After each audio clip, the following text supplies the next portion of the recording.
I'll come with you. No, Brant said immediately. Sorry, no way, Oren agreed. You need to get to safety too. I can't keep you safe while I'm looking for Daniel. Maddie opened her mouth to argue, but Brant pushed between them. He mouthed, "Go," to Oren, and started talking to Maddie.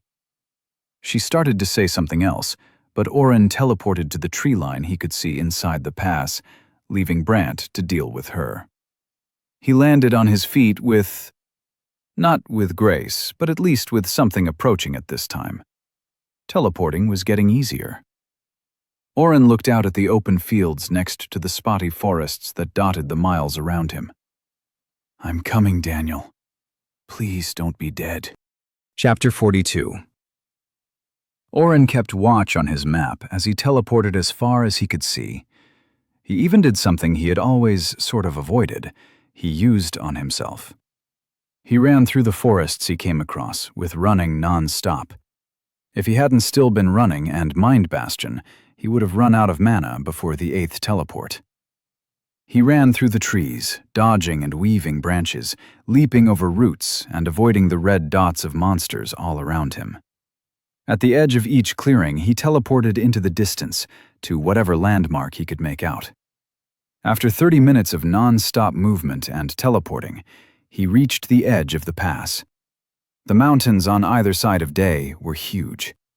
Oren wasn't the greatest at geography, but he was pretty sure the mountains on this planet dwarfed Mount Everest back home. Something had cleaved the mountains at the edge of the pass, creating a sheer cliff of rock that towered into the sky. Fragments had chipped away and fallen, creating craters and smaller hills near the base at points. Oren stayed away from the edge of the pass. He felt tiny and afraid standing any nearer to the towering rock. Not to mention all the red dots that lined the edges.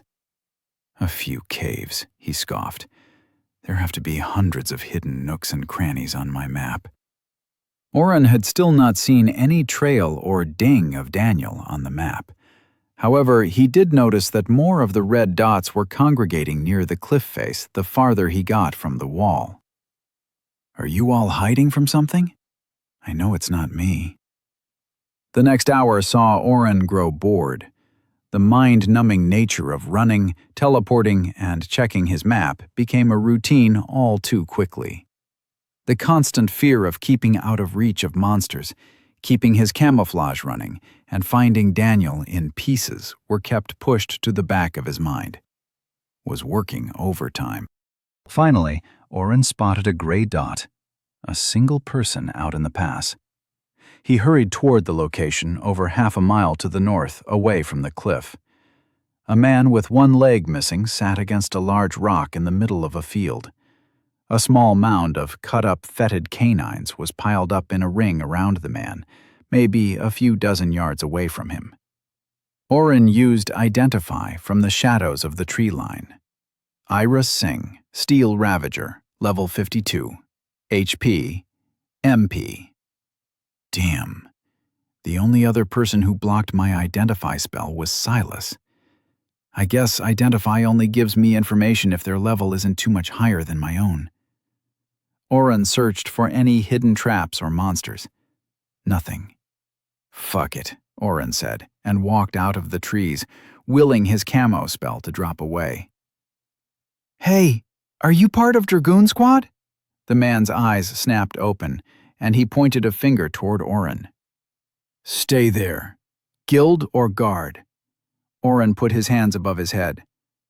I'm a guild member, but I'm out here on my own. I'm trying to find the Dragoon Squad. My teammate ran out here to try and fight the Fogbinder. The man lowered his hand hesitantly and growled something. Sorry? Can I come closer? I can't hear you. Oren put his hand to his ear to mime the question. Dragoon team is about an hour ahead, I think. I haven't seen anyone else, but I might have slipped unconscious a time or two. Don't come near. I've got my magic all tied up into traps. I'll take as many as I can with me before I go. Before you go back? Oren really hoped he was misunderstanding what he was hearing. The bastard caught me and had some of his dogs chew my leg clean off. My team left me here at my request. We all knew what we were signing up for." Oren could hear the man grit his teeth even at the distance. "I'm a healer. Can you turn off whatever would kill me? I'm going to come through." Oren took a testing step forward. "A healer? What in the fiery sea are you doing outside the wall?" The man readjusted on his rock and slipped to the side. He let out a low moan and stayed quiet. Are you okay?" He didn't answer. Oren didn't wait and used teleport to land on the rock. His map had shown no traps, but better safe than sorry, especially after the man had said he'd cast magical spells. Oren was ready to pop right back if anything happened, but luck seemed to be on his side. He started casting the upgraded version of Heal Small Wounds on Ira. The man looked to be in his late 30s or early 40s and had light brown skin. His long, dark hair was tied back into a ponytail and a goatee covered his chin. The man groaned as health flowed into him. Unfortunately, his leg did not regrow. "I bet there's a regenerate spell or something. Maybe. No, stop overthinking." Oren pulled a water skin out and poured a little bit out on the man's face. It was covered with dirt and grime. Whatever he'd been doing in this small field with dead monster bodies all around, he'd been working himself hard. Who's there?" Ira looked all around before looking back and up at Oren sitting cross-legged on the rock at his back. "You're just a kid. How did you get across the field?" "Teleported. You thirsty?" Oren handed the man his water. "I'm dead. Teleporting and healing? What are you?" Oren resisted the urge to say something quippy. "I'm just your friendly neighborhood." No, focus. His thoughts were getting harder to keep on track the more mana he used. That can't be good. "My name is Oren. I already told you I'm looking for a friend. Which way did your team go, Ira?" "How'd you know my name?" Ira raised a finger toward Oren again. "Identify spell. Please lower your weapon. I'm a friendly, I promise." Ira kept his hand up. "How do I know you're not a demon?" "I honestly don't know or care. I healed you. You probably won't bleed out now." "If your team really is only an hour out, I'll be going. If you see another guy my age, please beat him up and bring him back to the wall." Ira slowly lowered his hand again. "How do you expect me to get to the wall?" He gestured to his missing leg. "I'll just wait here. If I find your friend, I'll convince him to stay as repayment for the healing." Oren's healing had sealed up the bleeding stump, but the man still couldn't run anywhere. Oren asked, "Will you be okay alone?" Ira let out a laugh and pointed at the corpse of a fetid canine. A spot of something shiny jumped from his finger, and the dog corpse began to shred itself into pieces. "No, it's a small knife or a piece of metal moving around super quick." "That's impressive," Oren said. "I'll try and get you on my way back." "Affirmative. Thank you for the boost. I'll do my best to stay alive." Oren took one last look at Ira. The man's level was a testament to his skills, and he was out here risking his life to give the people of Day a fighting chance against the Fogbinder. "I could teleport with him all the way back, but that would take hours. Daniel left ahead of me, but he can't teleport. Did I miss him? I couldn't have missed him. What if I missed him? He used, then popped away." Oren found the Dragoon team 30 minutes later. He'd been lucky and found a long stretch of land with no trees and a bunch of rocks tall enough to count as visual locks for to work. The 9 gray dots on his told him where they were. They'd fanned out and were slowly surrounding another dot on his, a blue dot. Daniel.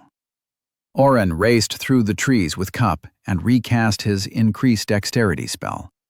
He thought he made it just in time. "Daniel, duck! You're surrounded!" Unfortunately, the trained death squad took the attempted alert as a signal. The 9 remaining members of the Dragoon team attacked Daniel just as he started to turn. Oren? Daniel turned back and missed the first Dragoon member tumbling out of the trees ahead. The giant man slammed a fist into Daniel's face. Daniel went down hard.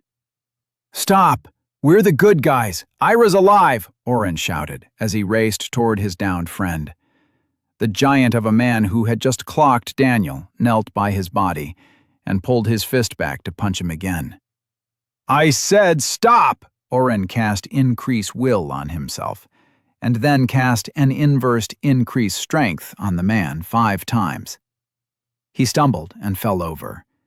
Then his head snapped up in the direction of Oren, and he yelled out a string of words. "Down! Flank threat! Abnormal unknown!" That should have been over 100 points of strength. How is he even talking?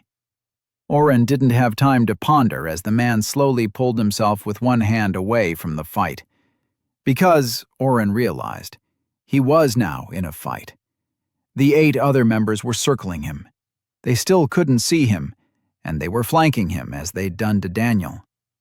Oren did the last thing they expected. "I surrender!" He dropped camouflage and raised his hands over his head. "Just don't kill us. I can explain." Sure, he could have tried to heal Daniel and teleport away, but Oren had no idea if he had time to heal Daniel or if he could teleport an unconscious body. He might have been able to reduce all their strength or dexterity to 0, but these people were trying to save everyone's lives. They'd just attacked the idiot trying to sneak up on them. "My friend there is an idiot. He thought he could help fight the Fogbinder and came out here alone. I've been searching for him. I found Ira, and he pointed me toward you all. He's alive, by the way. I healed him up." Oren felt a blade settle under his neck. He got ready to teleport just in case. "What did you do to Bin?" a female voice asked from behind. "Spell to sap his strength. He'll be fine in 20 minutes. Oren stood very still. "How do we know Ira really sent you?" "Nice guy. He was missing a leg. He can cast really fast-moving blades out of his fingers. I promised I'd give him a lift back. I just came to grab my friend there." Another man walked out of a tree next to Oren. Like, actually walked out of a tree. "Okay. That's cool as hell." The man smirked a little and came closer. "He's telling the truth." "His truth or the truth?" the woman behind Oren demanded. "Soph, he's dangerous. We're too close to it. That's why we agreed to take out the other. Listen, I can get him out of here. Does anyone know if I can teleport him if he's knocked out?" "Teleporting and healing? He's lying," another female voice from within the trees hissed down. Oren couldn't see the owner of the voice. "No, he still speaks true," the man called Soph said. "As far as I know, he must be awake to teleport. Why did you not run when you could?" "He's my friend. I came out here to save him from his own dumb self."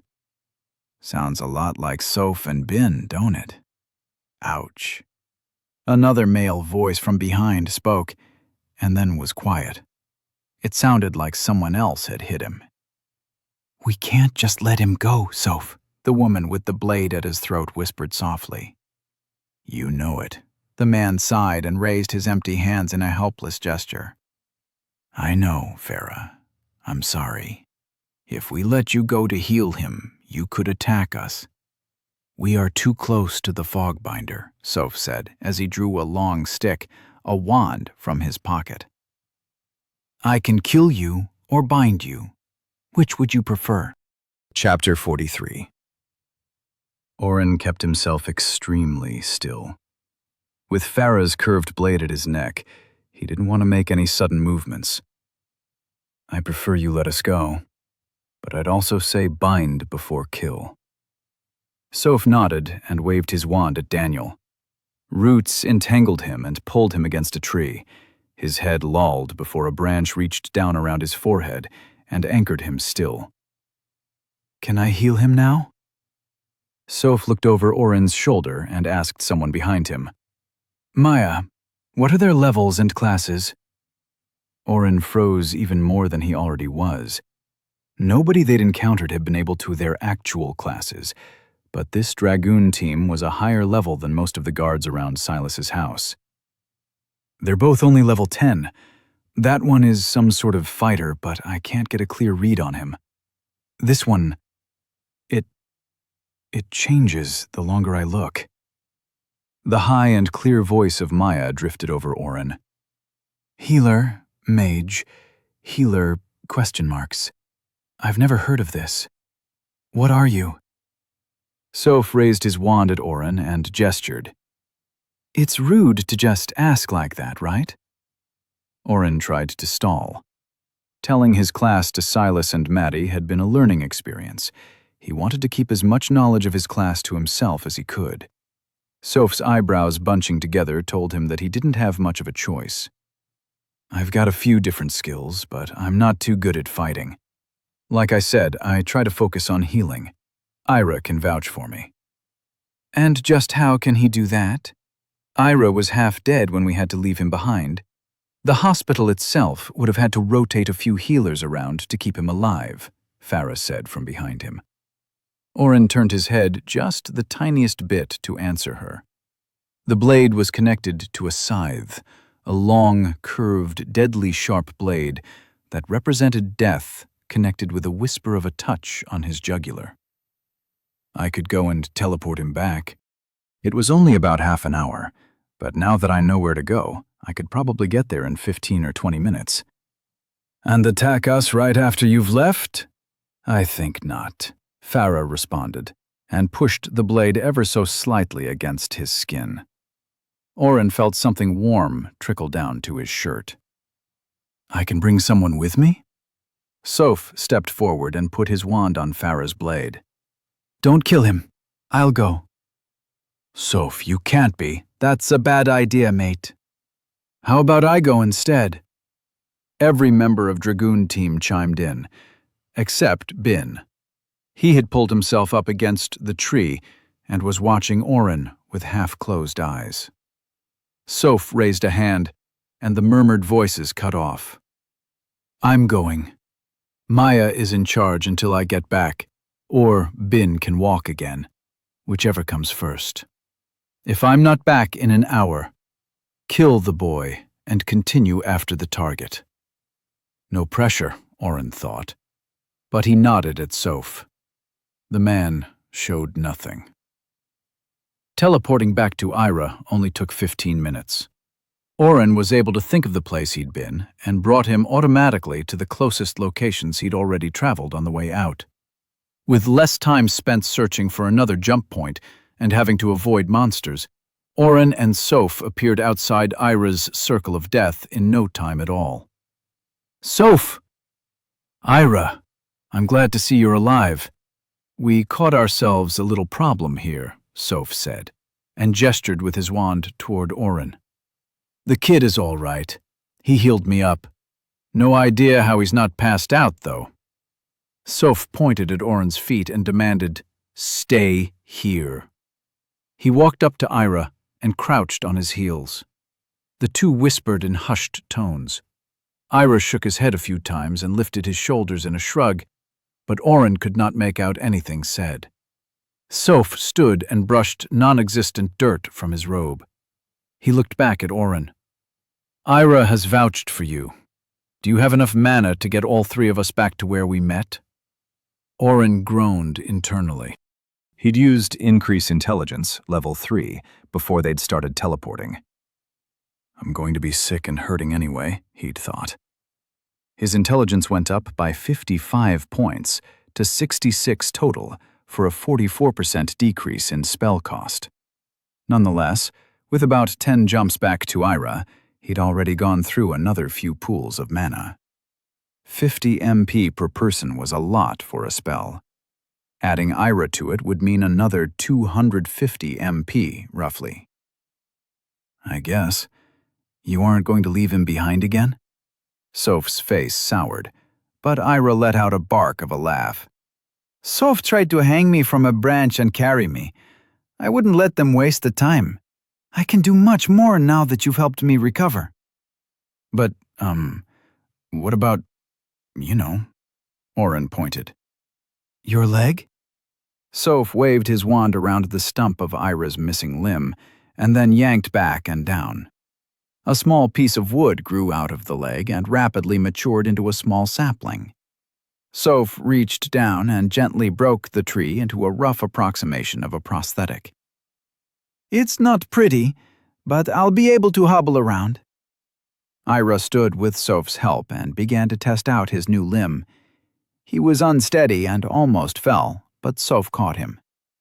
Whenever you are ready. We really shouldn't keep the team waiting. Farah's a stickler for punctuality. Oren had to stop and recast his Increase Intelligence spell again on the way back when it ran out, but they made it back within the hour. Ira! A girl no older than 20 tackled the man and dropped her scythe. Oren watched as the rest of the Dragoon team came out of the woods to congratulate Ira on not dying.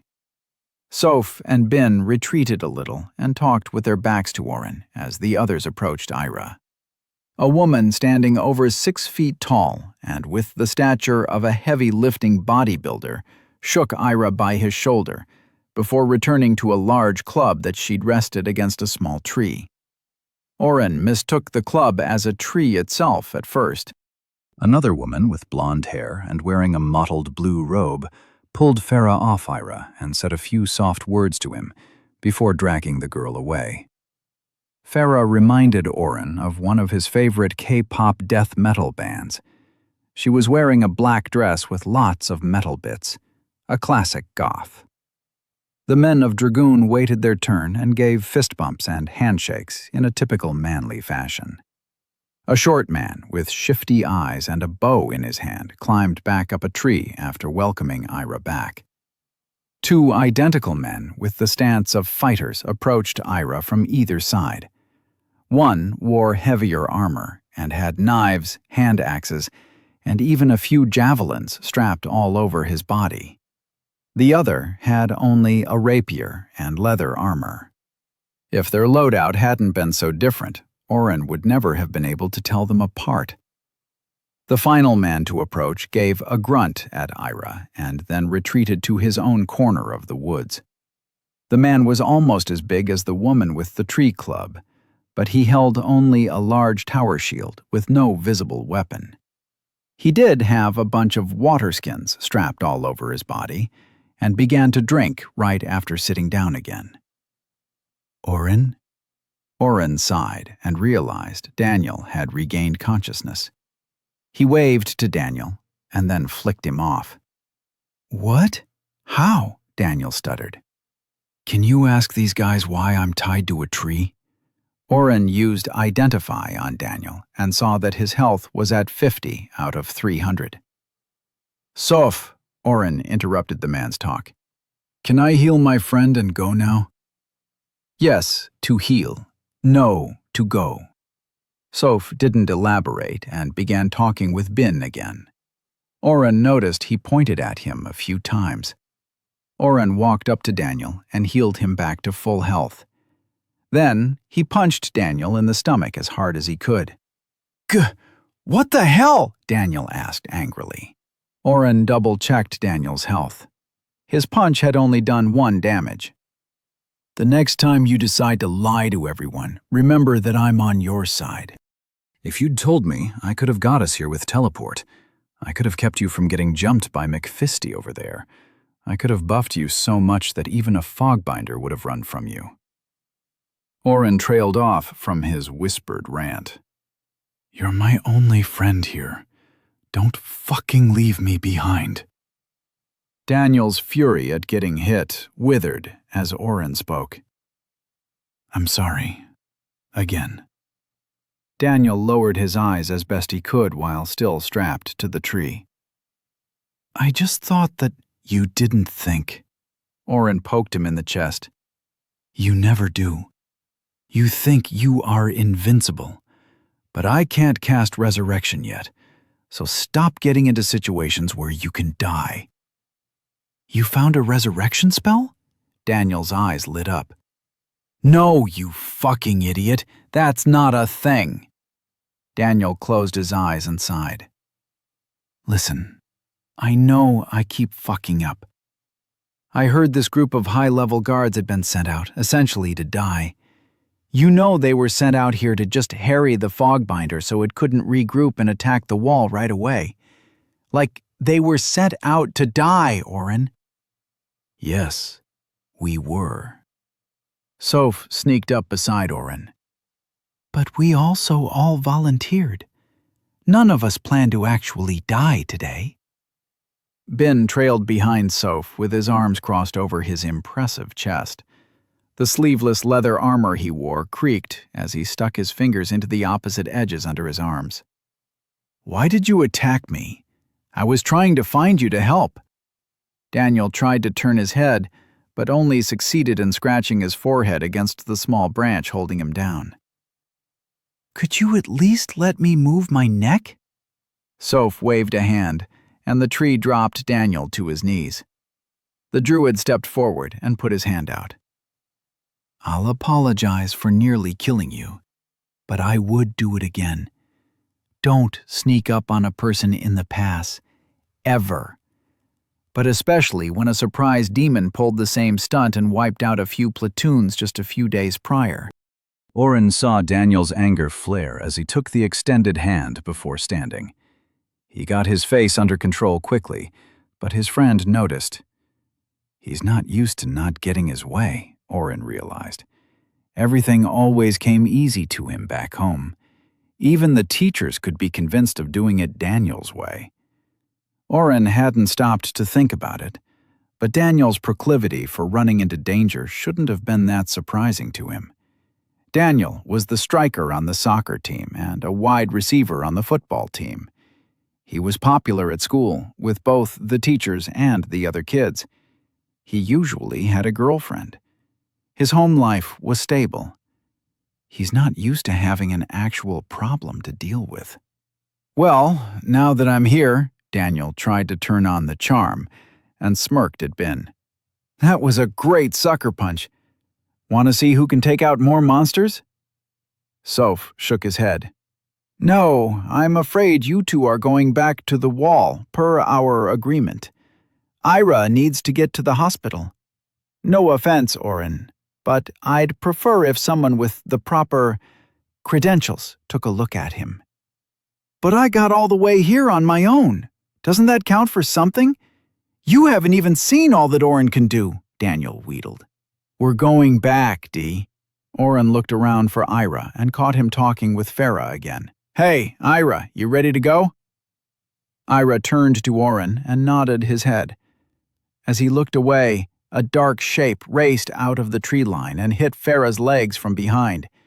She bent backward, and Oren heard a snap as a bone broke. Another 3 fetid canines dashed out behind the first and grabbed the goth's dress and arm. They dragged her away from the group. Daniel started to yell and pulled his short sword off his back. Soph was screaming orders to the rest of his team. Ira was already pointing toward the first dog, his metal attack jumping off his hand and cutting the monster. Oren cast inversed increased dexterity on the canines pulling Farah. His intelligence was still boosted, but the will buff had worn off during the teleporting trip. It didn't matter, as the 25 dexterity off each beast appeared to be enough. Ben was next to Ira, both punching the canine into the dirt. The brothers and the bodybuilder woman were beating and stabbing one of the prone monsters, while the rest of the team took turns breaking the other 2 into pieces. Farah was holding her arm awkwardly against her body, but still was able to let gravity do its work to push her scythe blade into one of the canine's eyes. Soph had disappeared. Oren pulled up his map. Over 50 red dots were running right toward the party. "There's got to be 50 more coming from the west," he yelled out. "Daniel and Ira, get over here. We need to leave." Soph pulled himself out of the tree right next to Oren. His eyes were a little wide. "There's more than 50. I counted over twice that coming." "I can only see a mile out. I can try to teleport everyone away, but I might need a few trips." Soph shook his head and pulled his wand back out. "It's a little late for that. You can escape, though. We came out here to buy time for the city. Bring Ira back and make sure to report in." Soph turned back to his team with a sad smile. "It's been an honor, you failures. Lowest kill count buys the drinks when we get back home." Chapter 44 was demanding Oren return today with Ira and Daniel. "Shut up, I'm in charge. I'm not letting these people die." Oren felt the logical instance and nagging of his thoughts fall to the back of his mind. Did I just control the skill? Oren didn't have time to ponder long, as another 2 fetid canines appeared nearby. Oren didn't have time to react before one suddenly looked like a porcupine, with arrows sticking out of it at all angles. The other was hit by 2 axes, a javelin, and half a dozen knives that disappeared a second after lodging into the dog's flesh. Howls of pain and anger rent the forest air. "Oren, I can help them. You can help them," Daniel pleaded. "I'm staying." Ira had picked up a large branch and was using it as a half-crutch, half-walking stick to shuffle around. "I'm more help here than in day. Give the report, kid."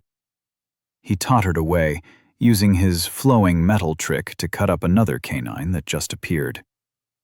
Daniel was still looking at Oren with fear in his eyes, fear that Oren would try to take him back. "We are going to have a long talk after this," Oren said as he pulled Gertrude from his and started casting his max-level increase spells on Daniel and himself. "If I survive." "What do you mean?" Daniel smiled as he picked up the thick slab of metal. "I'm not going to let anything hurt you." "I'm cycling. I have been for a few hours now. This fight is going to cost me a few days throwing up and fever if I'm lucky." "What? No, why?" Daniel stopped spinning Gertie and looked aghast at his friend. "Oren, how much mana have you used?"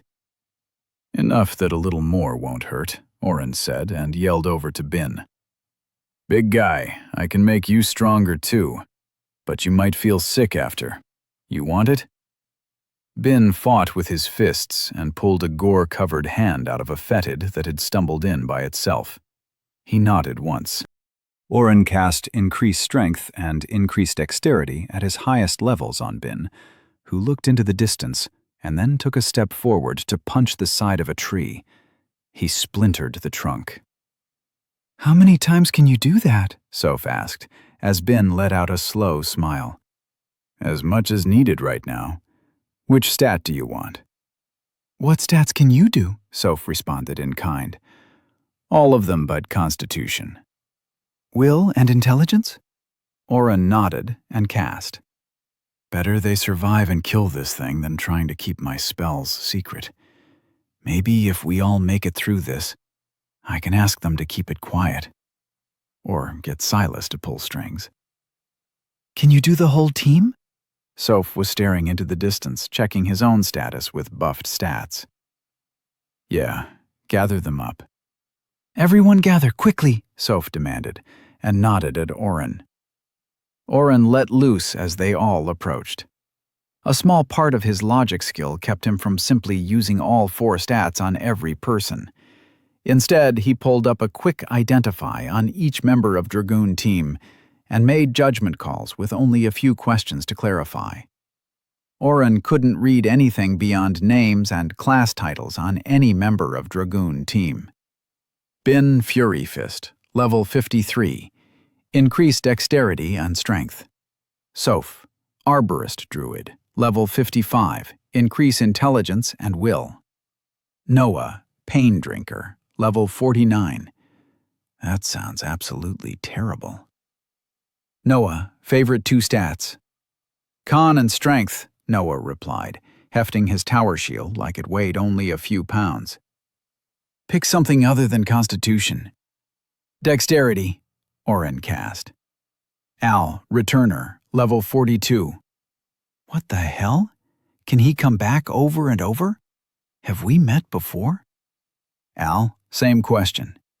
Intelligence and dexterity, the twin said, before throwing a hand axe into the woods. It reappeared in his hand a second later, and he threw it again. Gracie Mauler, level 51. Gustav Sword Dancer, level 39. Increase strength and dexterity for both. Clifford. Trickshot, level 47. Clifford? Intelligence and dexterity, please. Maya Windsinger. Level 44. Ira. Steel Ravager, level 52. Increase will and intelligence for both. You've all got 10 to 20 minutes. I'll try to teleport you out if you get hurt. What kind of build gives that much mana? Oren heard Maya whisper to Ira. And he already healed me today for a few hundred HP at least, Ira whispered back. Soph walked to a nearby tree and stuck half his body into it. Dragoon team, let's thin that bastard's army. Soph disappeared into the tree. Bin, Noah, and Gracie started running to the northwest with Ira limping behind. Al and Gustav headed southwest, with Farah, Clifford, and Maya trailing behind them. Daniel ran after Ira and picked the man up under his arm. I'll carry you until we see something.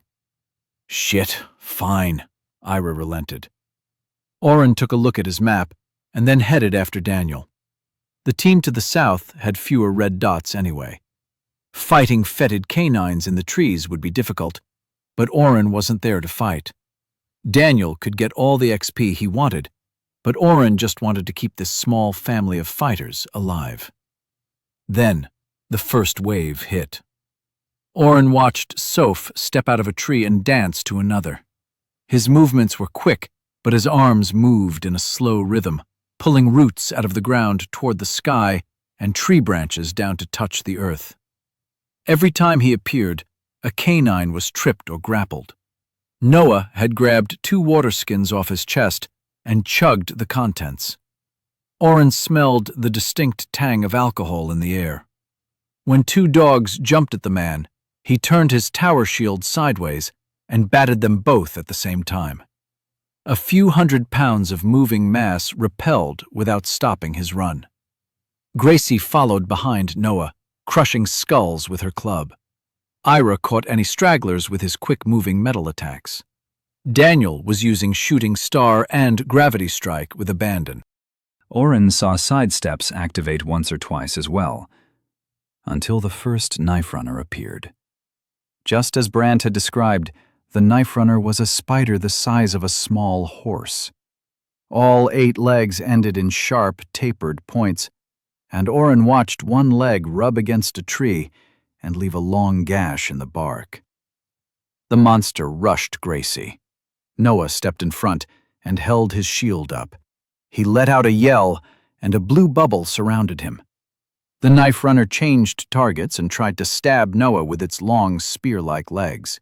As Noah slapped the attacks to the side with his shield, and even once with his hand, Gracie began raining blows down on the monster's back. Bin dropped 2 dogs he'd caught by the nape of the neck. The resulting sound of their heads being struck together was still ringing as he ran to help the shield and club wielders. The giant spider never took its eyes off Noah and his blue halo, even as Bin grabbed a leg and, with a heavy twist, pulled the limb clean off. Oren didn't attack anything with magic, as he tried to reserve using any more mana than he had to. He did take the odd swipe at the fetid canines, although most were now running at Noah. The blue bubble skill was like Daniel's aggro skill. Oren watched as Noah took a few shallow cuts from the Knife Runner that scabbed over quickly. Noah didn't do much damage, but he was soaking up the attacks while Bin and Gracie removed limbs, crushed in the monster's carapace, and generally just destroyed it. The fight lasted only 30 seconds once all three were on it. Ira and Daniel kept two canines occupied until Daniel was able to slip through and decapitate one. A quick step, and he batted the second into a tree hard enough that the resulting snap of bones pulled Bin's attention from the dead knife runner. Soph stepped out of a tree a minute later and squatted, taking big breaths of air. 16 knives and 60 canines left, he announced. Any sign of the fogbinder? Gracie asked.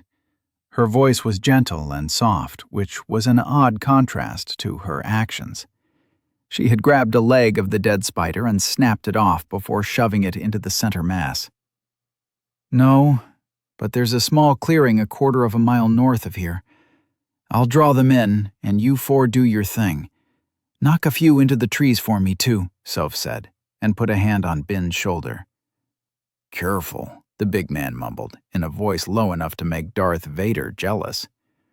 Oren realized he hadn't talked in front of him either. You too. Soph put his hand on Bin's cheek and then walked back into a tree. Let's go, Ira said, and started to hobble off.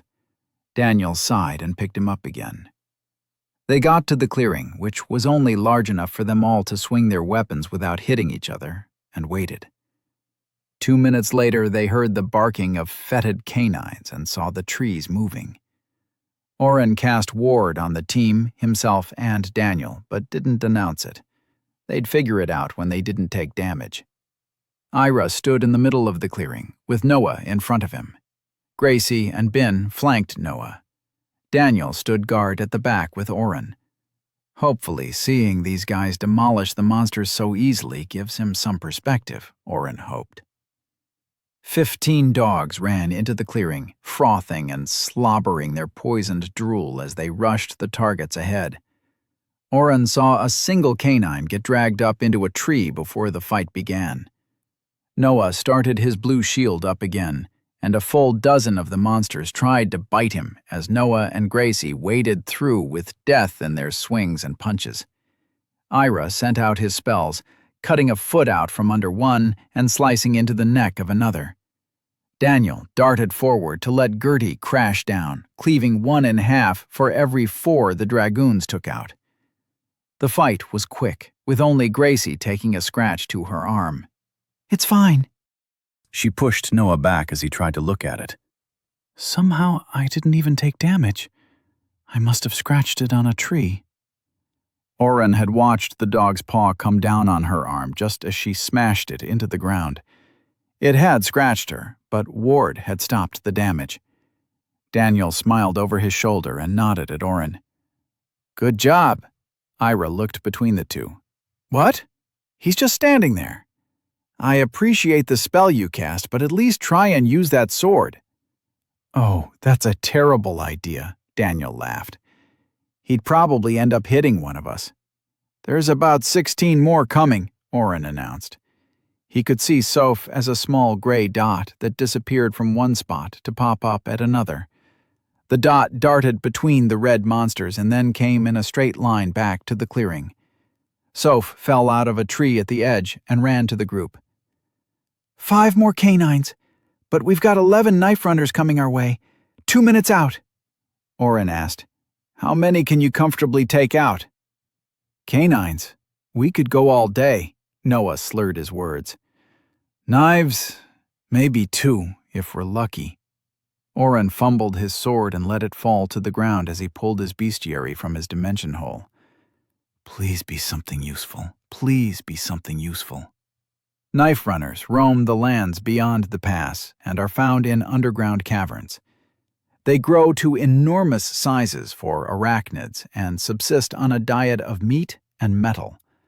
Their bodies are prized by alchemists and weaponsmiths as they digest the metals to harden their legs into weapons. Knife runners sharpen these legs into blades, running over enemies, which gives them their name. 5-star. Shit, Oren murmured. Soph, are knife runners strong or quick? Both. We need either Bin or Gracie to pierce their armor, too. Oren turned to Daniel. I'm going to try and slow them down. Daniel, use your aggro skill on one side of the clearing. Oren glanced over his shoulder to Noah. Noah, you go over to the other side. Maybe we can make them split up. Bin and Gracie, pick one side each. You both will need to move quickly. Ira and Soph, back them up. What are you planning? Soph asked. I'm going to do what I did to Bin and try making them slow. If it works, great. If not, we'll have to run. Soph shrugged. It's a better plan than any I have. If we survive, maybe you can explain just what these skills are. I'm getting a bit jealous. Or maybe we can all just act like I was never here? Oren gave Soph a long look and held eye contact. I would prefer to keep my life quiet and private. Soph didn't answer. He didn't have time. The sound of 100 clicking legs echoed through the forest. The enemy had arrived. Chapter 45. 4 knife runners came from the right, and 7 more came from the left. The canines followed the spiders, split nearly in half with each group. Daniel and Noah activated Gravity Well and the Blue Shield skill. The 2 groups of monsters paused and then turned as one toward Noah. Shit, his skill must be at a higher level than Daniel's. Oren started using inversed, increased dexterity on the knife runners. 5 casts on the front spider slowed it down dramatically, but it still was moving forward. Oren spent a second to use Identify. Knife runner HP 380/380. The slowed spider fell from the front of the pack to the back. Oren continued to slow all the monsters. He got 6 of the knife runners before they hit Noah's shield. The long legs of the spiders reached around Noah's shield and began to hit his arms and chest. Lines of blood, little more than paper cuts, appeared on his skin. "What's going on? They're hitting me, but it's barely a scratch," the man slurred, and continued to push one spider back with his tower shield. Oren checked Noah's status and saw the ward was draining rapidly. Noah's health would have already been taken out if not for Oren's spell. He cast it again. "I'll keep Noah up," Oren yelled. "Everyone else, start taking out those spiders." Oren continued to cast Ward on Noah and inversed increased dexterity on the knife runners, with a heal small wounds on Noah when he didn't turn back quickly enough. Bin and Gracie were dashing around, using skills Oren could only guess at. Bin's fists were glowing red, and Gracie had actually grown a foot taller, her mace looking like a twig in her big hands. Daniel was using Gravity Strike on one monster's back over and over. On the 5th strike, the spider splayed its legs and went down hard. The next hit broke the hard shell, and Daniel pushed the blade in deep. He gave a grunt as he twisted the handle, ripping a large rent into the knife runner's carapace. Soph danced close, pointing his wand at the open hole. His wand rose high, and then he slammed it point down at the gash. A small branch shot from the tip of the wand and speared into the innards of the beast. It gave a small shriek and tried to run, but the branch grew into an upside-down tree, launching the spider into the sky. Oren finished slowing the spiders and turned to the fetid canines. His spells immobilized them. Oren held his sword above his head and brought it down, one poison dog at a time. Experience gained, 500 XP. 100 XP times 5. I'm close to level 11, Oren realized. I should get a kill with Daniel. I can level my dex and will to level 3. Daniel was using the same strategy on another slowed knife runner. Oren threw a light strike at it and hoped his friend could finish one off alone. He went back to using Ward on Noah.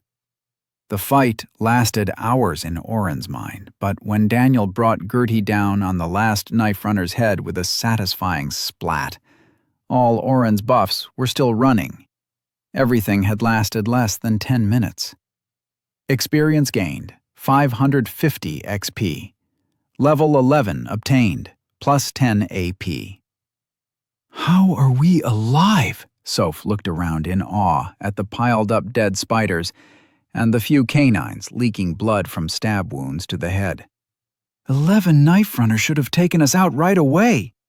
Ben and Gracie slumped on the ground, and Noah drank deeply from a new skin.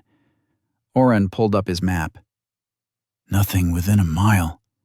Soph sat down next to Ben. We should check on the others and find a spot to rest. We did a lot today. Oren turned and eased a hand axe out of his dimension hole, out of view of the others. Then he began hacking on the legs of the spiders. What are you doing? Gracie asked, as Oren found the easiest part to cut, right above the second joint. My book says these legs are worth a lot, Oren shrugged.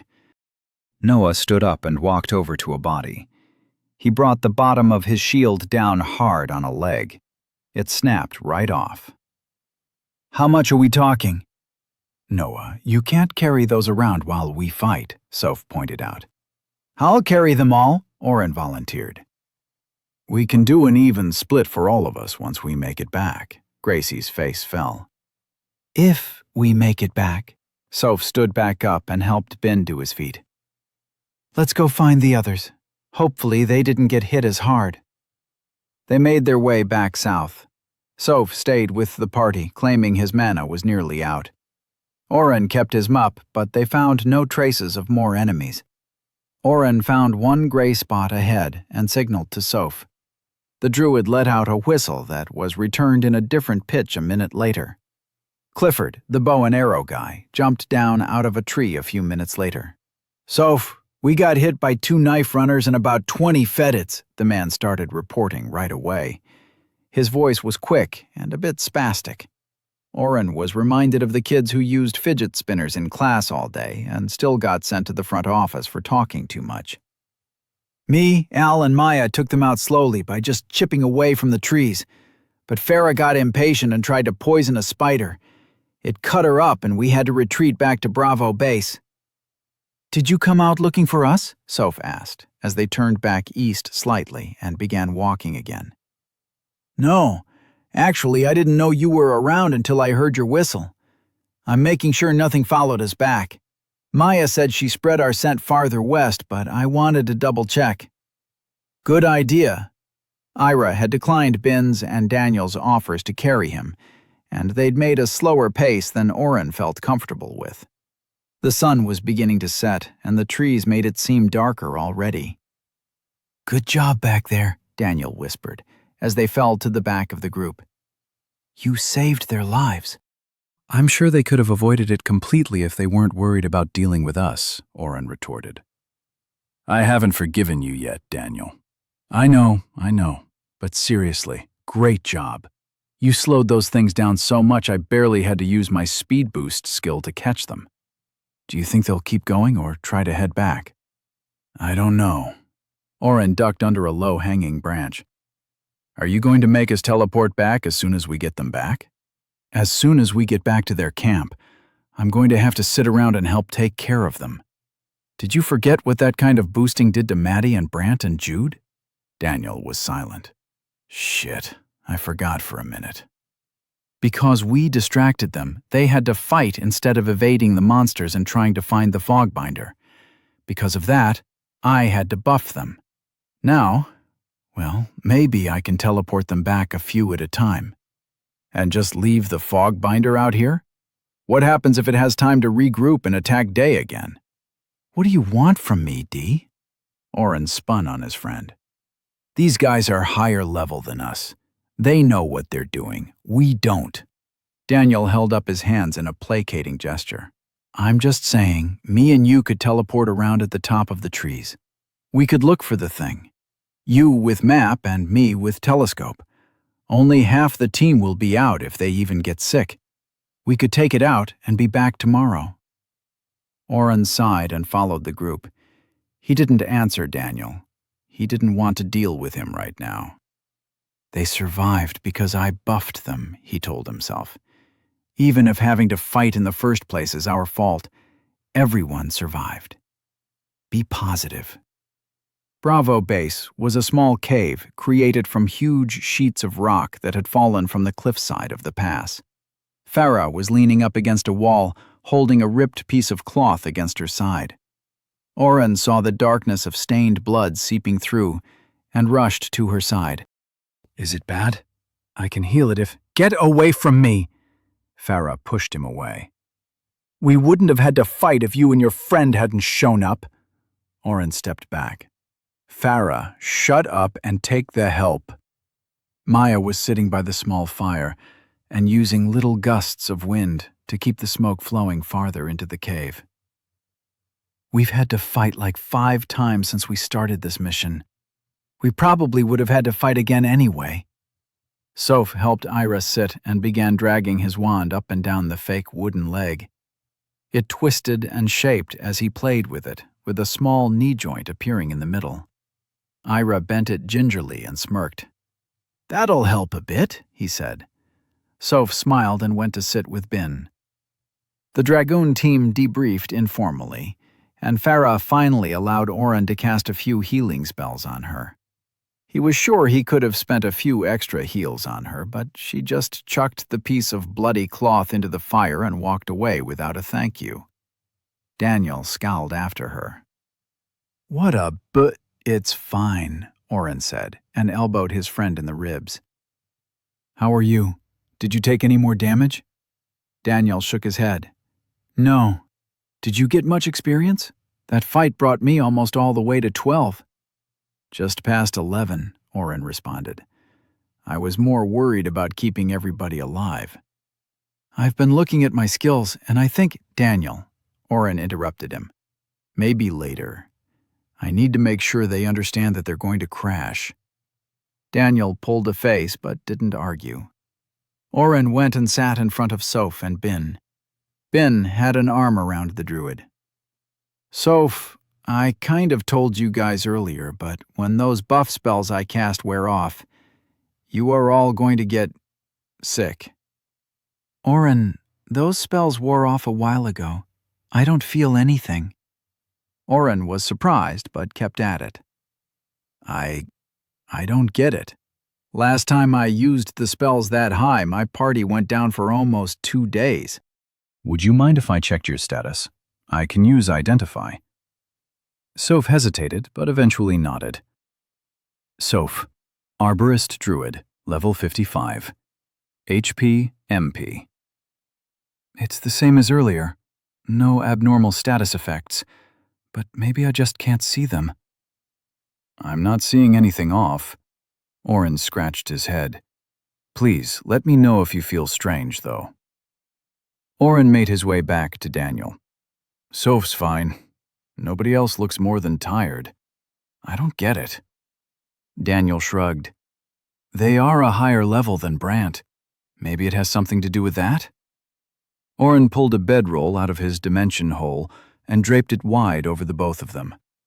Soph set up a sleep and watch rotation, but left Oren and Daniel out of it.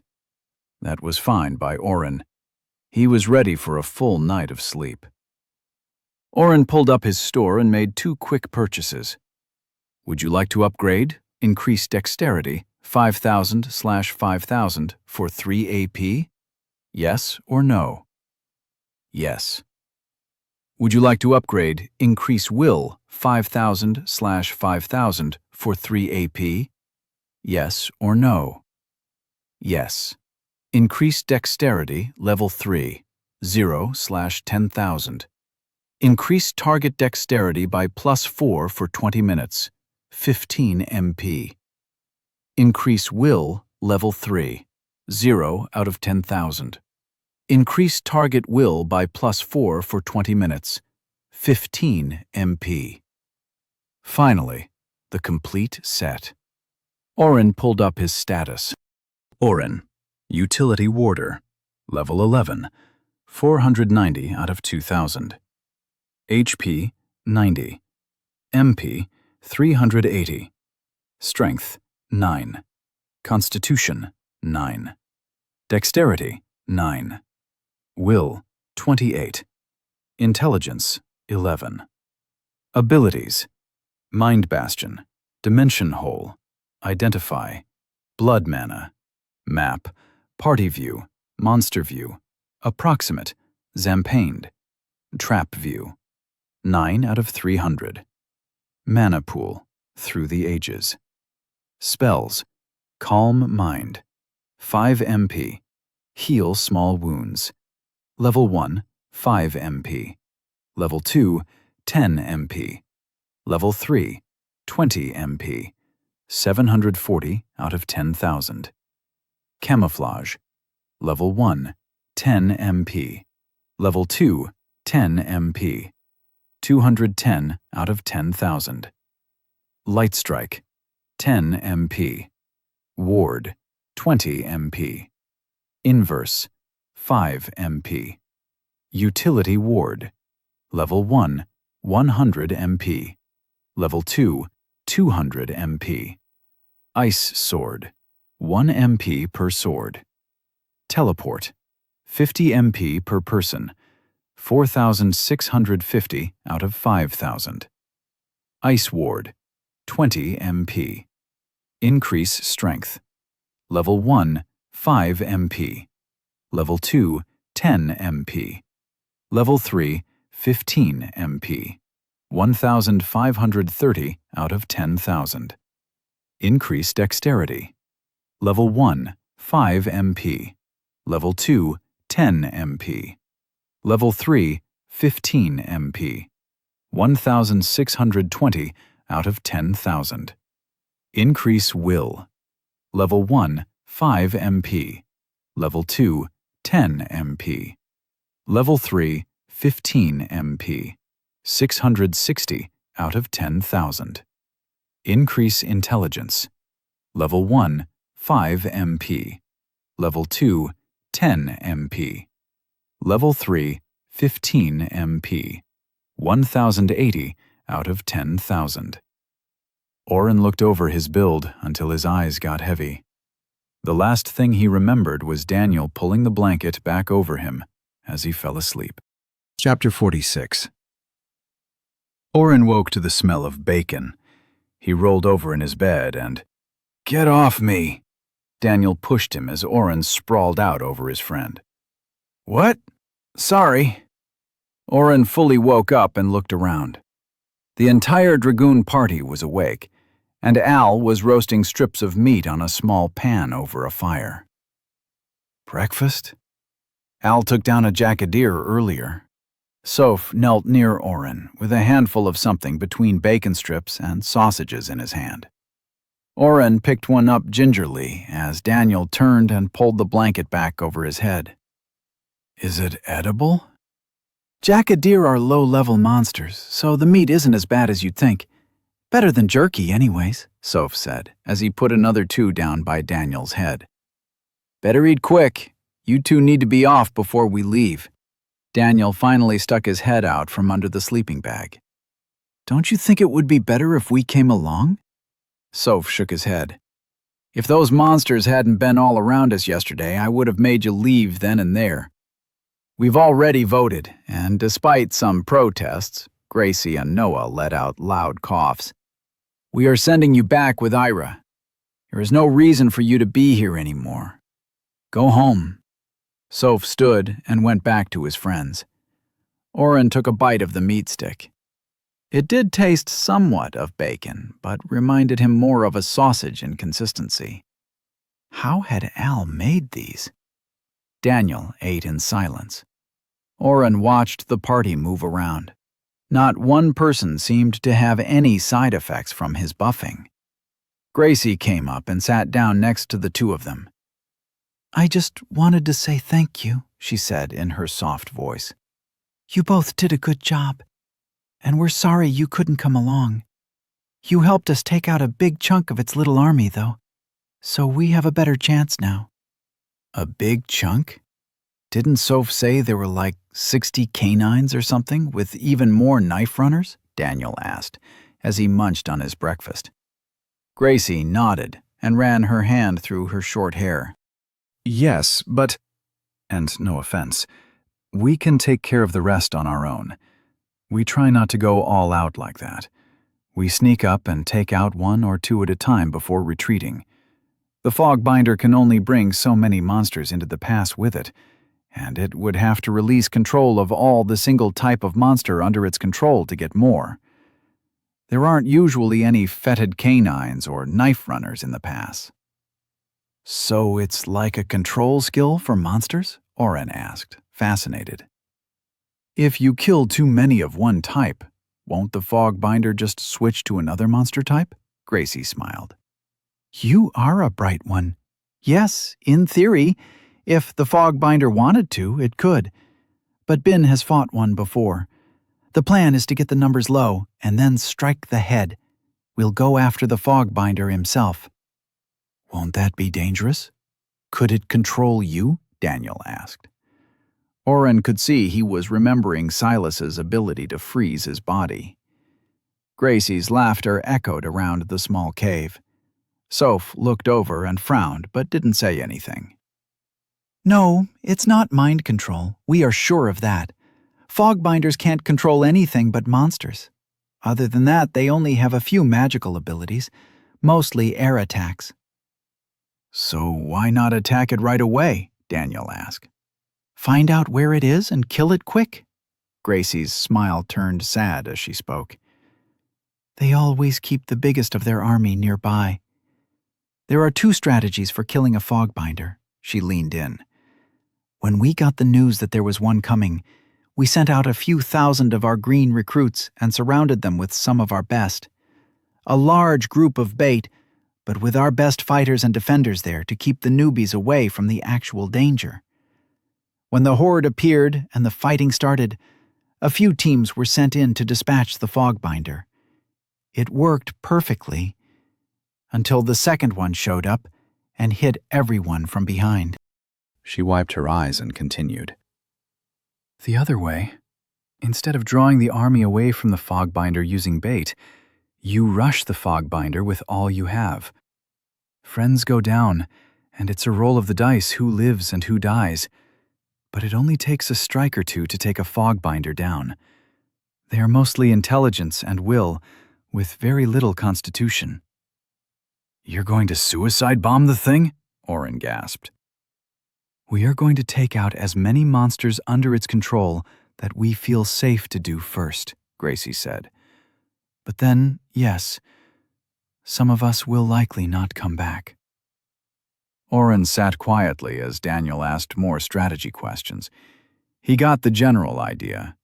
If they attacked after taking out too many of the Fogbinder's army, it could just go and restock with something else nearby. But to willingly run to your death without any guarantee that it would work. Oren, God, I really hate this skill. Daniel was snapping his fingers in front of Oren's face. Gracie had gone back to Noah. Sorry, what?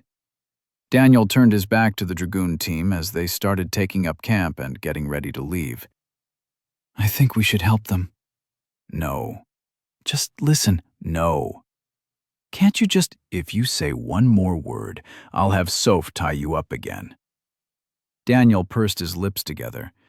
Then, in one breath, he coughed out, You buff them all. First off, that wouldn't work. The buffs only last for 20 minutes tops. Second, I'm still surprised they haven't passed out like everyone else did in the dungeon. Use your utility ward. Just enter and leave the party. Oren opened his mouth to argue, but couldn't think of any logical comeback. It might work.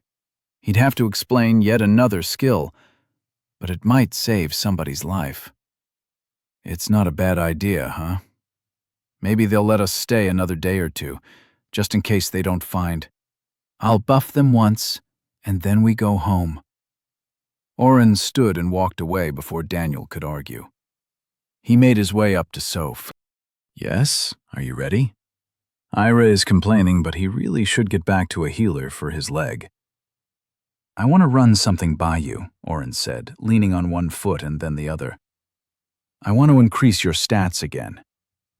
Thank you for the help yesterday, but we already voted. It's not that the boost didn't help, but we move slower with you and Daniel around. We can't protect you and do our jobs. We need to be able to, I get that. I'm not asking to stay, Oren cut Soph off. I can make the buff last all day, but only to people in my party. Soph raised an eyebrow. What's the catch? I want your word that you all won't talk about my skills or Daniel's. We don't need the attention. Soph peered into Oren's eyes, searching for something. Why? Why protect him? Oren felt the weight of the question. Soph wasn't asking why they didn't want the attention. He wasn't asking why Oren wanted to help. He was asking why Oren had risked his life to protect Daniel. Someone that Soph saw as entitled, reckless, and probably idiotic. Daniel is my friend. Soph waited in silence. Oren glanced around. Nobody else was close enough to overhear. He's a hero. Soph smiled. I thought so. His skills, the attitude, the way he's drawn to them. You knew? Oren scanned nearby again. Bin was helping Gustav push a blanket into a backpack. Gracie and Maya were chatting near the cave entrance. Everyone else was around the fire, grabbing a few last bites of breakfast. I suspected. What do you mean, drawn to them? Oren asked. Heroes always are drawn toward demons. It's part of their build. You could say it's in their blood. Oren looked back and remembered how fervently Silas had tried to get them out of town before the fogbinder showed up. The looks and glances at Daniel, as if checking up on him all the time. He knew. He knew that Daniel might try to go after a demon and sent us away to protect him. Oren was conflicted on that. Silas was keeping information to himself again, but this time, he might have been doing the right thing. I'll deal with him later. You promise not to tell anyone? I do. I have no need to get involved with a hero. If you were telling the truth about the buffs, as you call them, I would appreciate it. And if my team is able to keep even one extra person alive, I will be in your debt. I will never mention you or he came to this side of the walls, Soph said, and stuck out his hand. Oren shook it. I should warn you, there might be side effects. You said that about the others. Nobody felt anything different. It's a different skill. This is the actual one that knocked most of my party out for a day with nausea and fatigue. Soph looked up at the ceiling and sighed. We know where the fogbinder is. We'll fight him today, one way or the other. He looked back down at Oren and smiled. What's a little vomit to a dead man? Oren and Soph talked of logistics, and soon enough the time came for goodbyes. They had only met the group the day before, and already Oren was going to miss the quiet gentleness of Gracie, Soph's steadfast calmness, and even the pointed looks from Farah. Soph rounded up the other 8 members who would stay and fight. Yes or no? Oren hit yes. He cast Increase Will and Increase Intelligence on himself. Level 2 only, but 5 times. He'd need the decreased costs and increased output for all the magic he planned on using. He cast Utility Ward, Level 2. Soph? All my stats went up to 100, Gracie yelled with a start. Even Noah looked lucid as he focused on something in front of him. Holy shit! Stacked together, my stats are at 100, Oren thought, but pushed that thought back with all the other things to worry about later. Farah, drop out and enter Daniel and Ira's party for now. Maya, invite Oren, Soph demanded. Nobody is ever to talk of this. Dragoon Team's secret. Al and Gustav gave each other a look and high-fived. Gustav saw Oren staring at them. Noah told us what happened, and we were hoping to try it out. That many extra points will go a long way. Maya has invited you to a party. Yes or no? Yes. Oren repeated the spell. With his intelligence so high, the spell cost next to nothing. Soph then had Oren join the team with Daniel, Farah, and Ira, using the spell one last time. Oren cycled back to full MP. I guess this is goodbye. Oren looked around at the joyful faces. Hope was living in the cave with the Dragoon team now. "Good luck," Daniel waved. "You better take good care of Ira," Farah threatened. "Straight to the hospital, do you hear?" Oren waved and teleported the three of them out of the cave. It took 2 hours to teleport back to the walls of day. Oren's knowledge of the land was now making it easier to jump around, even with 2 other people along. "You'd think I'd get used to it," Ira complained as they landed hard on the top of the wall near where Oren had originally left. Daniel was supporting half the man's weight, as each use left them a few inches above the ground. Ira had fallen hard the first time. "Can we drop you off here at the wall?" Oren asked. "I know Farah said right to the hospital, but I should probably stay away from there for a few days." Daniel looked up from helping Ira balance. "Why? What did you do?" Oren waved a hand. Nothing. I just need to go visit a friend soon, that's all." "I can help Ira to—" "And then go running right back out?" Oren shook his head. "I'm getting you to Maddie and handcuffing you to your bed." Daniel opened his mouth with a smile. "Yeah, I know. I heard it too," Oren said with a smirk. "Come on, let's find a guard to help Ira." Chapter 47. Oren had landed them in the same general spot where he had left Maddie and Brant, but neither was nearby. They ended up leaving Ira with a guard who snapped a salute at the Dragoon member and hurried him off on the back of a small cart. "Come find what's left of us in a few days," Ira said as they pulled away. He waved, and the metal mage disappeared around a corner. "Let's get back to Maddie's house," Daniel demanded. He'd continued to fidget and turn toward the pass, but after Oren had shared the information from Soph, namely that heroes had a natural urge to fight demons, he seemed to be able to fight it better. "I'm not going back yet." Oren shook his head and took a step away. "I'm going back to Tony's." Daniel stepped with Oren, keeping without grabbing distance. "No, you don't. I can keep watch over you and clean up your throw-up. It won't be the first time. Remember when we got into my dad's rum?" Oren wanted to vomit at the memory. Left alone to play video games all weekend while Daniel's parents were out of town, the 2 15-year-olds had decided to try liquor for the first time. Oren had yet to try it again. "It's more than just keeping me hydrated," Oren argued. "I have more questions for him, too." "I'll come," Daniel said. "Show the way." "He can read minds." "I'm not sure how much he already knows," Oren argued again. "What if he can tell you're a hero?" Daniel shrugged. "You already told Soph. He probably told the rest of the team.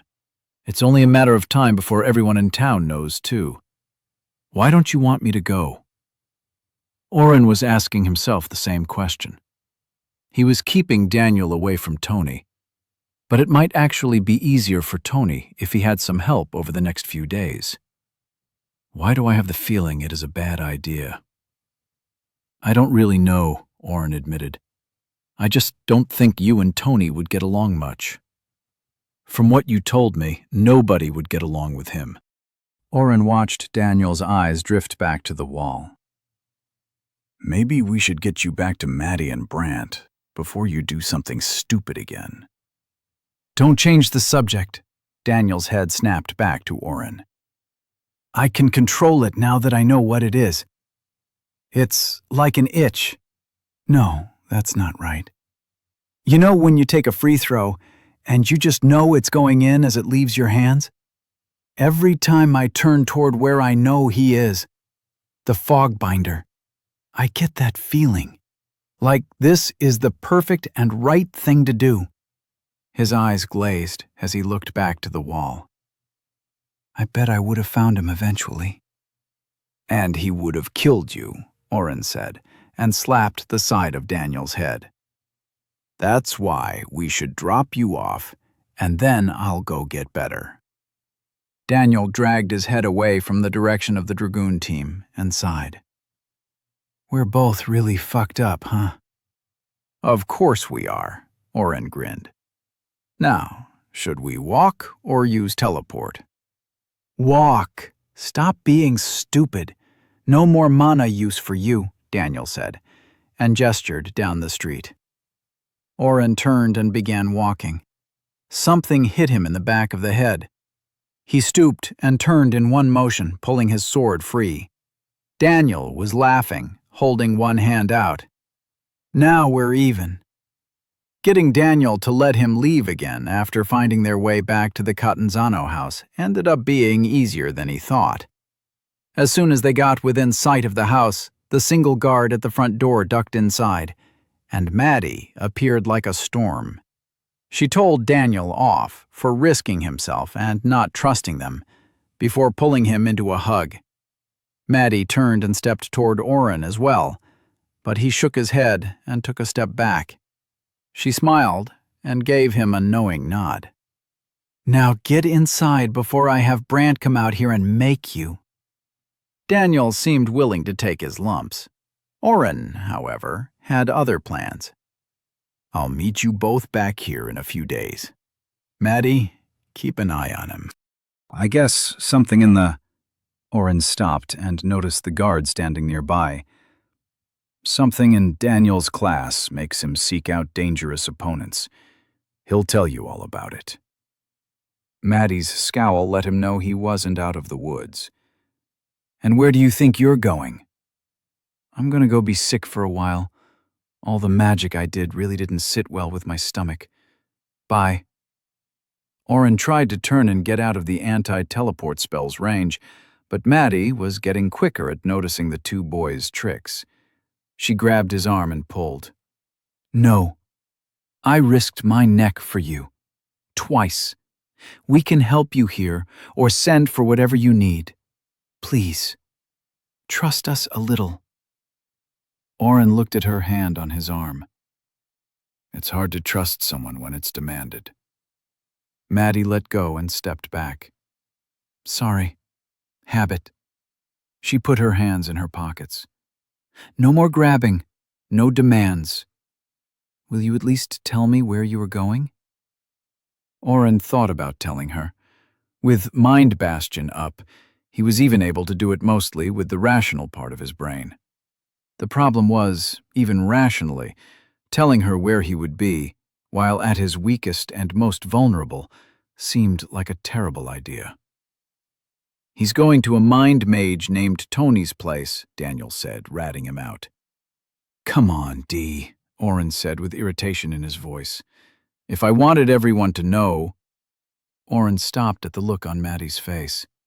He'd seen her look angry, scared, haughty, and joyful. Terrified and shaking was new. Quiet, Anthony? Maddie's voice was a whisper. I mean, he doesn't talk normally, but I definitely wouldn't call him quiet. Maddie gave a signal, and the guard went inside. She looked up and down the street before gesturing for Oren and Daniel to step closer. Anthony was a mind mage, a real one, the kind that even the Lords of Day couldn't control. Even my father is wary of him. They say he can make you do anything he wants. He just walks right into your body and can make you kill yourself if you look at him wrong. Oren wanted to laugh. Sure, Tony was a little rough, and maybe he had walked right into Oren's body. But he was a good guy. He'd helped Oren. Plus, Maddie's story didn't line up with Tony's own story about his past. Have you met him? He seemed nice enough to me. He helped me get through some skill backlash. Maddie shook her head. When I was younger, my father would scare me with stories of what Anthony would do if I ever went too close to his house. People don't go to him for help. Oren distinctly remembered Tony calling himself the boogeyman. What a lonely existence if even kids are taught to fear you. Well, that's where I'll be if your dad wants to try taking me out, Oren said flippantly. It wasn't really fair to Maddie. She actually had been trying lately. But Maddie's attitude toward the man who had helped him was eliciting feelings Oren had thought he'd left behind. She just doesn't know him. She wouldn't be scared of him if she just took the time to talk with him. The thoughts tumbled through his mind, and Oren realized he'd had the same thoughts 100 times, targeted toward himself. Maddie was like all the other kids who ignored him and thought he was a freak for being quiet and a little different. Maddie's eyes were wide at Oren's accusation, and her mouth opened and closed as she tried to find the words. "That's not fair, Oren," Daniel said, coming to her rescue. "They've kept their word. Silas hasn't given you any reason to doubt he'd try sticking another sword in me," Oren said. "This is getting out of hand fast. I don't want to have this conversation." I'll admit Maddie has been on her best behavior. She's been a great teammate and really stepped up, especially yesterday. But I didn't think you'd forget who we work for so easily. Maddie had tears in her eyes, but Oren could see they were angry tears. She was pissed. "Will you never forgive us for that? They went too far. You were only to be roughed up until Daniel used a skill or two. There was to be no actual danger, and we did have a healer nearby in case of—" "A healer? You saw exactly how much good they are. You took a gamble, Maddie. You both did. You've given me some reason to trust you, to a degree. But your dad?" Oren laughed and shook his head. "If I don't come back in a few days, you'll know for sure. Try not to let him know I'm staying at Tony's. He might try to kill two problems with one well-placed assassin." Oren turned and walked away, using teleport as soon as he could. Oren meant to land outside Tony's house. He meant to walk up to the front door and knock. Instead, he found himself coming to from unconsciousness on the street a block over. "Sorry," Tony's voice in his head actually sounded a bit relieved. "It's been a long few days and I'm a bit jumpy." Oren looked around. He was alone. "Tony?" "Shut it!" Tony's voice in his head yelled. "I knocked you out with a proximity spell. Most people know not to teleport so near my house." Oren guessed it made sense. A mind mage spook who was worried about being killed probably had some defenses set up against attacks. "Get up. I didn't hit your mind that hard." Oren scrambled to his feet and made his way around the corner. He found Tony's house and went to knock. Maddie's stories filled his head, and he hesitated. "Oh, scared of me now?" Oren didn't know if he actually heard the hurt and fear of rejection in that voice in his head, or if he projected it there himself. Either way, he knocked. "Now? You're a terrifying dude. I've been scared since you made me walk into your house the first time," Oren answered the air. A chuckle turned into a full laugh as Tony opened the door and stepped to the side of his narrow house. "What brings you back?" Oren grimaced as he entered. "You can't tell?" Tony's laughter cut, and he stared at Oren closely. "You fool. At least it's not as bad as last time." "Not as bad? I've used more mana in the last 2 days than—" Tony waved a hand in Oren's face and turned to walk back inside. "Not as bad, but still unpleasant. You've increased your levels and, if I'm not mistaken, your will? That was smart." Oren followed. "That makes a difference?" Tony grunted. How does he grunt in my mind? "So, you'll help me again?" Tony started making tea. "Of course. 1 gold a night, same as always. Although I'd love to hear why you went out and did something so stupid. You didn't try and fight the Fogbinder, did you?" Oren clenched his teeth at the thought of how close Daniel had gotten to his objective. If the Dragoon team hadn't stopped him, why did the hero class draw the person to demons? "I was kidding. You did? What's this about the Dragoon team?" "Hey, I thought you promised to stay out," Oren said, clamping down on his thoughts. "That was last time. Besides, you're basically screaming. Angry, mixed-up feelings, betrayal. The emotions are always there. I can only get a few pieces of the thoughts underneath, but I'll stay out as much as I can. Oren frowned as Tony poured the tea into 2 cups. Thank you, I'm sorry. I wouldn't even know where to begin. Tony smirked as he took a sip of his tea. Well, you could always start with why the hero went after the demon. Chapter 48. What? Oren asked, trying to play stupid and gain some time. He needed any excuse to derail Tony's question, but also needed to figure out exactly how much Tony knew. You were yelling in your mind. You were doing it last time you were here too, but I didn't catch much. Somehow your skill seems quieter, more controlled this visit, Tony explained. Except when you thought about the Dragoon team and then something about a hero and a demon. I've been stuck in my house for so long that I know a little about a lot. He waved his hand at the books all around. Heroes and demons go hand in hand. So? Oren was sweating, but trying his best not to form a coherent thought in front of the mind mage. Tony pushed a plate with small cookies across the tiny table. You don't have to tell me. Like I said last time, I keep lots of secrets here. If you met a hero out there, and they made you promise not to share the information, that's fine. I'm just curious. Everyone loves a good hero story. Oren formed a single sentence, doing his absolute best to not let his mind wander. Can you stop reading my thoughts altogether? Tony shrugged. Like I said, I only pick up stray thoughts unless I'm actually trying. Most of your thoughts are better guarded.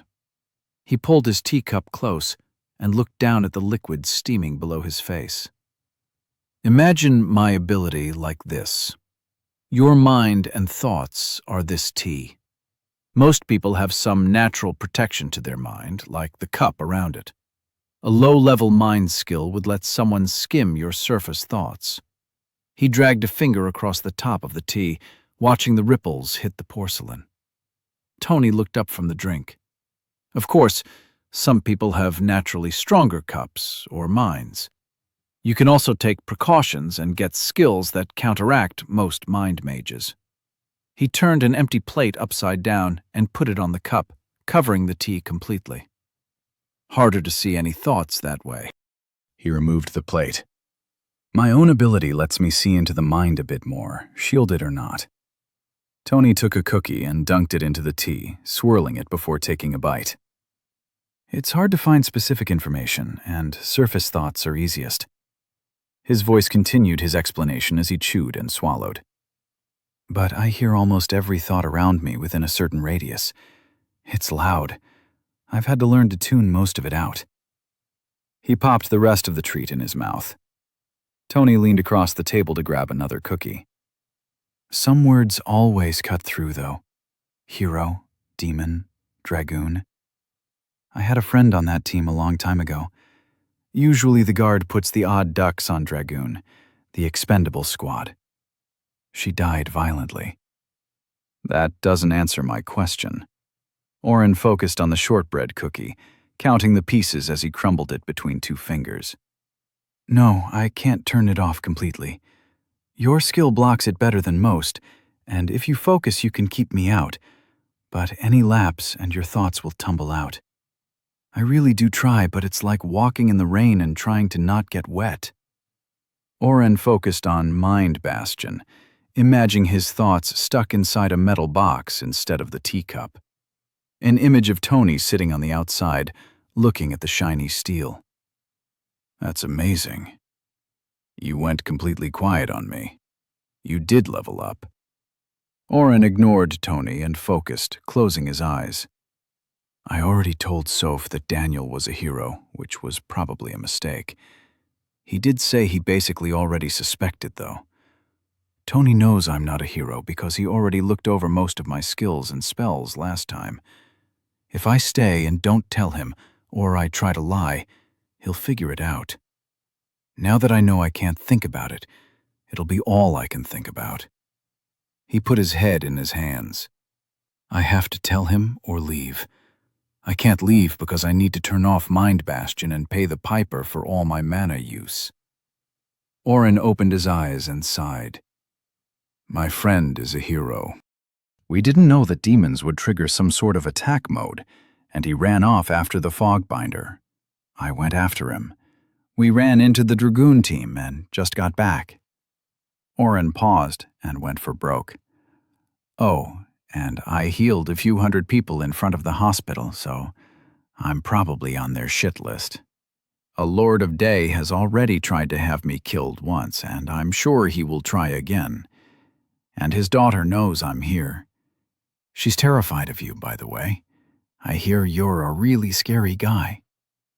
Tony's smile was anything but scary. You decided to trust me. Thank you. That must have been hard. I'll pay you back by telling you a secret. Tony stood up and walked down the hallway to his front door. He double-checked the front lock and stood still with his head against the wood. Then he came back into the kitchen and sat as if nothing had happened. Sorry, I wanted to make sure this conversation stayed private. I'm guessing, other than your friend the hero, I'm the only one who knows.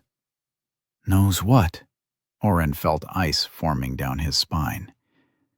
You don't have to hide it, Tony smiled. You're a hero too. I'm not a hero, Oren shot back. Yes, I know. You're selling your class as something else. But I heard a few thoughts here and there the last time I was helping you. Tony's voice in his mind stayed calm and unrushed, keeping Oren from running away. You landed here with your friend. That's how heroes arrive. You cried out for your mother when you were sick and begged for I be proven, which is not a real word. You also tried distracting yourself by thinking of a small box with moving people inside it. That's not something that exists in this world. So you're a hero. Oren sat stunned. His secret was out. Had been out. How long has he known, and why hasn't he done anything? Why? Why tell me now? You trusted me. I'm not a bad person. I have no desire to go on a quest or get involved in the politics you're sure to find yourself in. But I can be a friend. You have a good heart and a strong sense of what's right. Something I wish I had more of when I was your age. Oren's metal box was shaking. Keeping the cascade of thoughts in his mind safe was seeming more and more pointless. Why had he ever thought that he could hide something from a mind mage? Did Silas have this kind of ability too? Did he already know Oren was from another world and was just playing them? Silas Catanzano? You said you would try to stay out. Oren tried not to sneer, but his voice was still low and angry. Boy, you're doing admirably with a skill you've had for, what, a few weeks? But you are screaming into a pillow while I'm right next to you. Some things are going to get through even if I plug my ears. Is Silas the Lord that wants you dead? Yes, Oren finally responded. Then you have nothing to worry about. If he had no use for you, you would be dead. He's the most pragmatic man I've ever had the misfortune of meeting, but he doesn't kill without reason. If he had a reason, you'd be dead already. Oren gave in a little. I have him backed into a corner. He can't get rid of me so easily. So he knows your friend is a hero, but not you. I'm not a hero! Oren yelled, a little forcefully. Shh. Tony waved his hands at Oren, then closed his eyes in concentration. They popped back open a few seconds later. You're lucky my wards are so good. Don't go shouting about heroes. I'm not, Oren whispered dejectedly. I have proof, so just move along. Proof? No. We'll get back to that. Tony's voice in his mind was speeding up in excitement. How'd you pull one over on Silas? You know him? Oren tried to dodge the question. In a previous life. Don't change the topic. Oren sighed. My friend said he wouldn't help his daughter and let her be part of our team if he tried to keep me away again. Again? Tony's eyes were shining. Silas, and maybe his daughter, set some goons after us. One stabbed me right here. Oren pointed to his chest. They were testing to see if Daniel was a hero and swore they had healers nearby. Promises and apologies, but they also tried to keep me away from him after the last time you helped me. Tony leaned back in his chair and stared up at the ceiling. No more questions came at him, and Oren sipped his tea. Tony had put the right amount of honey in again. So, Silas sets some low-level gutter shit on you, almost kills you, and tries to break the two of you up. Tony's voice drifted. Yep, he definitely thinks you are just a nobody, idiot. Tony tipped his chair back down and looked at Oren. Why did you stay with them? Silas has connections and probably flashed a lot of gold at you, but why trust him? Oren shook his head. I don't trust him, but I don't know anything about this world. I didn't know if he would just kill us or throw us in a cell. My friend seems to have completely forgiven them, though. We had another little fight before I came here. Tony nodded. I guess that's not the worst answer I've heard. If you had run, he likely would have tried to just toss you in prison until you did what he wanted. You could have escaped somewhere else, but I'm guessing you were pulled here. Quests usually have a rhyme and reason to them. He's also higher level than you and has guards around, so playing it safe was a little smart, I guess. I mean, I did kind of scare him into not using his spells or whatever on us, so we might have gotten away with just saying no.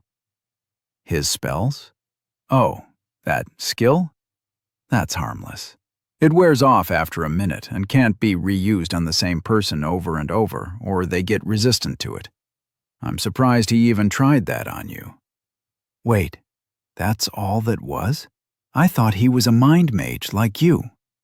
Laughter filled Oren's head as Tony's mouth made odd gasping noises.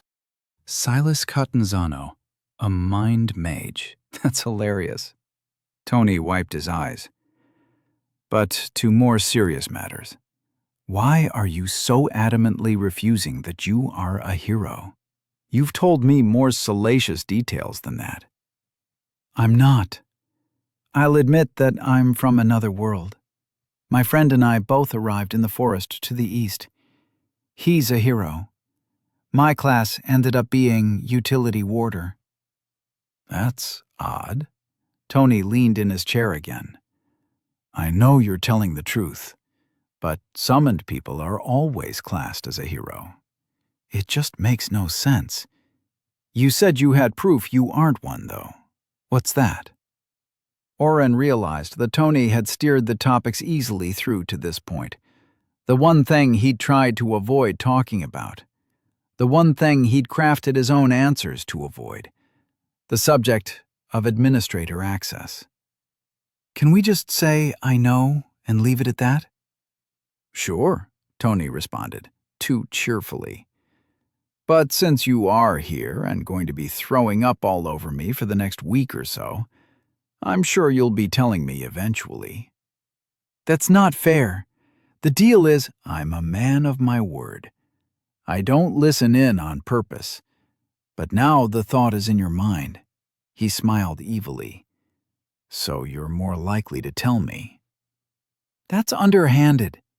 Tony shrugged. I'm a mind mage. Kill me if you're unhappy. Oren considered going back and taking his chances surviving with Daniel and Maddie. You could try going back, but part of what saved you last time is my skills. I'm able to shield your psyche from the backlash and keep you alive when your brain tries to turn off. There's an even chance you survive as a slobbering imbecile or die. This is blackmail. Tony held up his hands. Whoa, that's harsh. I just like puzzles and gossip. I'm not going to use this against you. I've known this whole time we had a hero in Day and never told a soul. If you truly need to keep this a secret, I'll show you how to use that box in your mind a little better. You seem to be a quick study. You might even be able to pull it off and keep it quiet. I won't try picking the lock, on my honor." Oren grimaced. Tony had him over a barrel, and they both knew it. "Teach me." "Lessons are 5 gold up front." "All that just to get some extra money?" Oren pulled the gold pieces out and slid them across the table. "You know, I've got a lot of gold and am in need of a teacher, someone who can get me caught up on everything about this world that I don't know." Tony smiled. "Now that sounds like something that could be fun, but I'm not sure gold would be needed. How about we trade? You tell me more about your class, where you came from, and this big secret you're holding. I'll be your personal guide to Asmia. Deal?" Oren knew Tony was going to find out one way or another.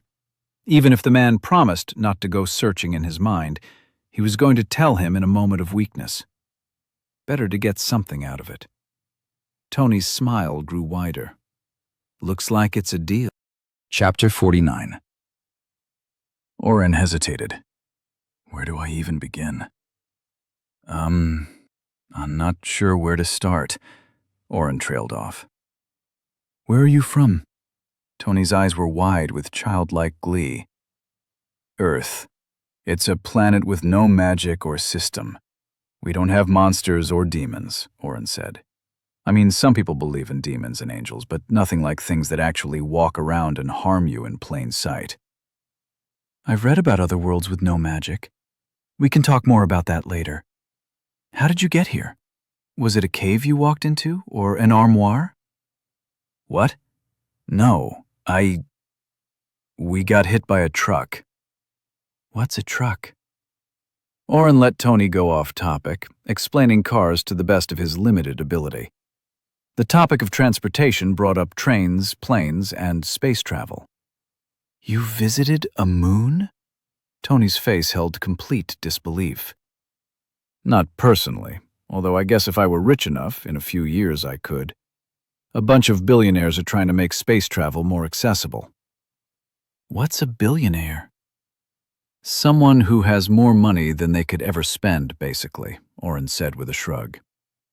Tony leaned back from his spot over the table. "You let me get distracted. Tell me more about your class. Summoned otherworlders don't usually change from hero." "I've told you, I've always been utility warder. It was the only choice left after—" "What do you mean, choice?" Oren sighed and relented. "When I first arrived, the system gave me a bunch of error messages and then rebooted or something. Then it started to read my mind? No, that's not right. It's like it was responding to my wishes. I got this long list of classes with things like wizard or fighter or even farmer." Oren let out a laugh. Tony did not laugh back. In fact, his face had gone slightly chalky. "Go on," the voice in Oren's head said with a reedy timbre. "I started thinking of what kind of things I'd like to be, you know, like healing and buffing, but with the ability to do damage. That part hasn't really been a major focus, I guess, but all the classes disappeared as I thought of different things I wanted. They all disappeared." "And then?" Tony was leaning back in his chair again, trying to look less interested than his voice sounded in Oren's head. "The system created utility warder." Tony stared into Oren's eyes for a moment before asking his question. "What aren't you telling me?" Oren shrugged. "I don't know if it's relevant." "It is. Sometimes the system says I have administrator access, whatever that means." Tony slipped, and his chair tumbled backward. He fell to the ground. "Tony, are you okay?"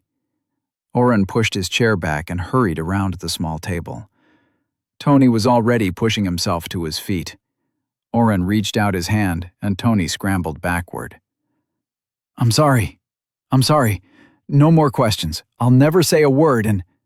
Oren tuned out the rambling in his mind and looked down at the broken shell of a man scooting backward on his hands, his legs scrambling to catch purchase as Tony tried to get away from him. Tony? What the hell? Stop! Yes, sir. Tony's voice quivered in his mind, and the old man held still. His eyes closed, and Oren saw tears start to flow. Please, I'm sorry. A small and dark part of Oren's mind calculated how much information he could get from the pale and shaking senior citizen cowering in front of him. Whatever administrator access meant, Tony was terrified of it. Terrified of him. He could make Tony tell him everything about the world, or even use his mind magic to get the information he needed to survive. Maybe even the information needed to get home. That's not me. Oren shook his head. He reached out and grabbed Tony's hand, pulling the man to his feet. Listen, I don't know what administrator access is. Even if I did, you have no reason to be scared of me. You saved my life, and I consider you a friend, Oren said, as he helped the man right his chair and sit back down. I'll get some more tea. Just relax. Oren busied himself in the tiny kitchen, pouring more tea from the kettle and bringing the honey and milk to the table with him. He let Tony mix his own and sat quietly, letting him gather himself. You really don't know what you can do? Tony's eyes flickered up and then back down as he twirled his spoon in the tea. This isn't just a test? I always thought you were a myth. I'm still the same guy who threw up all over your sheets a few weeks ago. I'm learning as I go here, Oren said. Tony let out a sigh and sat upright in his chair again. Oren hadn't noticed how much he'd sunk in on himself. Administrator access is a legend, something that every country and king would try to get their hands on. Only fragments of stories remain, and most people believe it's not a real thing, but what does exist is terrifying. Administrators could change a person's class, grant quests, and change the course of a person's life. Or they could rip every skill and spell you'd ever learned away and leave you without the system completely. Every story I've ever read with an administrator has at least one in the role of a bad guy, taking everything away from a person. So, are they people or gods? Oren asked.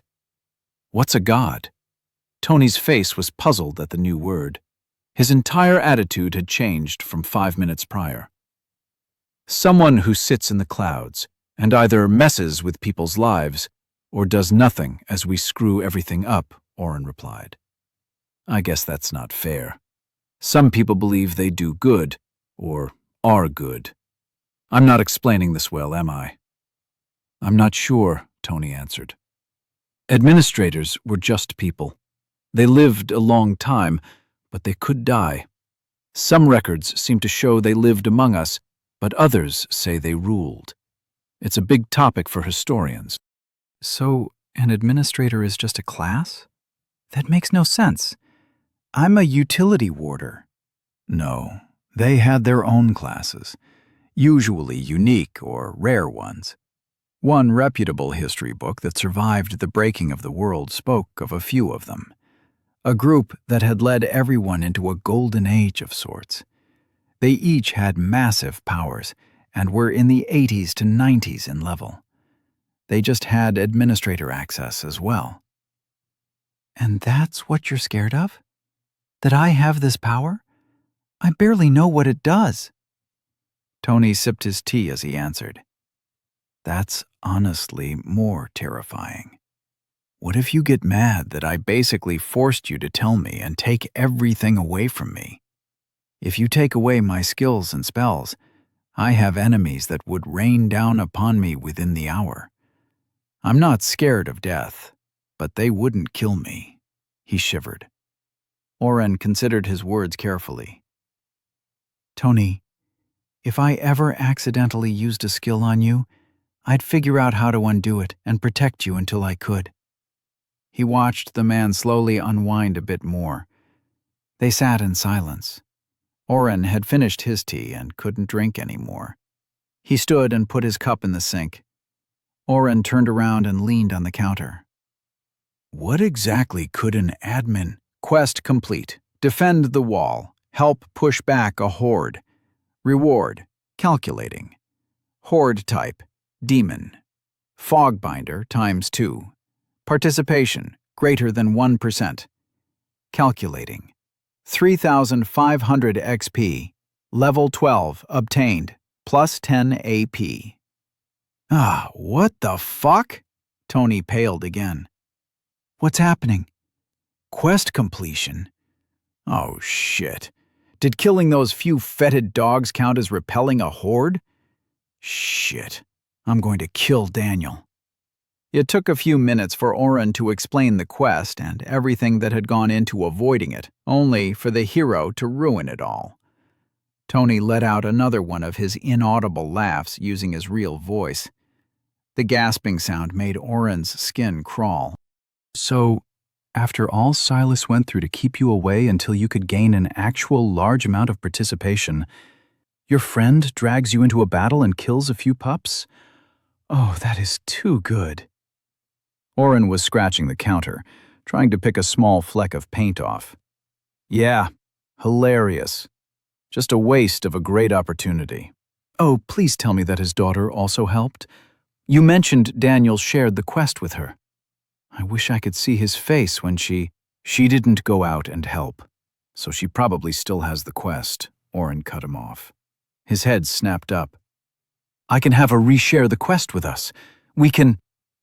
Oren trailed off as Tony shook his head. It doesn't work like that. Quests are unique things. You can't game the system like that. It's been attempted. Usually, the hero is the only one who can give a quest. It might actually be that if he completed it, the quest will disappear from anyone else he shared it with. But the level quests didn't disappear. Oren started to pace. If that one didn't, then maybe this one will still be there for the rest of the party. Honestly, I don't know. Most of the information on the hero class is locked up tight by the nobility and foreign governments. I'm not sure any one person actually knows even half of what must exist on them. Tony fell into silence again. Oren tried to remember what they had been talking about, but the disappointment of getting the quest dulled his memory. Instead, he asked, So, are you still willing to tell me more about the world? Or should we wait until after I do my best impression of dying? Tony smirked. If you survive, I'll be your guide to this crap hole. You ready? As ready as I'll ever be. Oren grabbed the pitcher of water off the counter. I'm bringing this up with me. I remember how thirsty I was last time. Tony stood and gestured to the door. Up the stairs. You remember the way. Oren grimaced and climbed the steps to hell. Oren's first time detoxing from, and blood mana, had taken 4 full days and most of the last night. The second time lasted 5 full days. The only difference was that Oren remembered every excruciating minute this time. He cried in pain as lances of fire spread through his veins and screamed as something pierced the backs of his eyes with cold iron. Tony tried to feed him, but for the first 3 days, Oren had no appetite and barely could keep water inside before vomiting bile down his chest. When he finally did keep some bread down, each swallow was glass, cutting his throat as the sustenance settled in his empty stomach like a weight. Never again, he cried to himself, hugging a pillow and wet with sweat. Never again. Daniel never came to check up on him. 1 day short of a week later, Oren woke from his first sleep of more than 2 hours. He remembered Tony singing to him again, even though the man had stayed downstairs. He'd drifted and dreamed of his mom. She was making him pancakes and yelling at him to come downstairs. He could almost smell them. His stomach rumbled, and Oren held the wall for support as he stood. "Wait for me. I'll help you down the stairs," Tony's voice said in his head. Oren let the old man take most of his weight as they made their way to the kitchen. Tony had some boiled eggs and toast smeared with honey on a plate ready for Oren. "Thank you. Again," he rasped out as he slumped into the chair. He ate ravenously and downed an entire pitcher of water. Tony just sat quietly and waited. Oren finished his plate and wiped his mouth. "If you do that again, it'll likely kill you," Tony whispered in his mind. "You need to learn to control yourself." "I survived, didn't I?" Oren said, feeling a little cocky. Is this how Daniel feels all the time? Lucky and invincible? "Only because I used every trick I have to keep you from going insane or drifting off in your sleep," Tony said. He blinked hard and shook his head. "I'm tired. I'm going to sleep now. I haven't been able to get much, what with watching you. Don't leave. We need to have a long chat." Oren nodded and pulled up his status. "I can get a few new—" Tony stood and put his hand on Oren's shoulder. "And don't buy anything. If you have extra ability points, you're going to need them." He stumbled up the stairs, leaving Oren alone in the kitchen. "What should I do then? I'm not tired anymore," he yelled up the stairs. The response came back crisp with condescension in his ears. "Clean up your mess." Oren groaned and grabbed a mop. Chapter 50. A few hours later, and Oren had cleaned the sick room, the kitchen, and even tried sweeping the hallway to the front of the house. However, the door was magically locked, and he couldn't get it open.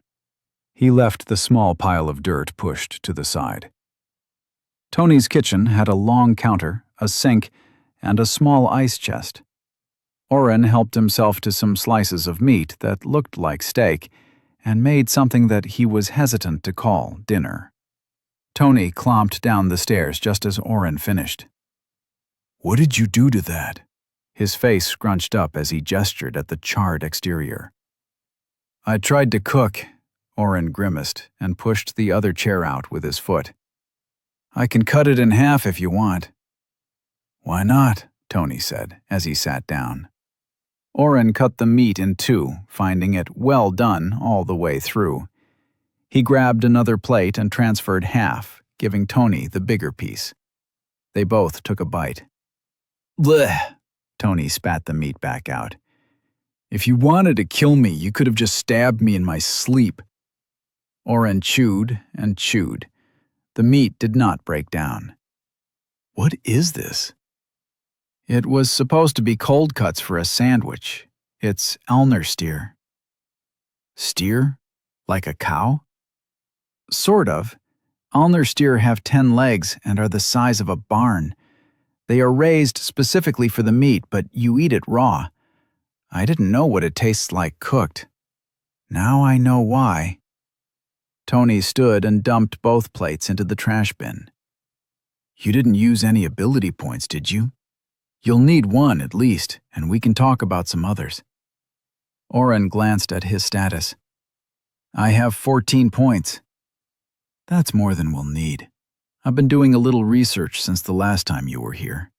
Tony grabbed a book with multiple papers bulging out between pages. "I have a few theories, but first you should open up your skill store. You really need to buy Obscure. It should only be 1 ability point. It'll be faster if you just read it."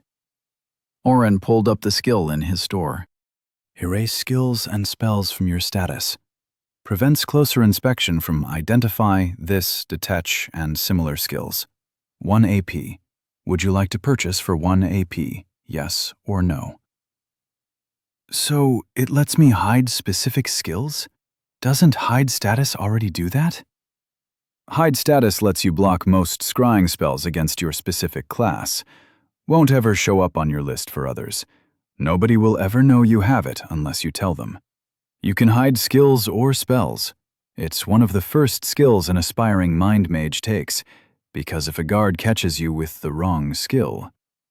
Oren trusted Tony enough to hit yes. Appeared on his status.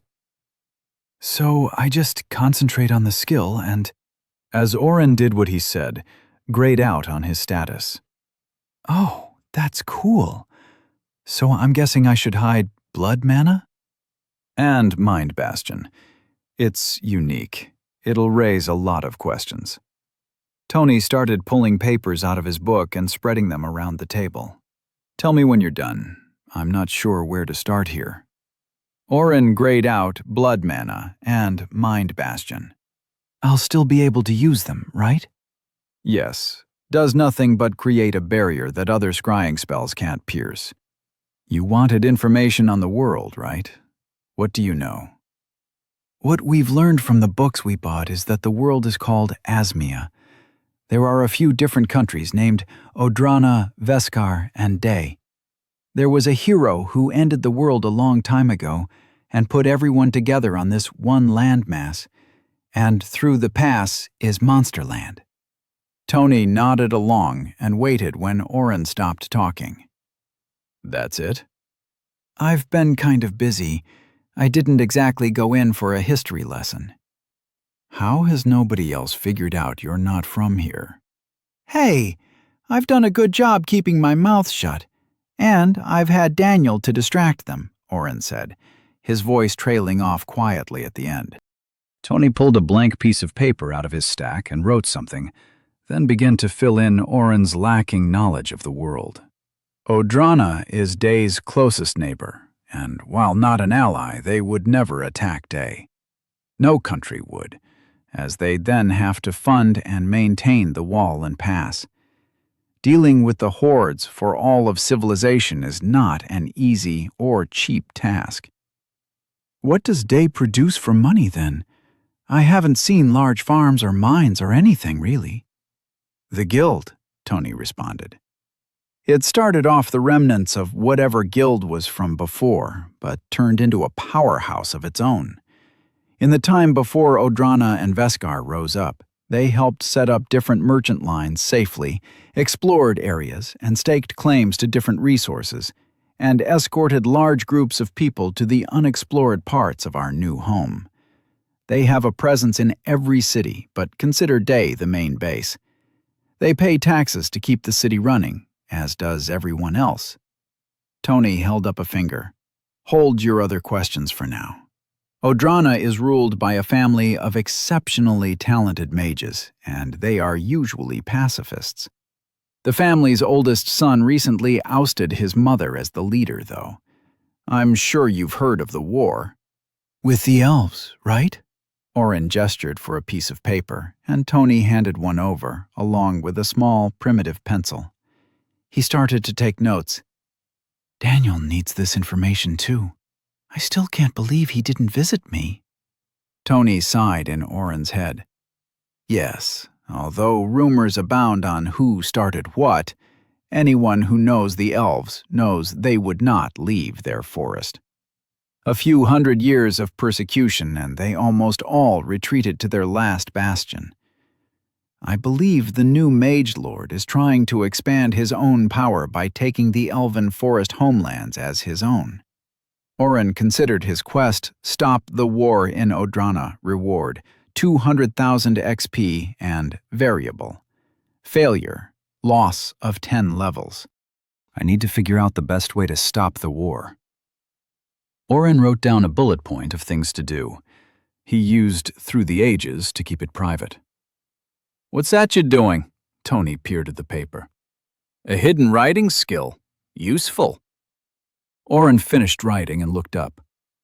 So, hypothetically, how would one stop the war? Short of killing the Mage Lord and placing another pacifist at the head of the family? Destroy the elven forest. They'd have to relocate and spend the next 100 or so years setting up in the forests south of Day. Is that the hero quest? Tony's eyes shone as he asked. Yep, Oren said. Here, take a look. He gave a blue box to Tony without actually sharing the quest. Stop the war in Odrana. That's the quest. Oren told the truth and lied at the same time. Luckily, Tony was distracted and reading the quest box. Amazing! Tony's hands held the air to the sides of the box like it was a physical thing. I guess you could also try to just stop the fighting. An announced hero holds a lot of weight in the politics of this world. What's an announced hero? Tony gave Oren a look that screamed, stupid, without actually saying anything. Just someone who isn't hiding and announced it, huh? Oren asked sheepishly. Tony put another piece of paper over the first. Odrana covers the most land area of the populated world. It produces most of the food we import and is split into a few different territories that all answer to the Synergies family. That's the Mage Lord's family. Each territory also has its own specialty products or commodities, but Mistlight is the crown jewel. It's the only port town that survives the monsters of the sea and that can actually send out ships. Nobody has ever returned with proof of other lands, but they still have merchants that can travel the coastline and the deeper rivers. I've heard they are taking most of the army by boat to the coast of the Elven Forest to attack. Mistlight also is home to the Synergies School for Spells, one of the most sought-after education locations for magic users. Tony continued and pulled out a small, less detailed map than the one Silas kept. This entire area is Odrana. He dragged a finger along the top half of the map. This is the Elven Forest. A small circle above Day, abutting the sea above. And the forest next to Day? Is that under Odrana's or Day's control? Oren pointed out where he and Daniel had first arrived. Technically it belongs to Veskar, but nobody lives there. The Lords of Day sent out teams to keep it clear of dungeons. I'm sure they could send a bill, but Veskar is, well, Veskar. Guy from another planet here, Oren said, pointing to himself. I don't know what that means. Tony rocked in his chair in thought. Veskar is the land that nobody else wanted. It isn't as fertile, it doesn't have much in the way of resources, and there are a lot of swamps. People who come from there are usually a little rougher and more ready to fight. It's not so much an actual country as a loose collection of groups that have agreed not to kill each other. A lot of them end up joining the guild. Some of the best fighters in the guild are from Veskar, but there is the odd magic user, or even healer. Veskar is also where the orcs ended up after the dwarf and orc wars. What about the dwarves? I've seen a few around. Tony shook his head. Nobody actually knows. Well, we know they hollowed out a mountain, but nobody knows which one.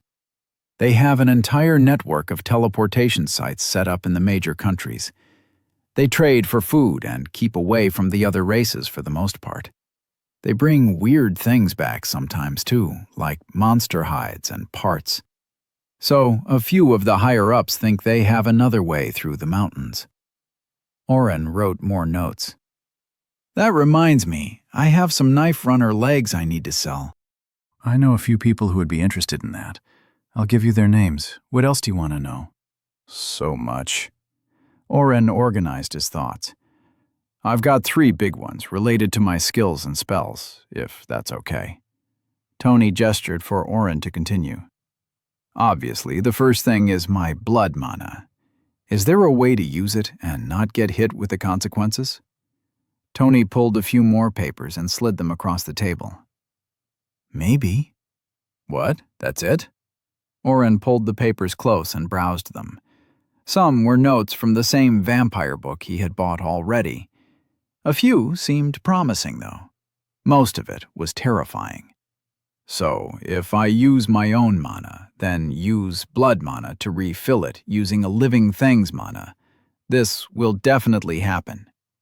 Every time. I couldn't find a hard number for how much or how long it takes, but your class would change to vampire. Tony's notes were a study of multiple books. In short, using blood mana on others was how a person could earn the new class change.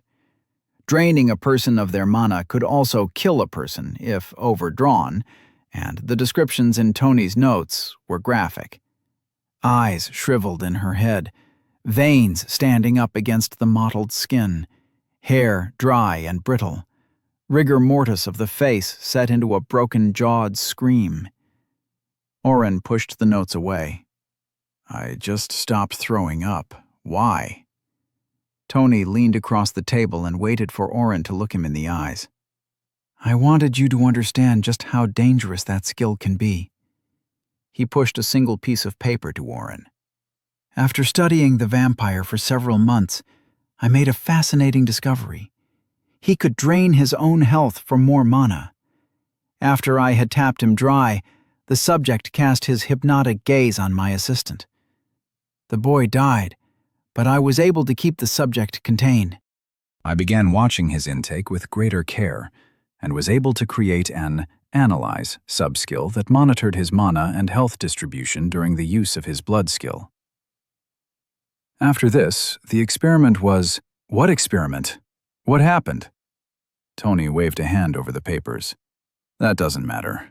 If I recall, the vampire broke out and killed dozens before being put down. Did you notice the analyze subskill?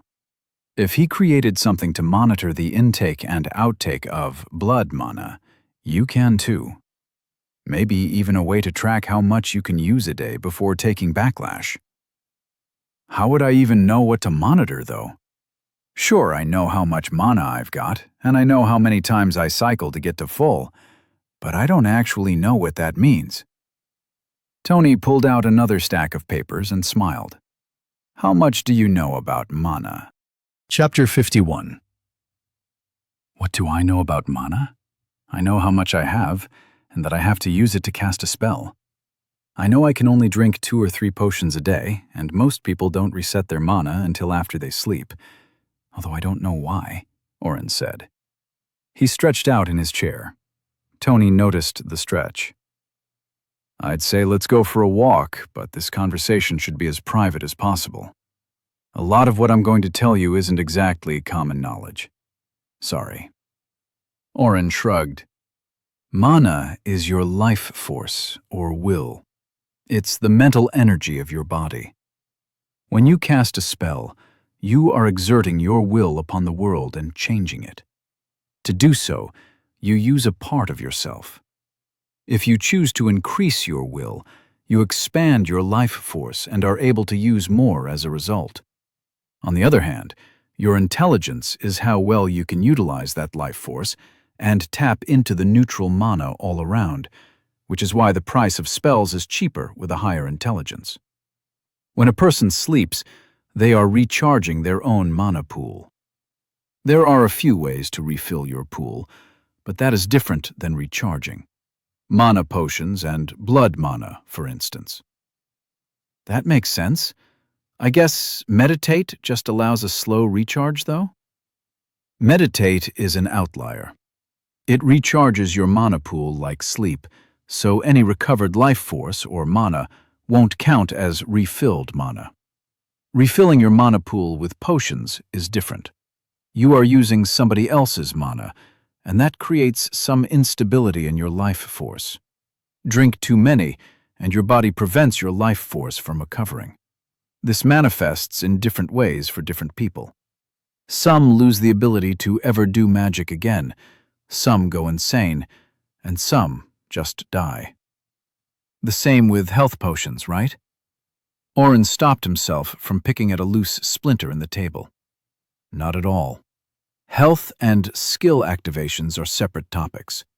Well, maybe not completely. What you are doing with blood mana is converting your own health into mana, so I guess I should step back and explain that before going any farther. Tony stood and walked around the small kitchen, windmilling his arms. I'm going to start at the basics, so bear with it. Strength is, in general, how strong you are. Dexterity is how fast you can move or react, but neither is completely just physical. But don't interrupt or I'll lose my train of thought, Tony said, pointing a finger in Oren's direction. A person with high dexterity moves faster, yes, but it also lets them process and think a bit faster. A lot of people miss that. It's why keeping your stats level is so important, but every generation thinks they can find a way around it. If you dump straight into one stat, it always backfires. You create your own weakness. But that's only half of it. You also have to deal with constitution. Tony continued talking as he walked in circles around the table. Oren stood and leaned back on the wall, creating more space around the small room for Tony to pace. Constitution dictates how much health you have, but it also is so much more. It's how well you can take a hit or survive a spell. It reduces the damage you take and lets you survive longer without food. Constitution is the most overlooked stat we have, and people never give it the credit it's due. Your health is just a construct. A single hit can kill a person with 1 health or 100. I'm sure you know about critical hits? Oren nodded. Your health is just a representation of how much damage your body can take before you go down. Even at 0 health, a person might be able to survive if somebody is around to keep them stable. It's slipping into the negatives that kills you. Tony turned to Oren. Do you know why your mana, your life force, will reset when you sleep, but your health can take days or weeks to fully recover without a healing spell or potion? Oren shook his head. But I'm guessing you'll tell me.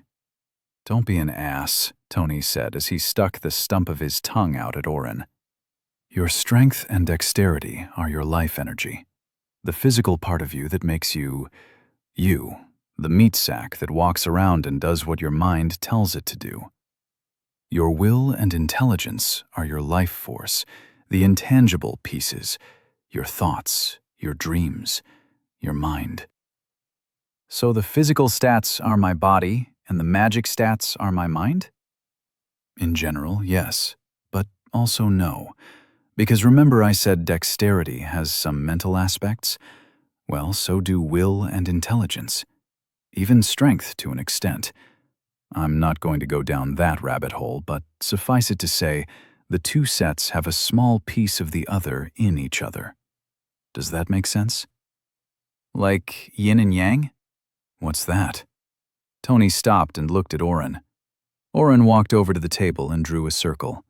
He separated it into 2 sides with a curvy S and doodled a yin and yang symbol, complete with shading and 2 smaller inversed circles inside. It represents dark and light, I think. How the two need each other and are actually part of each other, Oren explained. Tony stood over the paper for a long, silent minute. This is the best explanation for stats I have ever seen. Do you know what the circle is? The 2 halves connected into one? Yeah, I told you. It's a yin and yang symbol. Tony slapped Oren upside the head. This side here, the darker one, it's your strength and dexterity. The other is your intelligence and will. What is missing? Constitution? Constitution. Your life energy and life force working together. Constitution is your health, but it's also your life energy and life force. Without constitution, you have neither strength nor will. Without the others, you don't have constitution. It's more than just your HP. It builds a buffer for all your other stats. Tony drew his finger in the circle around Oren's drawing. It encapsulates and protects everything. Oren stared at his sketch. Huh? Tony looked down at the ground and took a deep breath. When a fighter uses a skill, what do you think he's doing? Huh? Oren was feeling more and more stupid. When your friend uses a skill, not a spell or something that uses mana, what do you think is generating that energy? Tony pushed. I hadn't really thought about it, to be honest, Oren replied. Some skills, like weapon fighting skills, are innate. They just become part of a person. Others use mana, but most fighting skills don't have a cost to them. They can just be activated, but only so many times close together. Tony looked Oren in the eye. This is a secret that a lot of organizations keep very close and dear. Constitution is the important stat. Strength lets a person hit harder, and dexterity lets them swing faster. But constitution is how strong their body is. It's how quickly the skill can recharge, and how many times a person's body can take the damage of using a skill. Have you ever seen a fighter type overuse a skill? They can't. They get tired and run out of energy. That's constitution protecting them. It's the same when you use too much mana. Your body shuts you down. But why does it only take sleeping to regain your life force, but life energy takes so much longer? Oren finally felt like the wheel was turning in his head again. Good question. Tony's eyes glimmered. What do you think? Please don't play teacher like that. Just tell me. Tony frowned. You really are no fun. Remember what I said about will and intelligence earlier? You are using your own life force to exert change on the world around you. There is life everywhere. When you sleep, your body simply absorbs it. It's like how plants absorb sunlight for nutrients. You do the same when you sleep. Some part of the brain shuts down, and you can convert that neutral life force into your own. But health is more than just life force, right? It's life force and life energy, Oren said, peering down at his circle. Mostly, yes. There's a lot more technical stuff, but that's the main idea. You can't create life energy without healing spells, which is really just a fancy conversion of life force into life energy. Otherwise, you have to let your body's natural processes work and restore whatever you lost. Oren stood silent, and then began to scribble notes under the yin and yang doodle. Then he had a thought. When we were all in the dungeon, I used a spell to boost everybody's stats by a lot. But not constitution. Everybody but me and Daniel got sick. Like passed out on the floor sick. They had all these status effects like fatigue and dizziness, and he tried to remember the others. Brain fog and nausea? Yes. Wait, how do you know? Just because you are unique in being able to boost another person's stats doesn't mean people can't do it to themselves. There are a few classes. The one that comes to mind is Berserker. The person can use a strength increase skill for a time at the cost of being able to tell friend from foe. They destroy nearly everything in their path. But if their constitution is too low, they pay the price on the other side of the skill use.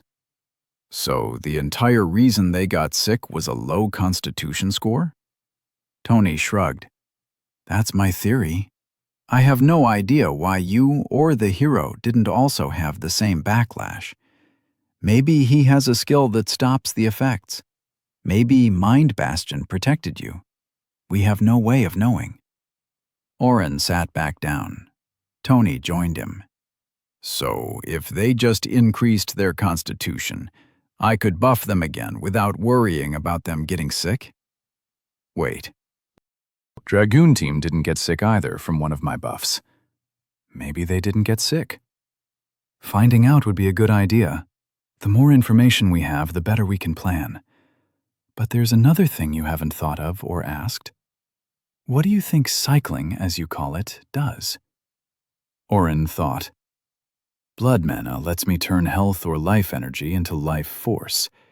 Heal small wounds lets me turn life force or mana into life energy. I'm just turning life energy into life force and back again, Oren said aloud. But the cost isn't the same. I'm doing an even exchange from health to mana, but it's cheaper to heal up again. And because you are using less life force, Tony trailed off. Oren imagined the dark and light sections of his drawing moving back and forth. The extra has to come from somewhere. Even exchange and all that. Tony looked surprised. I didn't realize you knew that. I barely remember it. Something about a law of physics. What's physics? Tony's eyes shone with his natural curiosity. His hair seemed to stick out even more. Later. So, when I'm healing, I'm actually using some of my mana, but also some of that neutral mana in the air you mentioned. Got it in one, Tony beamed. Top marks for you. So that's why I get sick if I cycle too much. Half right. You also use Mind Bastion to ignore what your body is saying. You could probably get away with cycling a bit more if your constitution was higher as well. Or what? You can buy Analyze, and we can try to create a sub-skill that lets you know exactly how much cycling you can do without long-term effects. Then you'll know when to stop, and I won't have to clean vomit out of my hair again. Oren pulled up his store. Analyze. Monitor target. 5 AP. Would you like to purchase for 5 AP? Yes or no? Monitor target? That's it?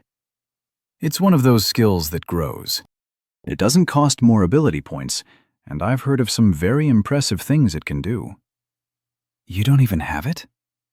I haven't leveled in years. You think I have ability points left over? Oren considered. 5 ability points is a lot for a gamble. It might not even work. He sighed. Yes. Purchase. Analyze was added to his list of skills. What's next? Chapter 52. Tony smirked. You just use your new skill. Oren waited. What else? Tony shook his head. Nothing else. Try it on this. He pushed the half-empty cup of tea sitting on the table toward Oren. Oren used Analyze. Black tea. You just had me spend 5 ability points on this? Oren nearly yelled. What good is this? Tony laughed with his halting, choking sound. Boy, did you really think it would be so easy? Do it again. Oren used the skill. Black tea from Veskar. It says from Veskar now, Oren muttered. Why did it give more information? The more you monitor something, the more you learn. You could keep using that on this swill, and eventually it would tell you what region it was grown in, and how long it's been since the tea leaves were harvested. But that's not the point. Do it again. Oren complied, but nothing new appeared in the box. He tried again and again and again. I did it 5 times, Oren complained. Nothing new is happening. Tony pointed to the counter behind them. Can you grab those 2 canisters of tea there? Oren stood. Why? Tony waited for Oren to grab the canisters and sit back down. He turned one container around so Oren could read the handwriting on the dark glass jar. Veskarian black tea. I don't get it. A lesson within a lesson. Use your eyes before you use your skill. You might pick up something. Tony turned the second canister around. Veskarian green tea. Tony smiled and rolled his hand. Again. Oren used Analyze on the green tea. Green tea from Veskar, Spalril territory. I still don't get it, Tony sighed in Oren's mind. If you know something about the item you're analyzing, you don't have to waste time learning the basics. Keep going. Oren used Analyze another 20 times or so before it happened. The skill stopped working. It didn't activate. Why did the skill stop working? You've used up your ability for now, Tony responded. How? Tony shrugged. Same way you use up your mana. I told you already, skills have to recharge just like spells. I'm actually surprised you were able to activate it so many times. You definitely have something affecting your constitution. What was the point of doing that? Tony reached across the table and patted Oren's hand. Kid, you are an impatient ass. You need to slow down. You are still recovering from your last attempt to off yourself. There's no rush, and I'm trying to teach you the best I can. I've never had a student before, so be patient. Oren swallowed the words in his mouth and tried a different route. Can you at least tell me what I should be doing with Analyze? Tony nodded and put the 2 canisters of tea back on the shelf. Every day, preferably before you go to sleep, use the skill on yourself. Try to do it while using spells and while using Mind Bastion. Try it with blood mana, but no more than 1 cycle a day. It might take a few weeks or months, but Months? Tony, I don't want to be here another few months. I have to. Tony slammed his hand on the counter. Listen! His voice echoed in Oren's head. You need to get a handle on yourself. Do you realize how advanced your spells are? You've broken into higher magics already. A normal mage gets 100 mana a day if they're lucky to practice. And you've used that much in 5 minutes, only to do it again and again. You need to understand what you are doing to yourself, or you could die. You have to put in the work and be careful, or you'll kill yourself, Reed. Oren waited and watched Tony breathing hard. When the man seemed to catch his breath after his tirade, Oren asked, Who's Reed? Tony's eyes flickered. Who? You called me Reed. Tony waved his hand. No, I didn't. Wait half an hour and try to use Analyze again. Use it on yourself this time. I'm going out to get some more food. You've cleaned me out. His voice continued as he walked down the hall to the front door. Don't let anyone inside. The door slammed closed. Oren was left alone. He waited about half an hour and started using Analyze on himself. Instead of the status that Identify gave, he received a weird amalgamation of information. Oren, age 17, heart rate 68 beats per minute, weight 130 pounds, height 5 foot 10 inches. After half an hour of nothing, Oren got bored and started looking through his other spells. He noticed a blinking cursor on his status. I must have leveled teleport when I was coming back from the Dragoon party. Oren, Utility Warder, level 12, 1,990 out of 3,000. HP 90, MP 380, Strength 9, Constitution 9, Dexterity 9, Will 28, Intelligence 11. Abilities: Mind Bastion, Dimension Hole, Identify, Blood Mana, Map, Party View, Monster View, Trap View, but Zoom. Sidesteps, Level 3, 9 out of 300. Mana Pool, Through the Ages. Analyze. Spells, Calm Mind, 5 MP. Heal Small Wounds, Level 1, 5 MP. Level 2, 10 MP. Level 3, 20 MP. 740 out of 10,000. Camouflage, Level 1, 10 MP. Level 2, 10 MP. 210 out of 10,000.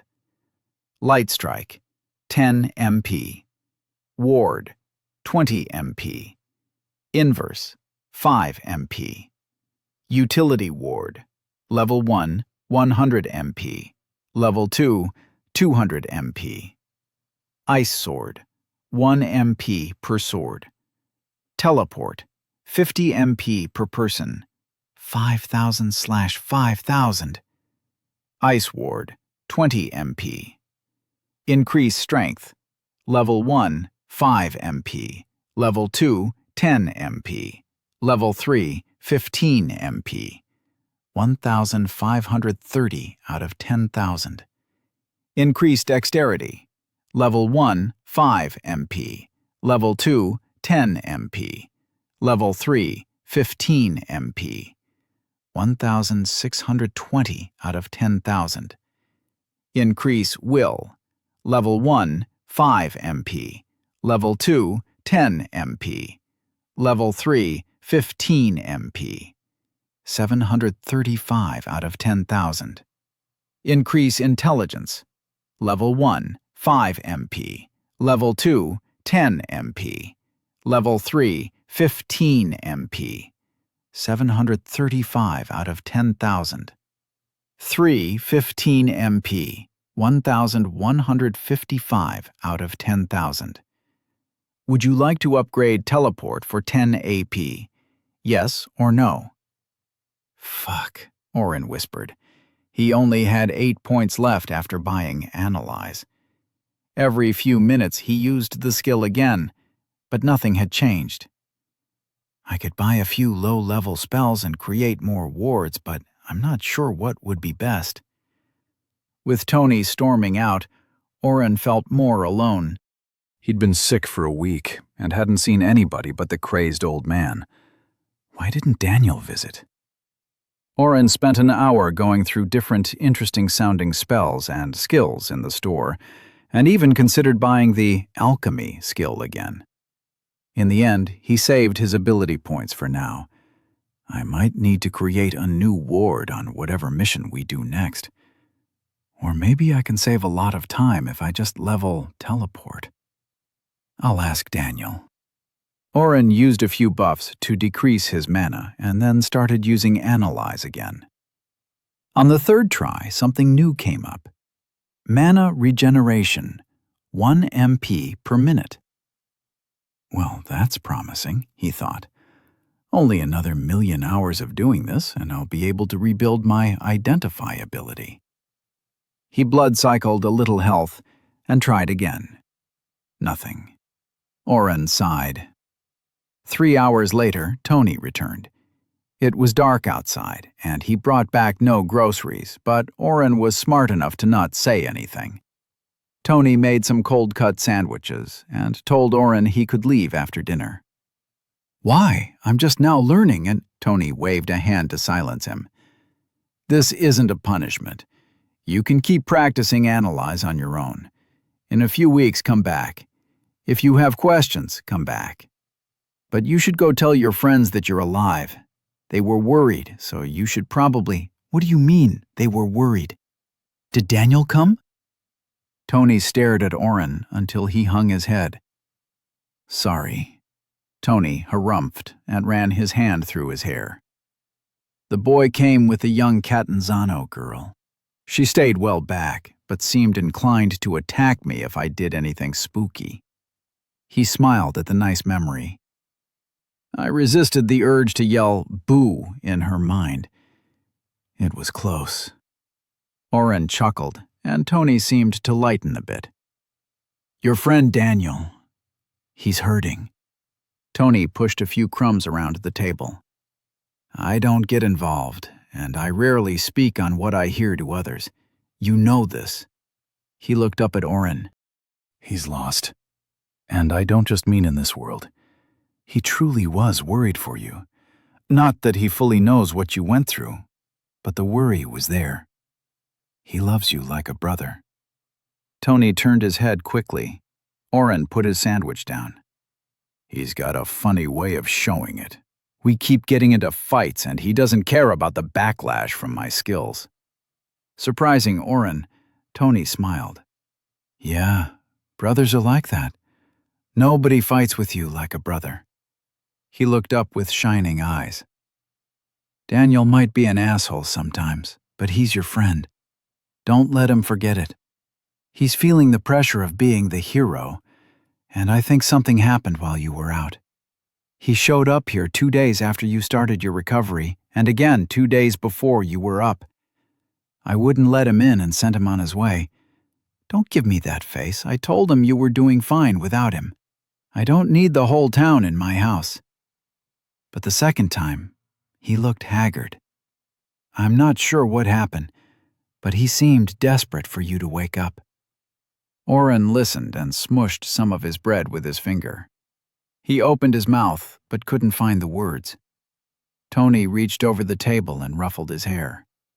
I know. I'm the best, and you'll miss all our talks. You can come back tomorrow if you want. We still have lots to talk about. I still have questions too. I'm not sure I believe in your flying buildings.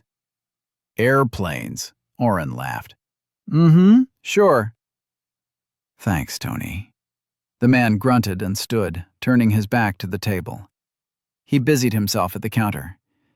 "Get on out now. Don't forget to keep practicing analyze." Oren used camouflage through the streets. He could have used teleport, but after being cooped up in Tony's house for so long, the night breeze felt great. He passed by the square in front of the hospital, taking care to not bump into anyone.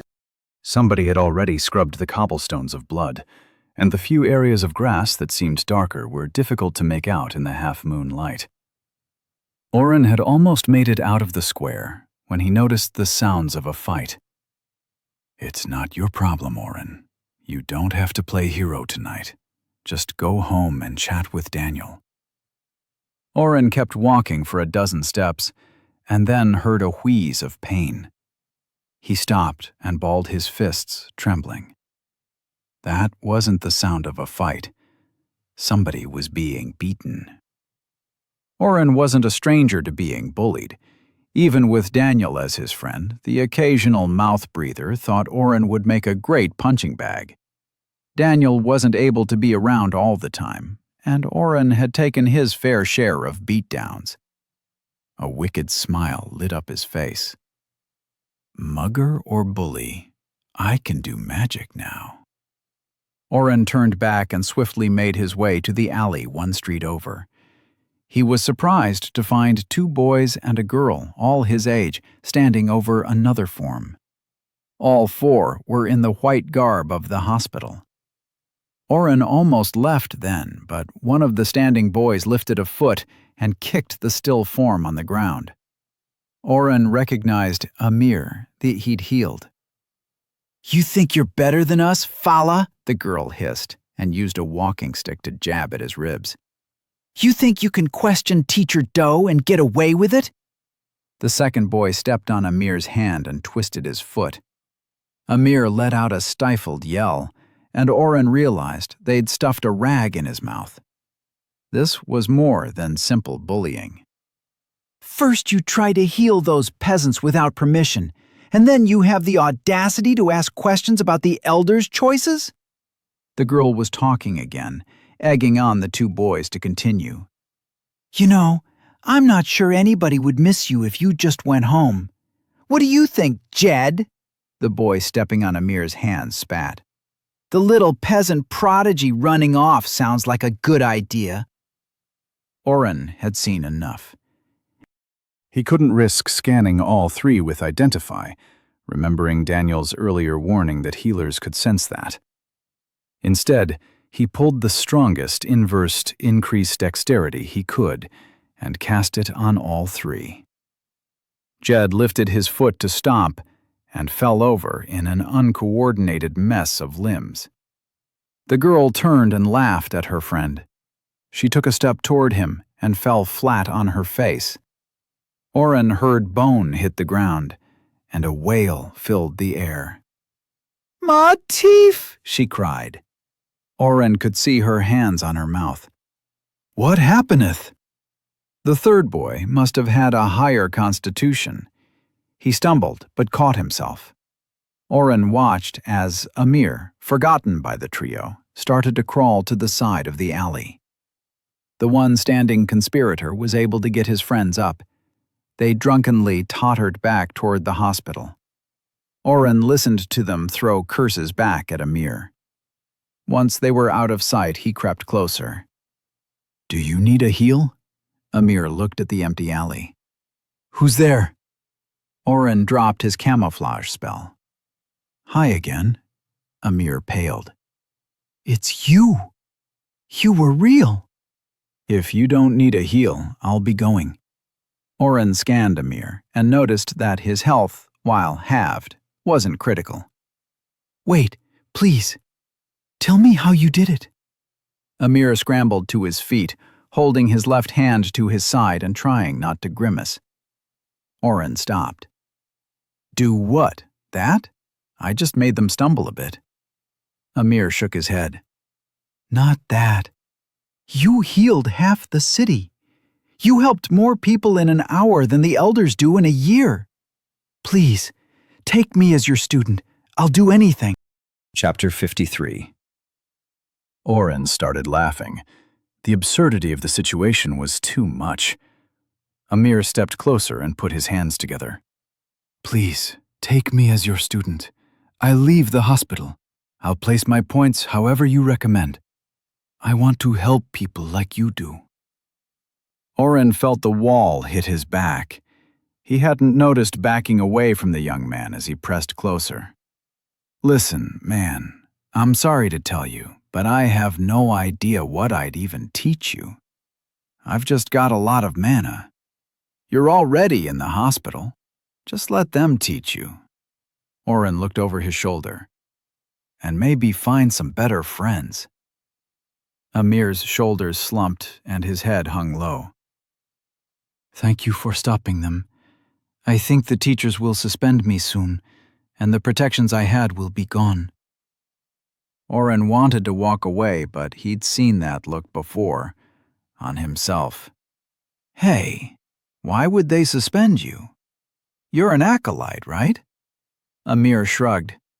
I was a healer acolyte, but I was demoted for helping before I was given clearance. Oren scanned Amir and saw his class had changed to healer initiate. Wait, what? They can change your class? Oren had never heard of that. I thought the hospital just helped you gain the class. How did they do that? Amir crossed his arms and rubbed them. Oren realized it was chilly out, and Amir's dirtied and ripped white robe had lost a sleeve. He pulled a blanket out of his dimension hole and handed it over. Amir pulled it over his shoulders and thanked him. After the invisible healer, you healed all those people. My teacher was angry. The principal was angry. I had already broken one of the tenets set by the hospital, so I was punished. Amir raised a hand to his neck. I was shown true pain for 2 days for my failure to follow orders. I thought that would be it, but then the city began whispering about you and what you did. They came a week ago and took my healing away. Oren was pissed. He'd already had a pretty bad image of the hospital from the research he and Daniel had done. This was something darker.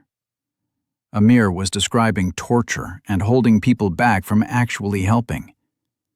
How do they take away your healing? Amir frowned. What do you mean? They took away my amulet. It was Oren's turn to frown. What amulet? Amir's face moved from confusion to surprise to elation. You're not from another healer group, are you? You're a natural healer. There are rumors, but I've never met one. Oren realized they were still standing in the middle of an alley a few hundred yards from the hospital. I'm not, whatever that is, but we shouldn't keep talking out here.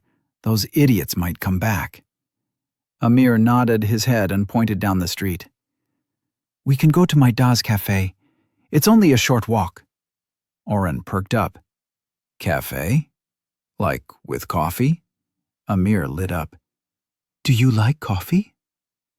Amir's father had established a small shop at the end of a street that Amir described as full of lawyers, officials, and bureaucrats. The type of people who always need a good pick-me-up. The shop itself had 2 small tables outside and a window to order from. Amir used a key to open the side door and practically pushed Oren into a chair inside. The interior was as tiny as it looked from the outside. Behind the small closed window was an elaborate contraption of silvered pipes and large glass jars of different sizes of coffee beans. A small tray sat next to the window. For pastries. The rest of the small room was filled with bags of different beans and sugar. A single chair rested behind the door, which Oren was currently sitting in. Amir came alive as he twisted knobs and filled hoppers. He explained to an interested Oren what each pipe did and even pointed out the different types of coffee. This one is from a tiny village in Odrana that all other beans are said to originate from. This one is from the Elven Forest. Nobody knows how they actually grow because the climate there is all wrong. We've got a variety from Odrana and a few from Veskar. The difference is really in the notes you get. Odrana coffee is usually more nutty and fruity. Veskarian coffee has more citrus and floral notes. Oren let the man work his nervous energy off. He'd been accosted, saved, and found himself face to face with the legendary Invisible Healer. What a shitty superhero name. Amir turned knobs and water fell from one pipe into a metal container. He placed it on a small stove device. While the flames licked the metal and heated the water, he put a handful of beans into a mortar. This is Odrana coffee, but it's actually a newer bean. It isn't as strong as some of the others, but has a beautiful smoothness. It's my favorite, and my Da always keeps some on hand in case I'm having a rough week. He used a small filter in an inverted triangle holder and poured in the ground-up beans, then the water on top. Oren watched the barista work in silence. A few minutes later, Amir handed Oren a small, plain cup. Cream? Sugar? Oren shook his head and sipped. He had had a lot of amazing moments since landing in Asmea. He'd learned magic, fought monsters, and met some cool people. But every moment so far paled in comparison to the first cup of coffee made by someone who didn't mangle the process. The coffee was hot and smooth, just as Amir had said. The flavor had some spice and nutty undertones, but kicked in a little chocolate toward the end. You like? A hopeful Amir rolled forward and backward on the balls of his feet. Amir, if I had anything to teach you, I would, just for this cup of coffee. Amir grinned. I'm glad you enjoy it. Oren slurped up some more. Okay. So, now that we're not standing outside the stronghold of the crazies who tried to beat you up, tell me about the amulet. Amir leaned against the wall, planting one foot and resting the other behind him, casually cool. It is common knowledge, so I'm not breaking any rules. When you join the hospital, you join as an initiate. You run errands and take classes. You learn the rules and how to follow orders. You are taught about the theories of healing and how not to overdraw or do more harm than good. You following so far? Oren tilted his cup up as he drained the last bit of nectar. Yep. Becoming an acolyte is a great honor. One I worked 3 years to achieve. I was given an amulet that let me use the healer spell, heal small wounds. Yeah, that's the one I've got. Amir's eyes flashed with desire and a tint of jealousy. You just have it? You didn't have to use an amulet for years? Oren shook his head. The hospital loans an acolyte an amulet until we understand the spell enough to buy it ourselves. When it appears in our system store, we become full members of the hospital. Our lives and class are tied to them. Oren set the empty mug on the counter for pastries. So that's why healers never leave the hospital. Your class is connected to the entire group. Interesting. Amir scowled. That's one word for it. I want to become a healer to actually help people. I can't stand them charging so much and healing so little. Their reasons may have started off meaning well, but it's all politics inside the walls of the hospital. Oren watched Amir get worked up. The man had been so calm, but talking about the corruption he'd seen fired him up in a way that reminded Oren of his own dad. Before he'd left, he'd been an activist outside work. He organized, marched, and protested anything he thought unfair or unjust. He'd even brought Oren along for a few before Oren realized Amir was nearly crying. Mom died. I swore I would never let something like that happen again. Oren stood up and clapped the man on his shoulder. Hey, I have no idea how to teach you or what I could offer. But if you need a friend, you've got one. The weight of the day, or probably weeks, hit Amir. and the man hugged Oren and started to cry in earnest. Oren awkwardly patted his back and waited for him to stop crying. Amir pulled back and wiped his face with his one remaining sleeve. "Sorry, it's just been a lot." Oren smiled kindly. "Yeah, I get it. My life has been so crazy the last few weeks you wouldn't believe me if I told you." Amir noticed the empty cup and pointed. "You want another?" Oren grinned stupidly. Friends forever. The two stayed talking for a few hours. Oren could tell Amir was nervous to go back to the hospital dorms where he lived, so he let him tell his life story. His parents had traveled today as merchants from Odrana and found themselves having a baby along the way. His mom and dad had started the coffee shop after finding no real competitors around. With the family connections back home, they had a steady supply of product. His mom had gotten sick, and the costs of continued healings had grown too much. She'd hidden how bad she really was, but had died 5 years ago. Amir had joined the hospital shortly after in an attempt to never let the same happen to anyone else. The boy, who had started quiet and timid, turned out to be a deeply kind and intelligent man. Amir had done well in his classes and risen quickly, but he hadn't noticed that by doing so, he'd ruffled some feathers. He wasn't adept at the politics and movement needed within the hospital, and all his smarts had been wasted. "Teacher Doe enjoys punishing me. His son was passed over for promotion for a year because I was elevated to acolyte. Of course, I only found this out after I was assigned to him. He rarely lets me do actual healing and kept track of how much I did. Now it'll be years before I can heal again, if ever." "You're sure you don't know how you learned?" Oren shook his head again. He'd told Amir that he had gotten the spell with his class, a rare class only possible to people from his small village. Amir had just accepted the excuse and moved on. Oren put down his third cup of coffee. "I better get going soon. It's late." Amir looked out the small window. "Yep, it's past midnight. Sorry for talking your ear off. My da listens, but he's family, and that's different, you know?" Oren nodded, but didn't say that he didn't know. He hadn't had a real conversation with his family in years. After his dad left, his mom had tried for a while, but Oren had pulled back.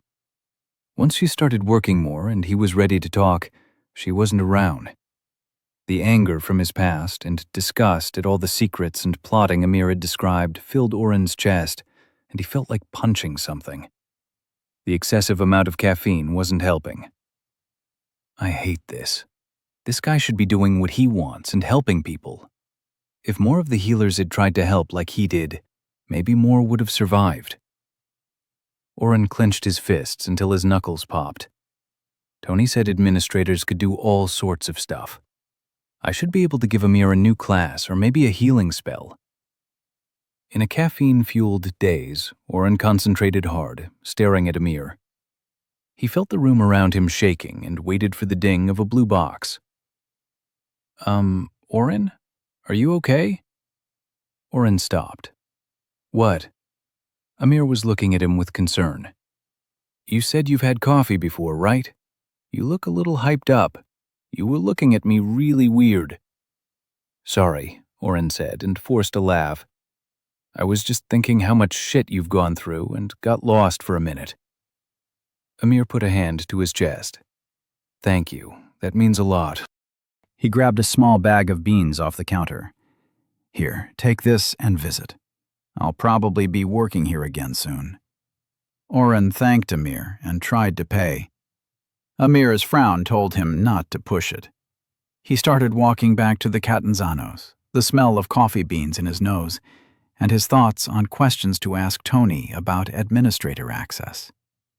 He really wanted to help Amir. Oren was so engrossed in his own thoughts, he missed the two people shadowing him.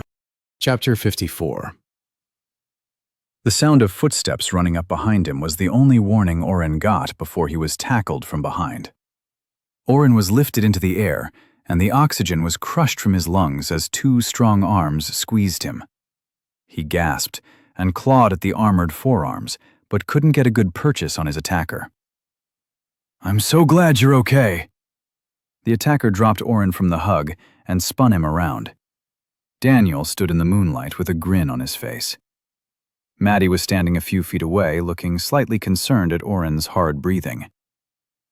"Daniel, you scared him," Maddie chastised. "He's shaking like a leaf." "Oh, shit," Daniel said, and took a step back. "I'm so sorry. We got lucky on our way back from that asshole's house and found you. I didn't even think, I just ran at you. I'm so sorry." Oren heaved in deep breaths as his friend apologized over and over.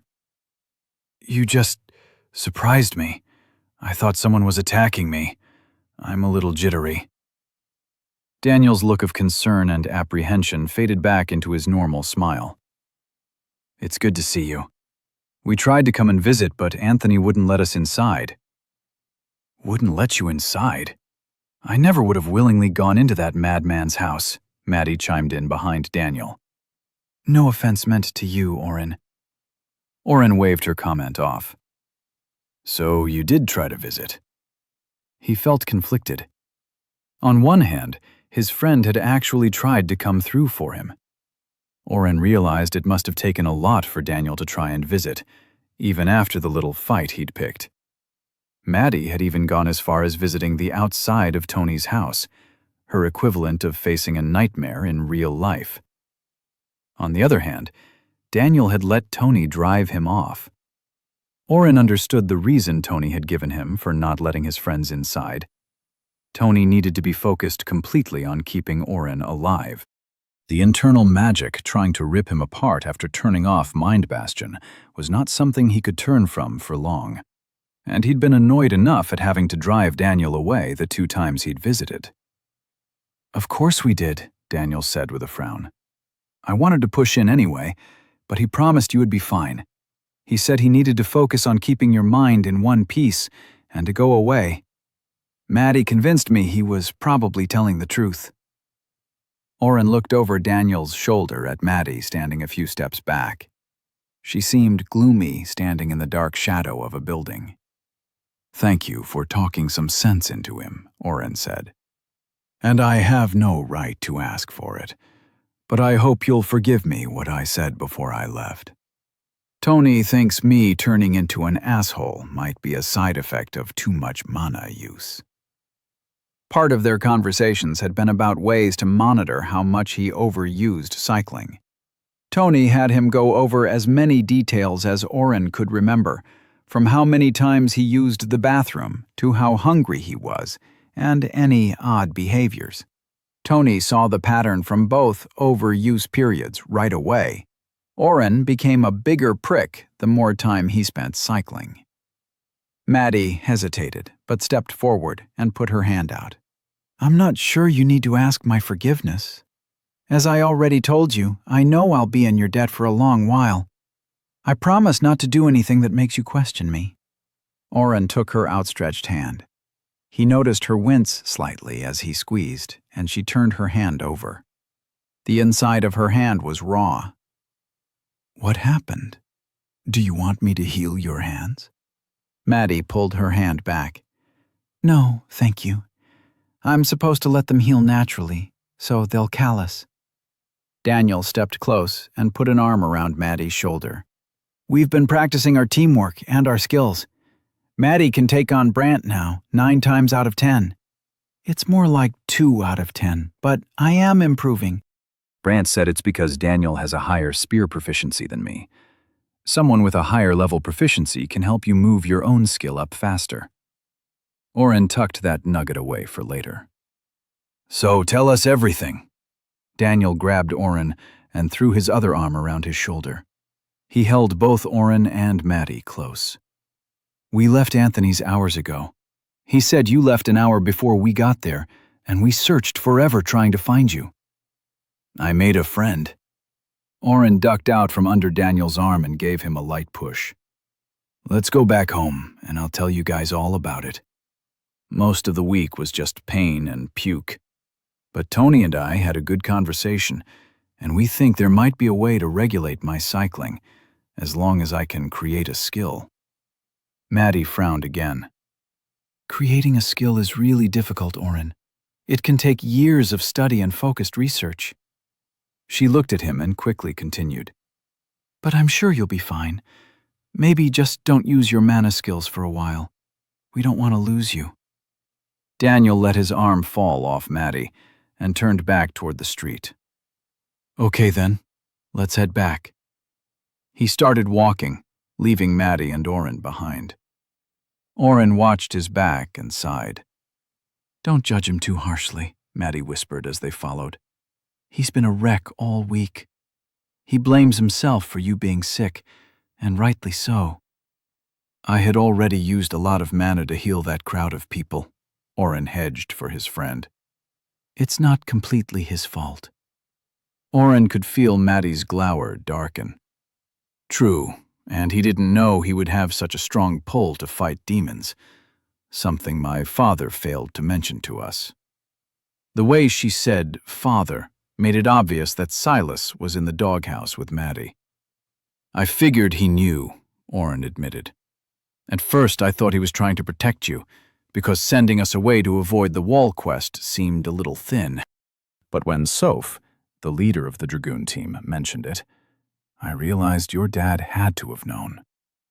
Maddie crossed her arms in a tight hug. I'm sorry. Oren sighed. Listen, I was an asshole to you before I left. I can't keep blaming you and your dad for everything. I think we have just been terrible at communicating. Maddie put up a finger and started counting. I threatened to kill you because I thought you were a vampire. That was my fault. I should have asked more questions and not jumped to conclusions. Oren laughed. I forgot about that one. I probably should have tried explaining my skill better. She put up another finger. My dad testing Daniel with a bunch of low-rent thugs. It never should have been more than a light rough-up, and they took it over the line. Oren rubbed his chest. His healing had taken away the damage, but a slight scar still puckered between two ribs. He kept quiet. Maddie put up a third and fourth finger. Trying to push you away when we thought we struck gold with finding a hero all for ourselves. Trying to strong-arm you into leaving. Luckily, I was able to fight back that time, Oren half joked. Maddie shook her head. My father saw an opportunity. He told me whatever spell you used weakened him a bit, but he still felt confident he could have taken you. He just rearranged his goals to include you. She made her hand into a fist. That's all he ever does. He plots and plans and moves pieces on the board. Oren and Maddie walked behind Daniel. He kept looking back but sensed the mood and stayed ahead. You mentioned your mom was an adventurer when we were in the dungeon, Oren said. When she was around, did your dad do the same stuff? Maddie turned her head toward the sky. The flame from a lamppost winked off her eyebrow piercing. Or maybe it was a tear. She grounded him. He's always been about the end, no matter the means. She just wanted to protect people, no matter the end. I think they balanced each other well. He's not a bad man, Oren. He's responsible for thousands of lives and makes decisions daily that I never want to make. He sends guards to their deaths so that the people of Day can sleep in peace. I know that in my head. He makes choices for our future that keep him up at night. And I love him. But you can love somebody and still not like their choices. Daniel waved at them to hurry up. They were approaching the Catanzano house. Maddie waved back. I'm telling him tomorrow that I'm going to reject becoming the next Lady of Day. I have cousins. It's been done before. I want to follow my mother's path. No, I want to follow my own path. And it's well past the time I've told him that. Oren didn't know what to say. Turning down the role of being in charge, of doing the work she'd been groomed for, wasn't a small thing. Are you sure? Maddie nodded. He'll tell me I'll change my mind and be back in a year's time. But I'm committed. Not just to Daniel as the, well, you know, but also to our team. To you. She stopped within a stone's throw of her house and turned to Oren. Daniel was talking to the one guard stationed outside the house. I'd like to start over and be your friend, just like Daniel has become. Her sincerity in the entire talk hadn't wavered, and Oren knew the right words to say. But as he opened his mouth, all hell broke loose. Out of the corner of his eye, Oren watched as the guard waved back to Daniel and then fell as if in slow motion. A small feather puff sprouted from the side of his neck. Two dark-cloaked figures fell from the rooftops on either side of the street and raced toward Daniel, even as he rushed to catch the falling body of the Catanzano guard. One took something long and thin and put it to his face. Daniel reached back and grabbed his neck. He turned and saw his attackers, took 2 steps, and collapsed face down. Oren realized he was moving. He pulled down every spell in his arsenal. He boosted his dexterity, strength, intelligence, and will. He inversed the same and tried hitting each of the figures. One of them stumbled, but the other kept moving, barely casting a glance at Oren. Maddie was screaming. Not yelling in panic, but screaming orders at the Catanzano house. The front doors slammed open, and 3 guards rushed out. The assailant that Oren had tripped cast a spell, and icy bars grew in the doorframe, blocking the rest of the house. Oren saw Brandt start hacking at the ice, yelling orders at the men around him. The 3 guards who had cleared the door sprang into action. One grabbed Daniel and started dragging him back toward the house, while the other 2 ran at the closer cloaked attacker. The figure swirled and raised their arms into the air, with 2 vine-like whips that lashed out. Each guard took a single hit from the whips and went down. Oren's practice with increased dexterity finally paid off, as the burst of speed didn't trip him up. He reached into his pocket and plucked his sword out just in time to run through the one he'd made stumble. They were just pulling their arm back to cast another spell, and Oren heard the shock of air leave their lungs. The 3rd guard raised a spear to meet the closer attacker. Oren tried casting inversed debuffs on the figure again, but other than another look back, they didn't stop spinning the dual whips. Oren tried to pull his sword out of the dying attacker. He'd run them through the back with all his strength. The blade was caught on something and stuck. Brandt was yelling at Oren to leave the sword, but he needed something to attack with. The 3rd guard was holding off the whips. Brandt wasn't hitting the ice bars anymore. A guard on the inside was holding his hands close to the bars, letting off a bright flame that looked like a blowtorch at high power. After another tug, Oren let go and moved as if in a dream. He looked over his shoulder. Maddie had her spear extended and was fighting a 3rd figure. His head snapped back, and he watched one of the whips move around the guard's spear, yanking it from his planted position. The 2nd slipped through and wrapped around the man's neck. He let go of his spear and started grabbing his throat, but to no avail. The guard was out in seconds.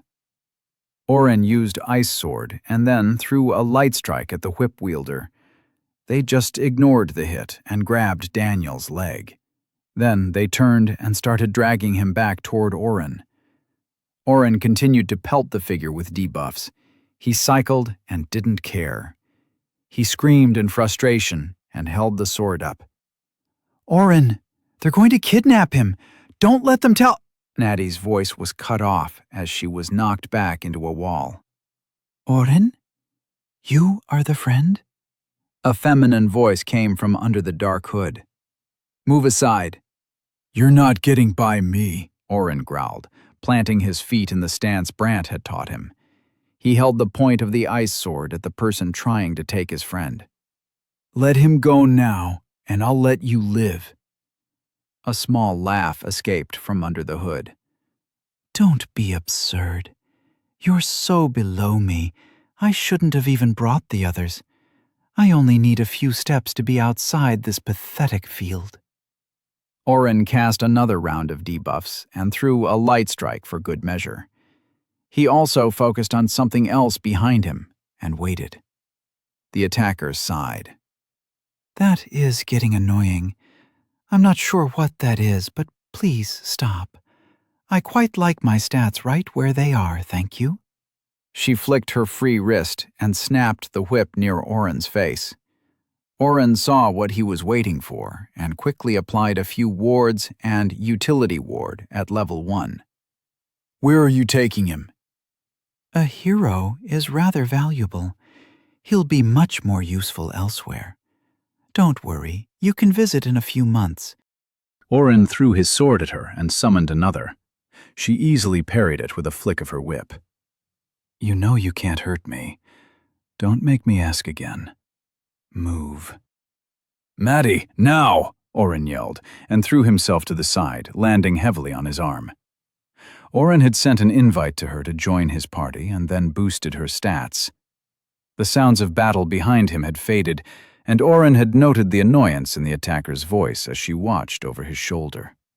He cheered as the easily recognized streak of light blasted past him and raced toward the figure holding his friend. Then Oren's heart dropped as another cloaked figure with a sword stuck in their chest jumped into the line of fire and dropped. The female tisked and stepped over the still body of her comrade, dragging Daniel's body over him. Oren had time to see Daniel's wide and scared eyes begging for help right before she teleported them both away. Chapter 55. No! Oren yelled, and grabbed at the empty air a few feet from him. He was too late. His friend had been kidnapped.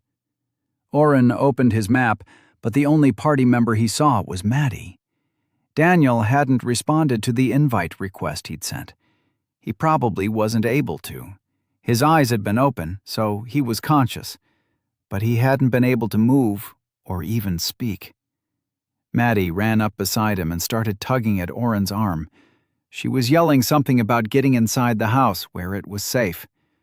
The ringing in his ears made it hard to understand. A small cough from the ground caught his attention. "We need to get inside in case they try to come back," Maddie was saying. Oren ignored her and pulled his arm from her grip. He walked over to the crawling form with a sword stuck through his back. The blade scraped along the ground under his body as he pulled himself forward. The man's hood had fallen back, and blonde hair was matted in sweat. He reached out toward the spot Daniel had been teleported away and let out a moan of despair.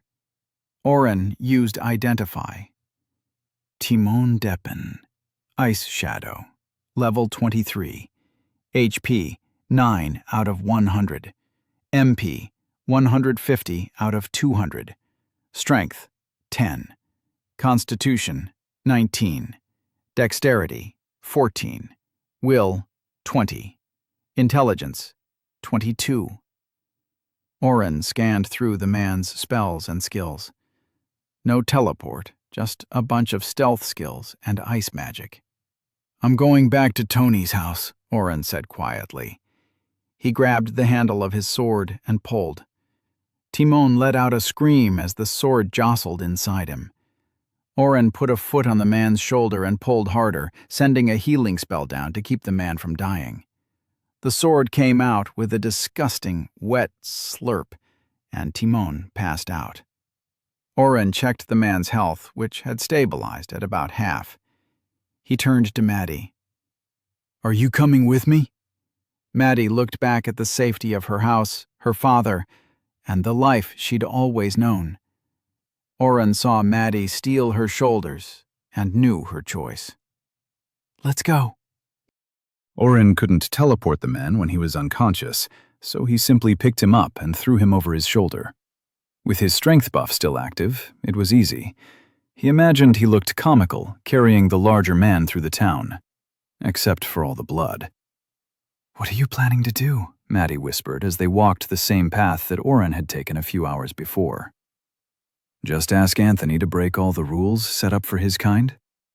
He'll tell me how to get to Daniel, Oren answered stoically. He had Mind Bastion up still. He'd activated it so quickly during the fight that he couldn't turn it off yet.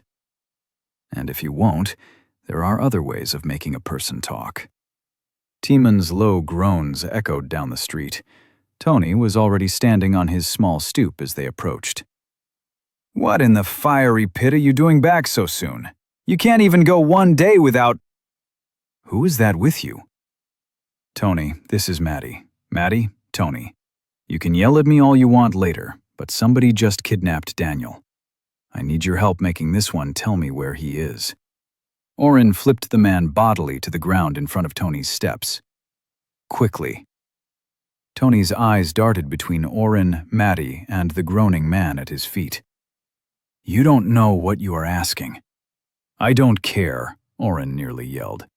Drag the information out of his head, or I'll spend my points on skills that'll let me do it myself.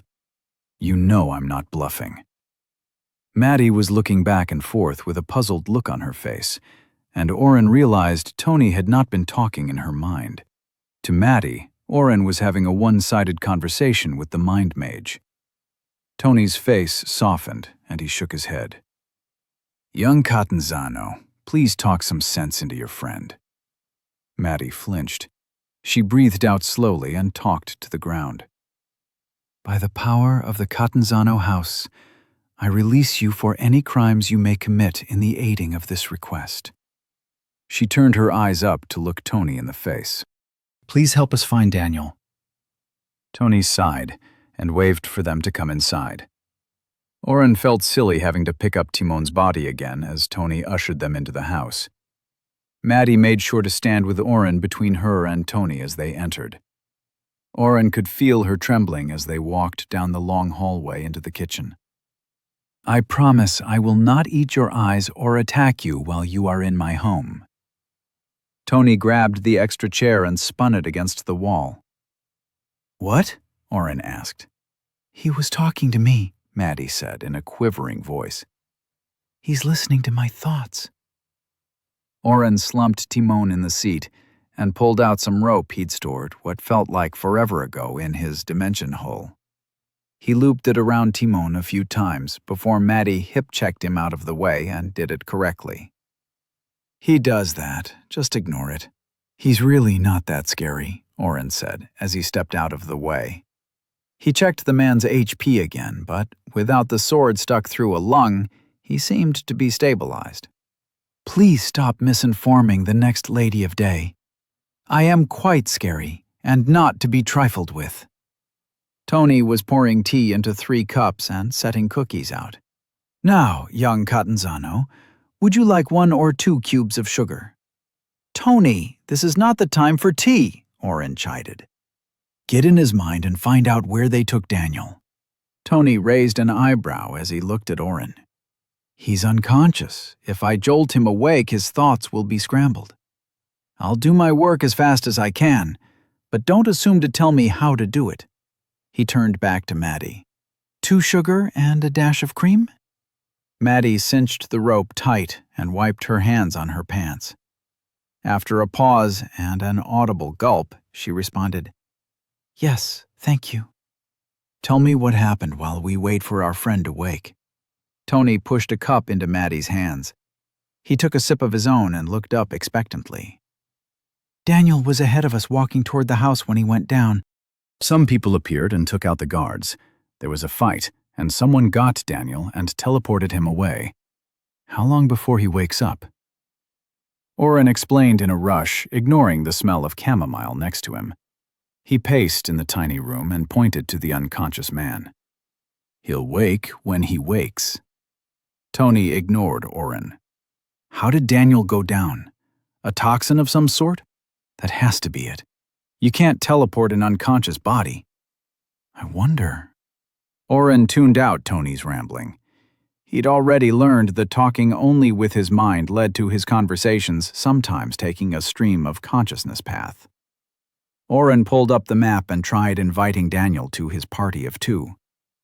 No response, and still showed nothing. Tony snapped his fingers in front of Oren. "I'm over here strategizing and you're ignoring me?" Oren sat heavily in the remaining chair. Maddie stood holding her tea politely and eyeing the front door. "Sorry, I'm distracted." He had to have been hit with some sort of poison or biotoxin. "You said he went down. Did he move or seem awake at all?" Oren could still see the pain and fear in Daniel's eyes. He was awake. He knew what was about to happen and couldn't do a thing about it. Maddie shivered in the corner. "So, a neurotoxin. Something that froze up his ability to move or even resist the pull of being teleported away." Tony tapped his chin. "You don't have any healing spell except heal small wounds, right? I'll be right back." Tony stood up and headed upstairs, passing Maddie. "I promise it isn't poisoned. It's actually quite good." He looked down at her full cup of tea. Once he left, Maddie sat down quickly in the empty chair and pushed the cup away from her. "How do you react so calmly around him, knowing he can read all your thoughts?" Oren shrugged and watched Timon's breathing. Had it become more shallow? I just figure if he's going to read my thoughts anyways, I should imagine he's a nice guy and hope he reacts well to that.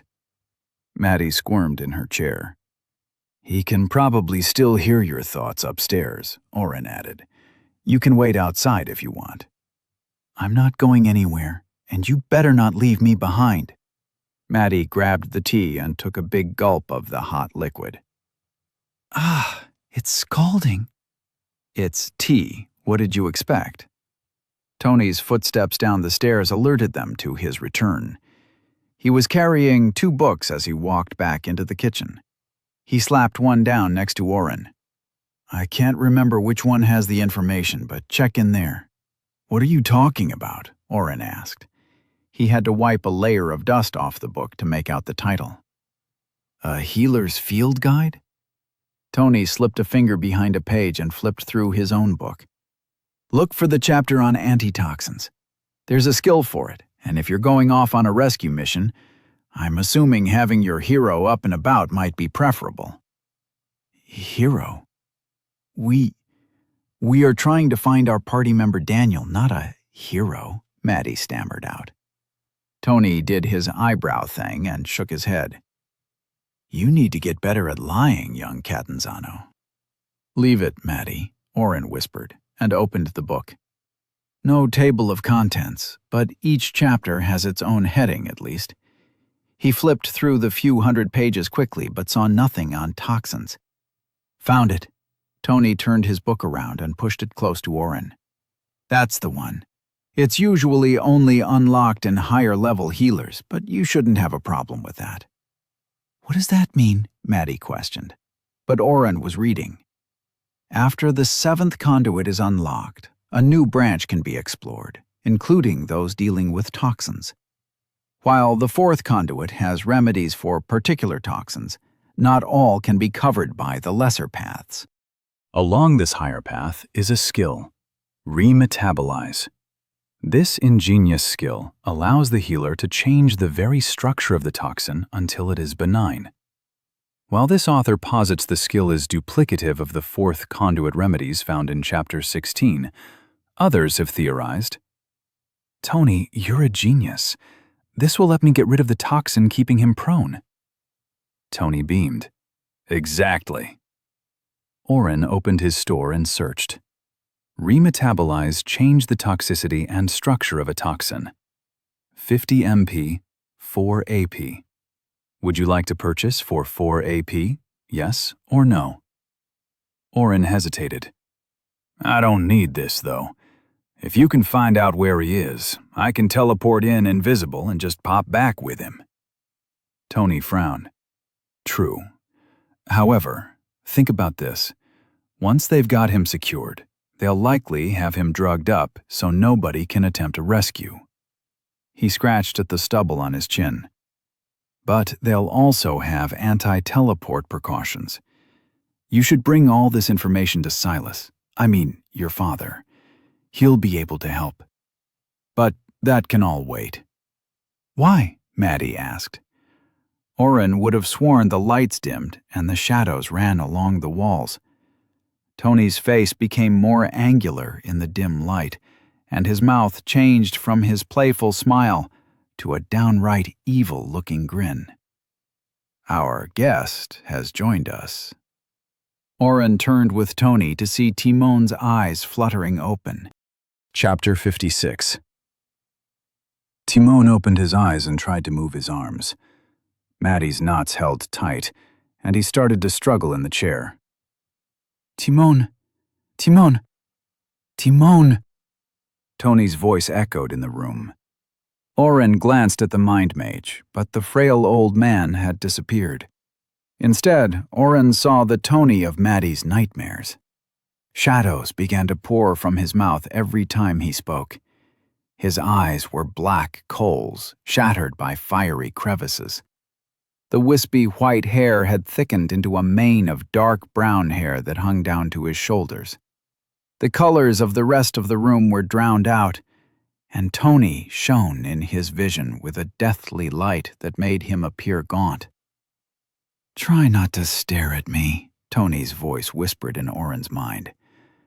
I can't direct this skill, and I'd rather not see it in your eyes every time you look at me in the future. Timon was whimpering in his chair.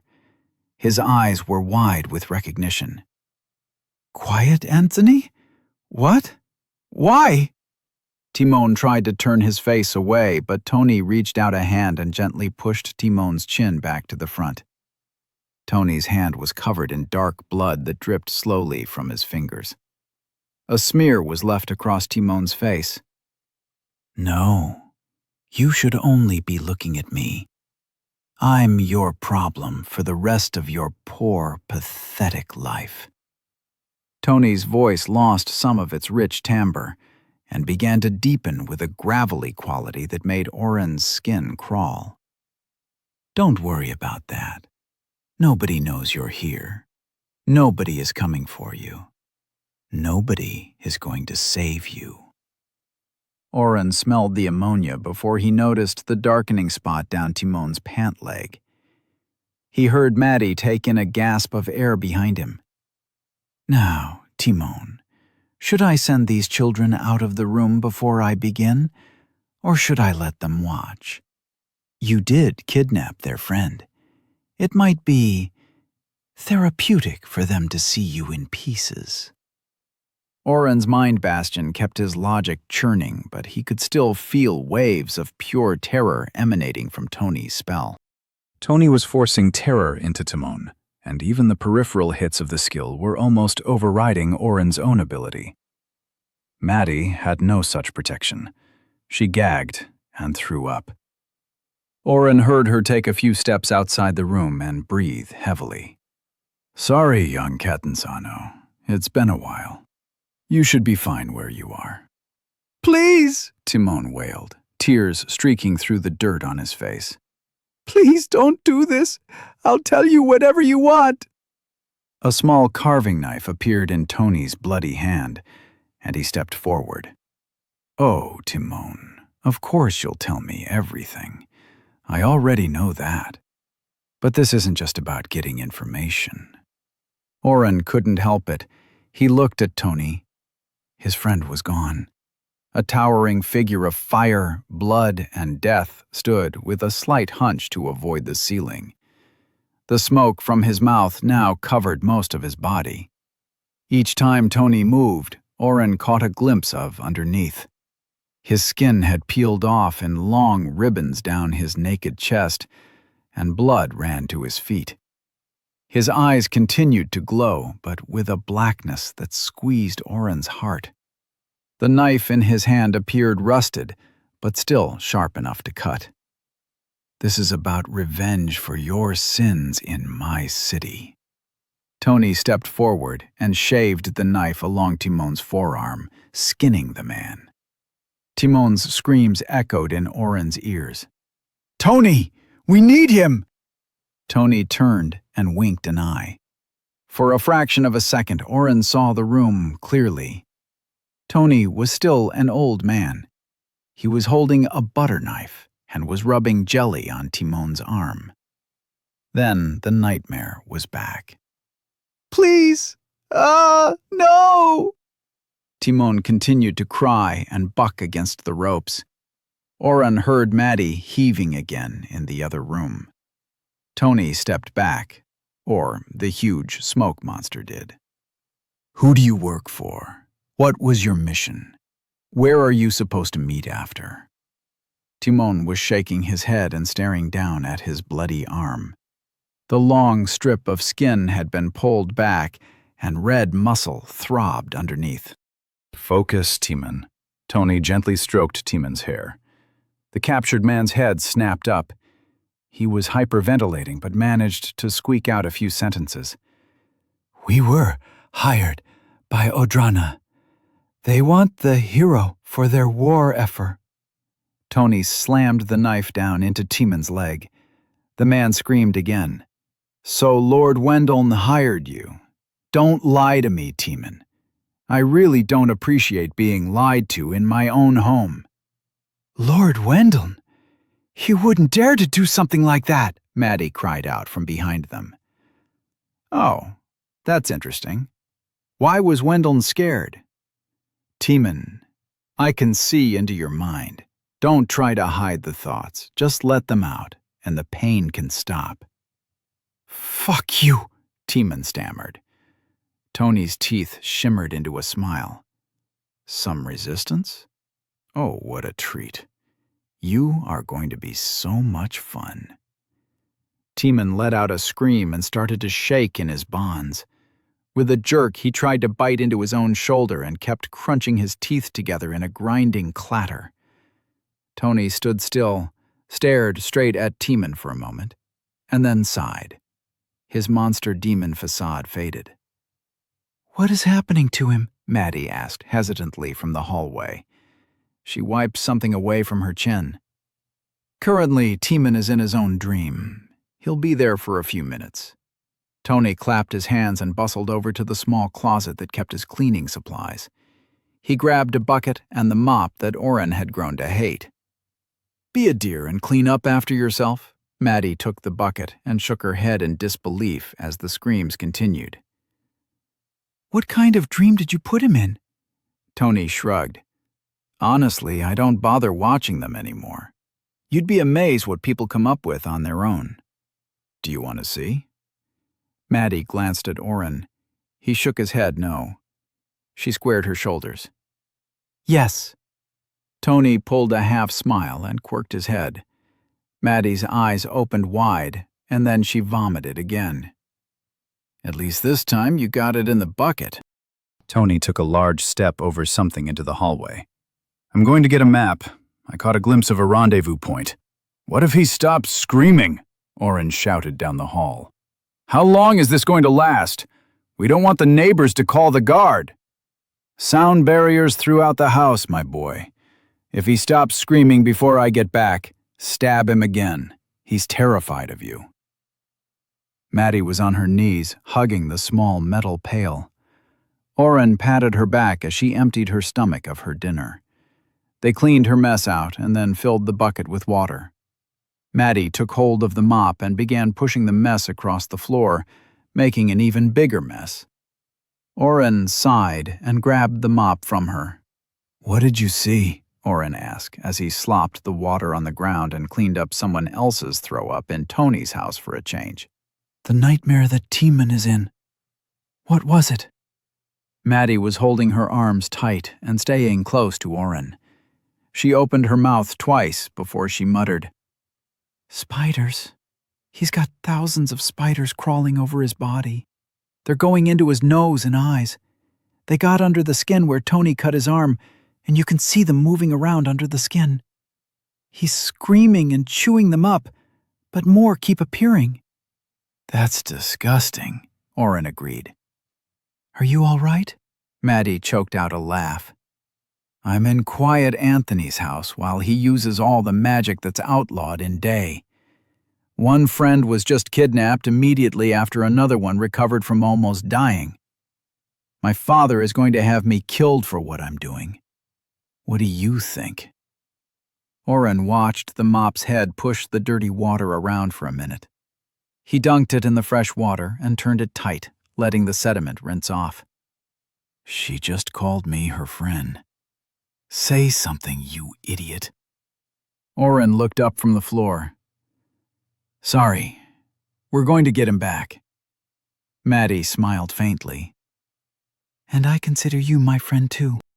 Oren blushed and hurried to mop up more of the vomit, the echoes of crying, teeth grinding, and screams in the air. Tony clumped back down the stairs, holding the tube that Oren knew he kept his map in. What happened? Why is Oren so red? No reason, Maddie said. What kind of map is that? Did you get it at Pierre's or Rubinstein's? Tony pursed his lips. It's from Jacques, the one who trained Pierre. Nice dodge, by the way. You must have had some mental training. Oren watched the two go back and forth, then pushed the mop and bucket to the side. Can we try again? Maybe he'll answer our questions now. Tony's smirk at Maddie softened, and he tousled Oren's hair as he passed. Sure. Maybe he'll offer to guide us to him, too. Oren went to follow, but Maddie grabbed onto his sleeve. Can we stand back here? We can see from the doorway. Oren didn't need to see what was going on. He nodded and let Maddie stand close behind him. Tony shook his head and rolled his eyes. He smoothed a map of day down on the table. Okay, Teeman, let's see if you want to cooperate. Tony's shape morphed into the beastly visage quicker this time. His body stilled for a moment as he glared at Teeman, and the man coughed 3 times before his eyes stopped spinning. Please, no more. Get them out of my eyes, Teeman pleaded. His eyes were red with tears, and snot had made a path down to his chin. I think I want to watch your little friends lay some eggs in one of your eyes. Would you like to watch too? I could remove one for you. I could place it on this table, and we could watch together. How does that sound, Teeman? Tony's voice was once again rocks grating against steel. Each word sent goosebumps up Oren's arms. Or? Teeman cowered and shook as Tony spoke. But at the or and the inflection of that word, hinting at something better, the attacker's nose flared and his eyes widened. Anything. You wanted to know about Lord Wendell, right? He's made a deal for something. I don't know the details, but we are selling the hero. In the morning. We have enough Belton root extract to keep him dosed until then. Longer even. I stored it myself in an icebox. We're to keep our hoods up the whole time. Please don't feed me to the spiders again. Tony's form didn't move during Timon's diatribe. When he finally stopped, Tony nodded once. All true. Where were you taking the boy? Where would they keep him overnight? Oren watched Tony move the rusting dagger over his map as Timon gave directions. Tony pulled a pencil from behind an ear, a ridiculous place for a demon smoke monster to be hiding something, and marked a spot on his map. He held it up for Timon. Yes, that's where we were supposed to meet up after. Tony snapped his fingers and Timon's head lolled. Is he sleeping? Oren asked as he moved into the room. Tony had already changed back to his normal self. No, he's dead. Tony didn't take his eyes off the map. This is only about 20 miles outside the city. If what I saw in his head was right. Dead? Maddie entered the room. Tony looked up at the anger in her voice. No, I was being sarcastic. He's sleeping. I'm sure you and your father will want his head for attacking your precious house. He turned to Oren. Does nobody here have a sense of humor? It's just not a good night for jokes, Oren replied. He studied the map and Tony's mark. Northeast. It was in the same direction that he and Daniel had taken that big rat-killing quest for the guild. So long ago. I'd think a shitty night like tonight would be the perfect time for jokes. Tony scratched the top of his head. So, kids, should we go save the hero? Chapter 57. Oren made sure the straps on his armor were tight and remembered to belt on his sword this time. I'm not saying Tony shouldn't come, Maddie argued again. I'm saying we should get reinforcements. My father can have half the guard out there tonight. Oren checked to make sure the sword could still be drawn. He'd nicked it a bit on Timon's ribs. It grated a bit toward the end, but otherwise came out fine. I'm going to drop Timon off with your dad, Oren answered her finally. I'll ask Jude and Brant to come. I have no chance against the teleporter. She just shrugged my spells off. Tony returned from upstairs with a crossbow nestled in his arms and a satchel across his shoulder. Did you get a read on her? Oren slammed the sword back into the hilt. No, it happened too fast. I didn't even try to identify her, Tony grunted as he hit the first-floor landing. Learn from the mistake. Knowing her name could give old Silas a lead. But he'll have one when we tell him what Timon said. Another Lord of Day kidnapped Daniel right out from Silas's protection, Oren said, as they traipsed back into Tony's kitchen. He'll be able to tell the others and do what, exactly? How much power do you think Silas has? Without all four working in concert, nothing gets done in the entire city. And even then, it's only half-assed. My father does the best he can with... Tony waved a hand. I'm not saying he doesn't try. Think, girl. What exactly can he do with the word of one small fish like this one? Tony gestured at the sleeping body of Timon. Maddie hung her head in defeat. Not much. He could wake a magistrate, but without witnesses. Oren looked back and forth at the two. Are you telling me that Silas can't do shit against another lord kidnapping and attacking someone right at his own front door? Maddie silently began undoing the knots on Timon's bonds. That's the dumbest thing I've ever heard, Oren continued. Isn't he supposed to rule this city? What dumb person set up the city so the lords could act without repercussions? Tony was rummaging in drawers and pulling out crossbow bolts, a few at a time. If one lord could just accuse another of something and have him thrown in prison, Day would have fallen a long time ago. It's no secret all four houses have their share of skeletons in the closet. Shit, a few generations back, the Timp house tried a coup d'etat. Only the family members directly caught were executed, and the Timp lord continued his rule for another 3 years before a family member took him out. Oren helped Maddie pick Timon up off the chair. Between the two of them, they could just lift the man. Oh, Tony, I'll invite you to our party and use utility ward. Oren sent an invite to the man, but Tony shook his head. You better not use any spells except teleport. You are still recovering. Leave the rescue mission to us. Oren clenched his teeth to stop a retort. He knew he had already cycled a few times, but from Tony's earlier assessment, he was still within normal parameters. For him. Maddie turned to go through the front door first, doing a side shuffle to keep Timon from falling over. Once they got down the front steps, Tony put a hand on Oren's shoulder and gave the all clear. Oren cast teleport and moved all four of them to the Catanzano estate. The area was chaos incarnate. Guards ran up to them as soon as they appeared and tried to push them back. Silas's personal guards appeared and attempted to pull Maddie inside. A bystander caught sight of Tony and screamed. All the while, men with axes chopped down the frozen gate still standing in front of the house.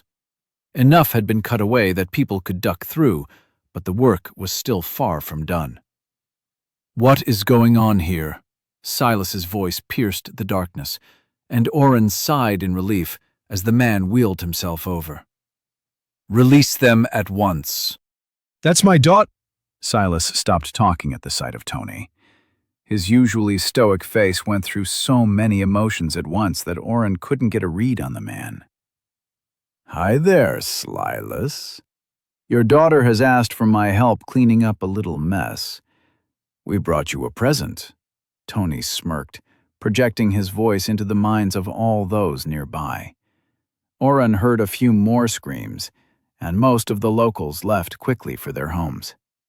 "Anthony, whatever you were thinking of doing, you can crawl back to your little hidey hole now. We don't need your kind of help." Silas pointed at 2 guards and gestured. "Please take this man inside for questioning. He was one of those who attacked here tonight." The guards looked at each other, and one paled.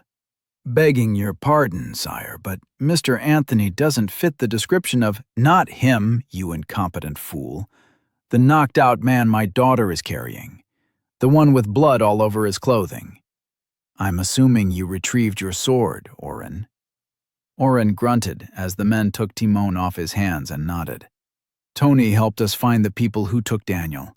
We know where they—" "I think this conversation can wait until we get inside," Silas cut him off. "Thank you for the help, Anthony.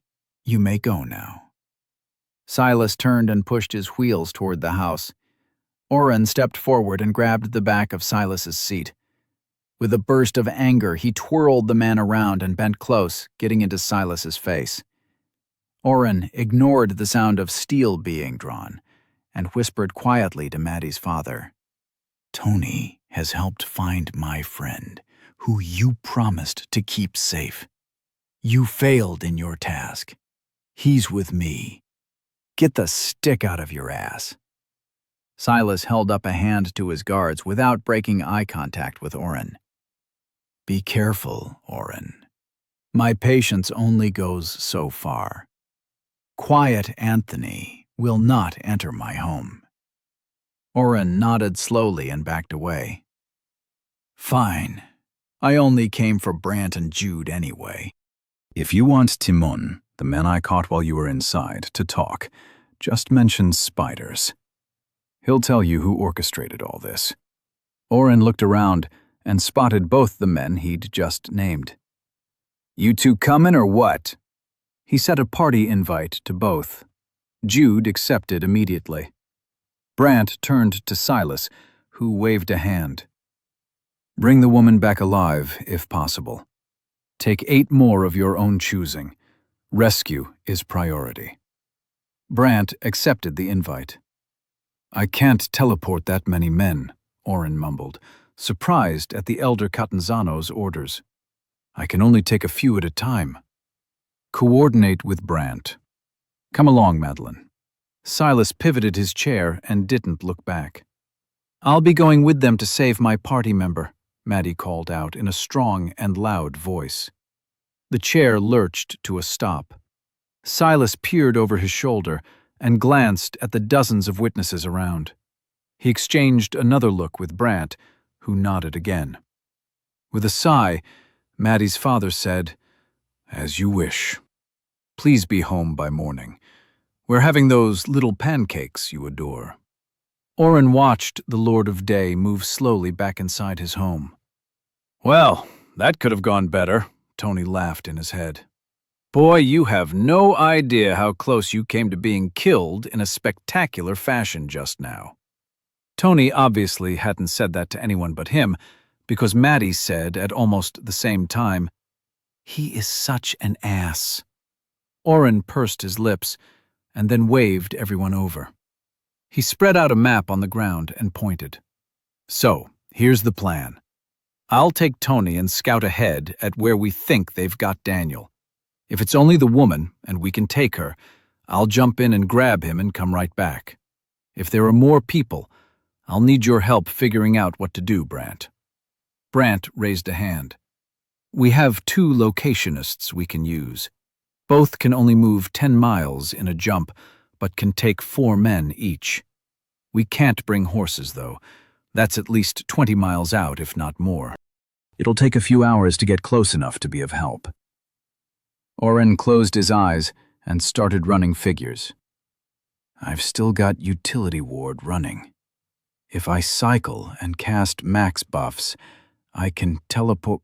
Tony slapped him upside the head. No! You turn it off right now!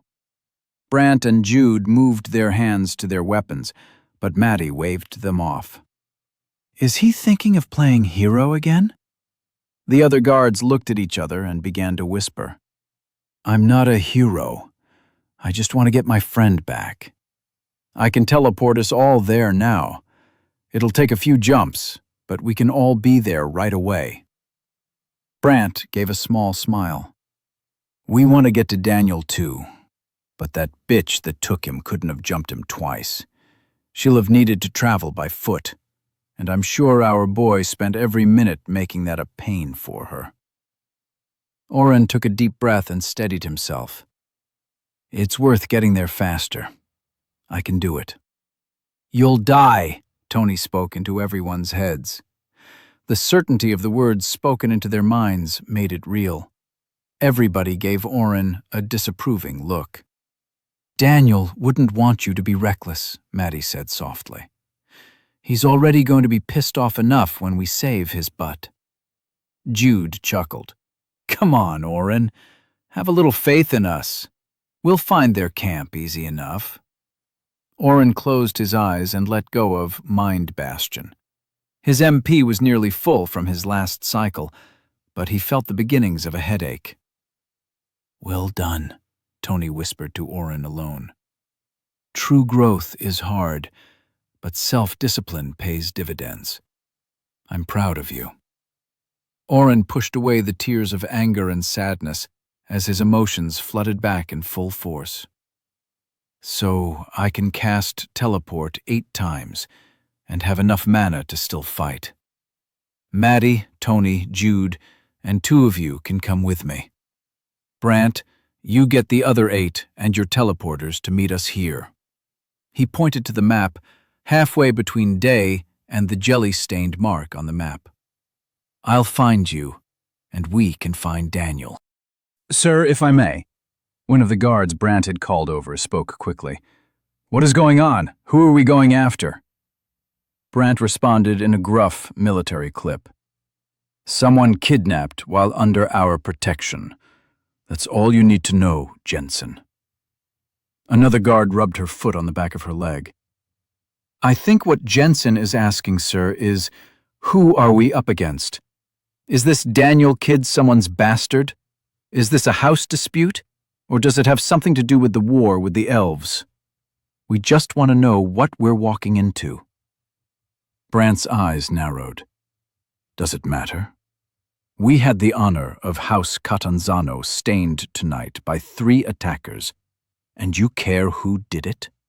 Whether it's the elven army or a demon lord, we will go in there and knock them out cold. Within 2 days, I want everyone in Day talking about the corpses hanging over the gates, not the attack and embarrassment we suffered tonight. Is that understood? Yes, sir, a chorus of guards answered. Get your gear. We're traveling light, and we're moving out in 5 minutes. The guards all ran, leaving only Brant and Jude with Maddie and Tony. Oren rolled up the map and handed it back to Tony. Do you have any idea who it is? Brant whispered once the last guard was clear of sight. Who took Daniel? Lord Wendelm. But he's working for or with someone else, we think, Oren answered. Brant's intake of breath was his only response. Jude was staring at the ground and shaking his head. No way would he go that far. I don't care who it is, Oren said, his eyes flickering in the light of the torches all around. I'm going to get Daniel back, and then we're going to make somebody pay for this. Chapter 58. The guards returned carrying an array of weapons and small packs. One even brought extra packs for Oren and Maddie. Oren declined his.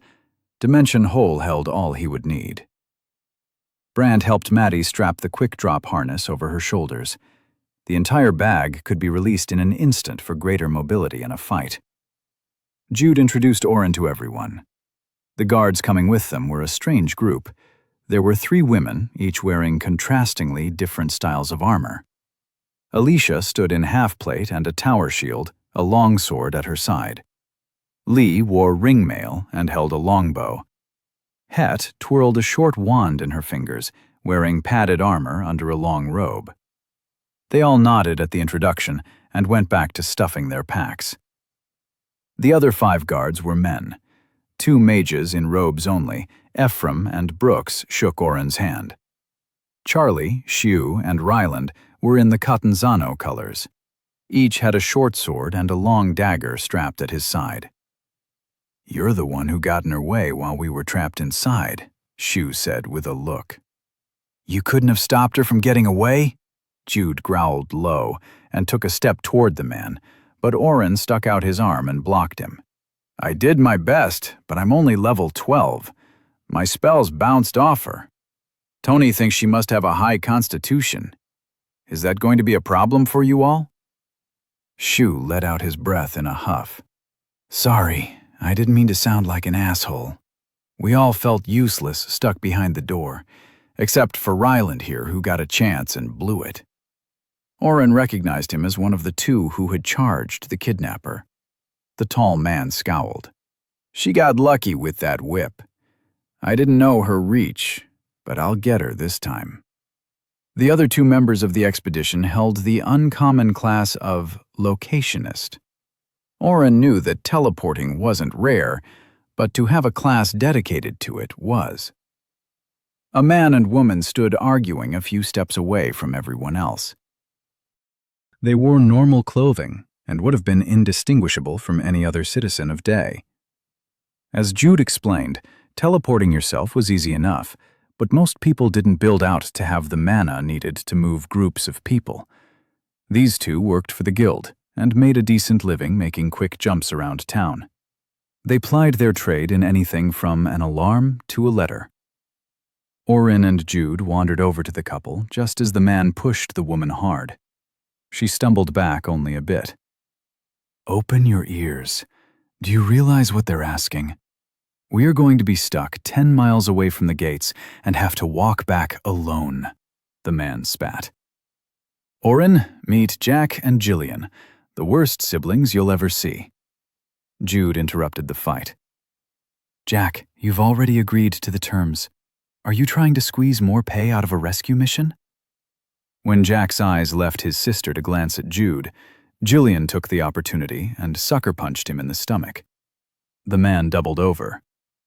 "Nah, Jude," Jillian said with a laugh. "We're ready to go when you are.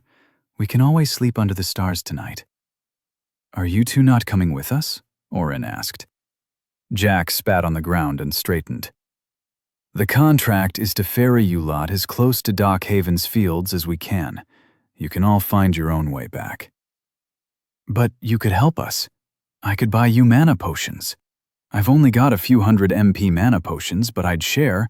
You could get us closer and—" Oren trailed off. His fingers had rested along his potion belt, and he'd realized he still had a regen potion. "Tony!" Oren turned away, ignoring the locationists. The man appeared behind him. "I was hoping you wouldn't think of that." Oren yelped and twisted. "Fuck! You're too quiet for an old man," Tony smirked. "Yes, you could probably teleport the group closer after the first jump. But then you'd be asking a dozen people to wait on their hands while you spent, 10 minutes refilling your mana pool?" 8 minutes with the potion, Oren countered. "But I could only get about half the group each jump. I'd have to wait with the first group, then jump back and jump again." Oren ran the numbers. "The first half would need to wait for about 15 minutes for me to get everyone there and recharge." Tony nodded. "And do you think these people who were just insulted are going to wait around? Use your potion when we get to our destination. You're going to need it." Oren talked with the teleporters some more. They told him where the teleport point would be, roughly. Oren and Tony were able to find a spot only half a mile away that Oren knew. He couldn't teleport somewhere he hadn't been. They settled for a spot not far from where Oren and Daniel had helped Toby the farmer with his giant rat problem so long ago. Toby's farm was only 4 miles from Day, but they'd traveled farther out in search of those monsters. Oren's group would catch up with the others, and then they'd all start running. Brant gave the all clear. The groups split up, with Tony and Maddie sticking close to Oren. Brant and Jude were in charge of 3 soldiers each. Het and Ryland joined Oren's group. With a final nod, Jack and Jillian popped each group of 5 away. Oren rolled his shoulders and did the same.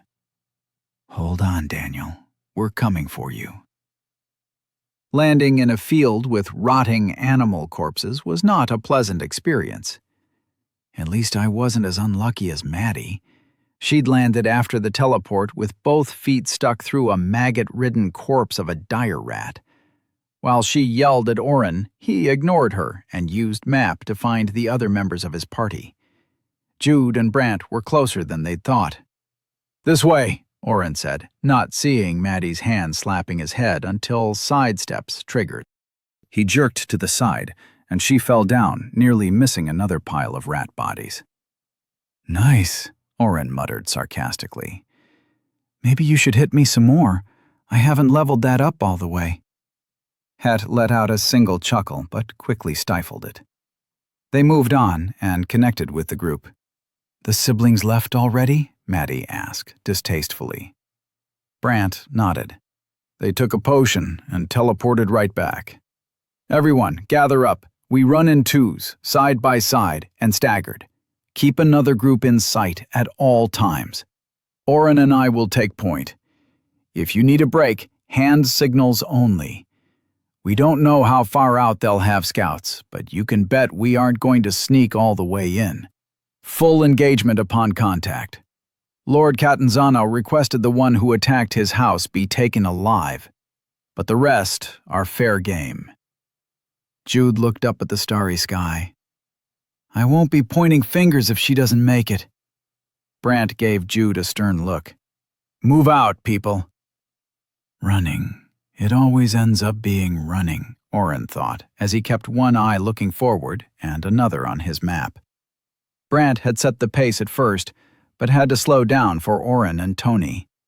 The man was ages older than anyone else on the team.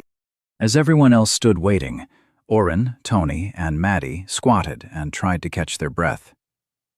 "Do you think I should buff everyone?" Oren asked the other 2. "It might be the difference we need." Maddie had been quiet for the entire trip and simply looked to the mind mage. "If we get the chance, then yes," Tony responded. "If we get attacked, try and teleport Daniel away." "You don't think we are going to get the drop on these kidnappers, do you?" Maddie asked in a whisper. Tony shook his head. "Something is off about all this. How did they know Daniel was out of the house? Teeman knew where they planned to escape to, but had no teleport ability of his own. Did they think he would just show up later?" Oren pondered Tony's words until the stitch in his side subsided. "You both ready?" Maddie pulled a smile on. "I didn't need the break. That was for you," Tony winked at Oren. "She was nearly falling over, too." "I was not," Maddie said, and put her hand on her hip. Oren let out a low laugh. "Let's go." After 2 full hours of running, Oren held up a fist and stopped. Brant gave a few hand signals, and the party spread out. "I've got movement up ahead. Someone is sitting in that small cluster of trees at the foot of that small hill," Oren explained to Tony. "Brant wants to attack," Tony responded a minute later. "I suggested you and I go for a walk. I can make the scout's eyes pass off me. You can use camouflage. We can take him out quietly. Brant said it's up to you." Oren didn't hesitate. "Let's go. I'm going to cast Utility Ward on everybody, though." Tony grunted and began telling the rest of the group what was happening. Oren's party consisted of Brant, Jude, Tony, and Maddie. He wanted all 5 of them to be in the best shape if it came down to a full-on brawl. With his promise not to mana cycle, he cast the spell without pre-buffing himself. Casting. Utility Ward at level 1 on his party. As he didn't want to risk level 2 and the negative effects, Oren glanced at his mana. MP, 431/530. Luckily, his stats had already gone up dramatically from the first cast. That base 28 in will was really coming in handy, though. Tony missed a step and turned to Oren. Hearing about it and witnessing it firsthand are two very distinct things. I feel younger than I have in a decade. Maddie waved and looked at Tony. Tony shrugged and gestured for Oren to follow. Oren cast camouflage and tried to stay close to Tony. What was that? Oren thought at Tony. The mind mage shook his head. She told me to keep you safe. Now, let me concentrate. I have to cast this without knowing where the person is. Not exactly the easiest thing to do. Oren watched as Tony shimmered and flickered before coming back into view. That should work, he said, and continued his earlier conversation. She's scared to let you out of her sight. It's sweet, but also self-serving. She's new to having a friend. She's worried that if you get hurt, she'll have to go back to being completely under Silas's control. She's also mad at herself for thinking of you as a pawn. Her thoughts are at war with each other. Is Oren a friend first, or someone to use? Oren didn't like that one bit. He was just starting to trust Maddie more. Don't think like that. She's been raised to view the world in a different way than most. Her instinct is to weigh a person's use first. She's fighting that inbred training hard. She truly cares for you and Daniel. Oren nodded and tossed a thank you at the man before pulling his map back up. He kept an eye on his party member Dot. Tony wasn't gone, but Oren felt a headache start the longer he tried looking at him. They'd made it halfway up the old path they'd been following. The enemy spot on his still hadn't moved, but now that they were closer, There are 4 more white dots just over the hill. 5 total, or 4 and Daniel? Oren shook his head in frustration. I don't know. Same plan. Take this one out. Do you need me to do it? Tony drew a long stiletto dagger from his hip. Oren swallowed hard. He wasn't running to keep out the fear and revulsion of what he was about to do. I'll get close and try to drop his dexterity. Then I'll finish him off if we can't take him prisoner. Oren tried to sound confident. Good luck. I'm not sure the guard is going to take any prisoners, though. Oren gritted his teeth and drew his sword. One thing at a time, Tony. He stepped off into the night, hoping the old man followed. Chapter 59. Oren weighed his options as he crept along the tall grass. Clouds moved across the moon, darkening the way even more. Using his map, he continued toward the lone guard in the tree line. He also reset camouflage.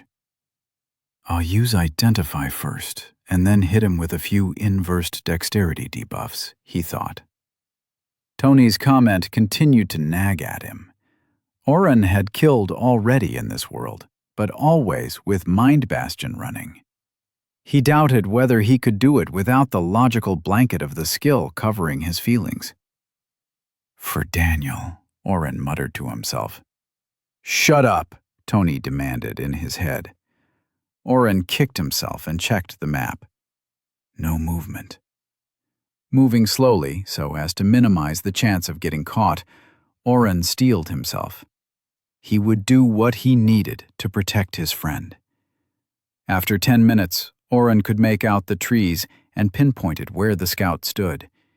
He was crouched on his heels, 2 trees in from where the tall grass began. Something glinted by his feet. They had taken so long that Oren needed to cast camouflage again. He was using the upgraded version, but it still only lasted 10 minutes. He checked his mana. MP 427/530. Oren checked the regen potion on his belt with his left hand and rolled the hilt of his short sword in his right. He moved around the man's right side, keeping a few trees between them. As he got within a few dozen yards, he tried using Identify. Wayne Mivren, Toxic Rogue, level 24. HP 146 out of 180. MP 135 out of 200. Strength 12. Constitution 16. Dexterity 21. Will 20. Intelligence 12. Oren readied his inversed spells and waited, but Wayne didn't seem to notice. "What do you see, Oren?" Tony asked. "He's a toxic rogue, level 24, Oren thought back at Tony. Down on his health and mana a bit. I think he's the one Maddie fought off." "If he is, he's got teleport," Tony responded after a minute. "Maddie said he popped away after she got a few hits on him." So he's a runner, Oren thought. I can't just hit him with a few debuffs. I can't drain his mana, so even paralyzed with no dexterity, he'd be able to teleport. Oren squinted and tried to make out the weapon at the man's feet. His hands were between his legs and holding something long. A spear? A staff? What did Maddie say he fought with? Tony gave the impression of a shrug. So creepy when he does that. She didn't say. Oren closed his eyes and took a steadying breath. I'm going to knock his dexterity out, or at least try. Can you keep him occupied so he won't jump? On your mark. Oren sprang forward, throwing 5 inversed increased dexterity spells at level 3 that should cost 15 MP a pop, but with his increased intelligence only cost 13 MP each. His mana drained by 65. MP 363/530. Wayne fell to the ground. A moment later, he started crying. "No! No! Stay away! I promise I'll be good!" The kidnapper curled into a ball and started to shake. Oren hesitated as he got near the shuddering man. Luckily, Tony did not. As Oren slowed, Wayne pointed a finger, and a tiny ball of green liquid shot at him. Tony's arm shot out and pushed Oren over. Even with his increased strength and dexterity, the old man's stiff arm was enough to send him reeling. When Oren sat up, Tony was pulling his punch dagger from Wayne's skull. The rogue's body slumped to the forest floor. Unable to move does not mean unarmed, Tony projected into Oren's head as he wiped the triangular dagger off. Grab his staff. We need to get rid of the body. Tony grabbed a leg and motioned to the other. We can just leave it, right? Oren swallowed hard, the coffee from earlier threatening to come up. Tony shook his head. If they send someone to check on him and his body is gone, they might think he went out to piss. If they find a body, we have no surprise. How close are the rest? Oren shakily pulled up the map. The others are on the other side of the ridge there, maybe 5 minutes. Then let's go.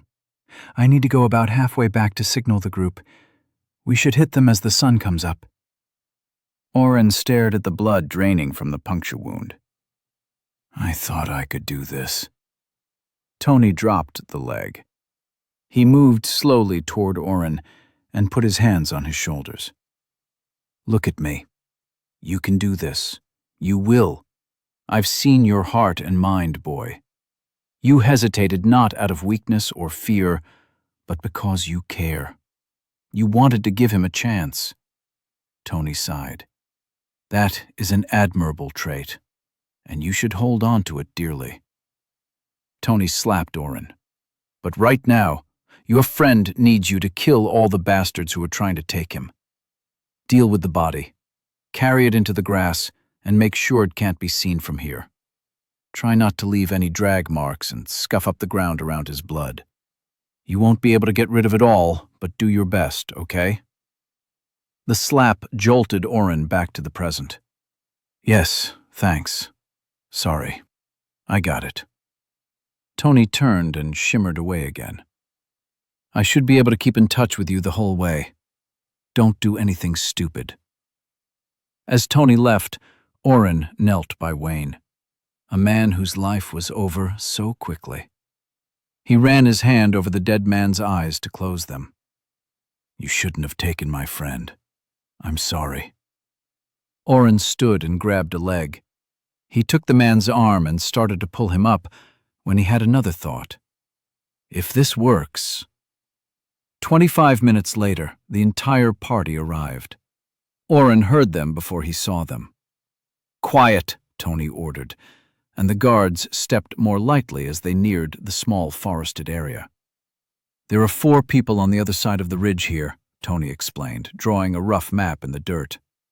Having already gleaned what he needed from Oren, Tony continued, "We're going to go in fast.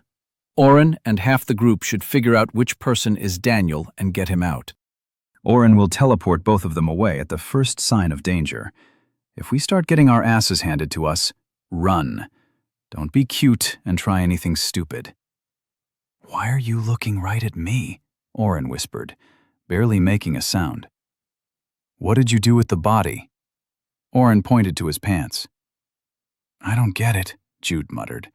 His voice was a little loud, and he adjusted the volume. "What did you do?" Tony rolled his eyes. "He put the corpse in his dimensional storage." Half the guards frowned, and one paled. "That's disgusting." "I'm going to bury him later," Oren defended himself. "I just didn't know how far out to put him and thought this would be faster." Brant waved a hand. "Later. Let's go." The group of guards, Brant, Jude, Maddie, Tony, and Oren, made their way up the small path that had been created through the trees. It was evident enough that Oren didn't have a hard time finding it. As they traveled up the hill, the trees thinned. 2 large rocks created a narrow opening, wide enough for Oren and Maddie, but small enough that most of the guards had to squeeze through. On the other side, more large boulders blocked the view, but the trail continued to the left. "Be careful," Tony whispered in their minds. "They're alert, and something's wrong. Their thoughts are muffled to me. Trained." Oren didn't understand what trained meant, but assumed they were walking into a trap. He put camouflage back on. Brant and Tony stayed at the front of the guard formation, with Jude hanging back near Maddie and Oren. As Brant rounded a stone, Oren saw something dark and fast streak toward the man. "Look out!" Oren yelled, and cast a ward on his friend. The arrow bounced off the man. The guards roared and ran ahead. Maddie and Oren ran after them with Jude. As Oren rounded the granite rock, the small valley opened up in front of him.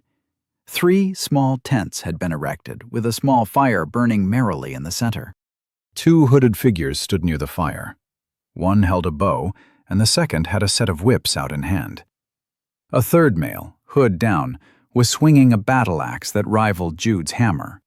It was at least 10 feet long, and he swept it in wide arcs to keep the guards back. The hooded figure with the bow was shooting arrow after arrow, and Oren watched in horror as 2 of the mages, Het and Brooks, went down screaming with an arrow that hissed into their limbs. He stepped forward to heal them. "Oren, you better be gone already. Go find him. Jude and I will pull the wounded back around for cover," Maddie said, looking around. She couldn't get her eyes to land on him. Oren gritted his teeth and looked at his map. A 4th dot was in one of the tents, the one the whip lady was standing in front of. Oren sidled along the edge of the battle. Brant and Ryland were harrying the big man with the axe, while Alicia used her tower shield to deflect the blows into the air. Lee stood with Ephraim as both took shots over the field at the bowmen. The other kidnappers' whips lashed out and found each missile. "I need to stop calling her Whip Lady." Oren used Identify and sucked in a breath. "Samara Jaco Flower Whip, level 45. HP, MP. Fuck, that's no help." Oren watched as 2 of the guards in Catanzano livery rushed forward, only to get smacked backward by an arrow and axe strike. They've all worked together before. That's great teamwork. Oren shook his head and continued his way around the fight, doing his best to ignore the sounds. He was so close. Maybe I should teleport into the tent. Samara darted forward and joined the fight. Tony had cast something, making the fighter with the axe swing wildly in circles. Oren looked back and forth. He was so close to the tent. Now that he was close, he could tell the bowman was a male. He reached over his shoulder, and an arrow appeared in his hand, as if summoned. It gave off a dark light, and as he pulled the arrow into his bow, the man giggled. Oren debuffed his dexterity at the same moment he stabbed his neck. The man's eyes went wide, and he flailed, dropping his bow. He pulled a long dagger and started swiping left and right. Oren yanked the blade to the right and watched, in slow motion, as the man's head was nearly separated from his shoulders. Oren spared a quick glance at the battle and stepped into the tent. He nearly tripped over his friend. Daniel was tied up with vines and had a glazed look to his eyes. He was on his side and had been stripped of his clothes. His armor and sword were in a wooden crate toward the back, with Gertie creating an indent in the dirt beside it. Oren swiped everything into his dimension hole. Oren yelled out in his mind as loudly as he could, "Found him! I'm going to teleport us out! Get out of here!" He grabbed Daniel in his arms and used teleport. Nothing happened. Fuck! Oren thought fast and cut the bindings off Daniel. "Tony, I can't teleport out!" Hopefully, the old man was listening. Daniel groaned as he turned him over. Oren pulled a set of clothes out and tugged a shirt over his friend's chest. He'd need to put his own pants on. "Daniel, can you stand?" Oren propped him up into a standing position, and Daniel's knees gave way. Oren caught him. "He's still drugged. Fuck." Oren turned and let Daniel fall on his back, carrying him piggyback. His increased strength made him feel stronger than ever before. "Let's get you out of here, buddy," Oren said, and stepped through the tent flap. "I got you." As the tent flap closed behind him, Oren looked into the face of a de-hooded Samara. "I'll take that for you." The guards and Brant were all down. Oren couldn't see Tony, Maddie, or Jude, but the big axeman was walking around the perimeter, peering into the darkness. "Please don't make me kill you." Samara took a step forward. "Everybody down there should be fine in a week or so, but you are holding something that does not belong to you." "He's more mine than yours," Oren spat in retort. "I know who you work for, and when I get Daniel back today, we are going to kick in his face, too."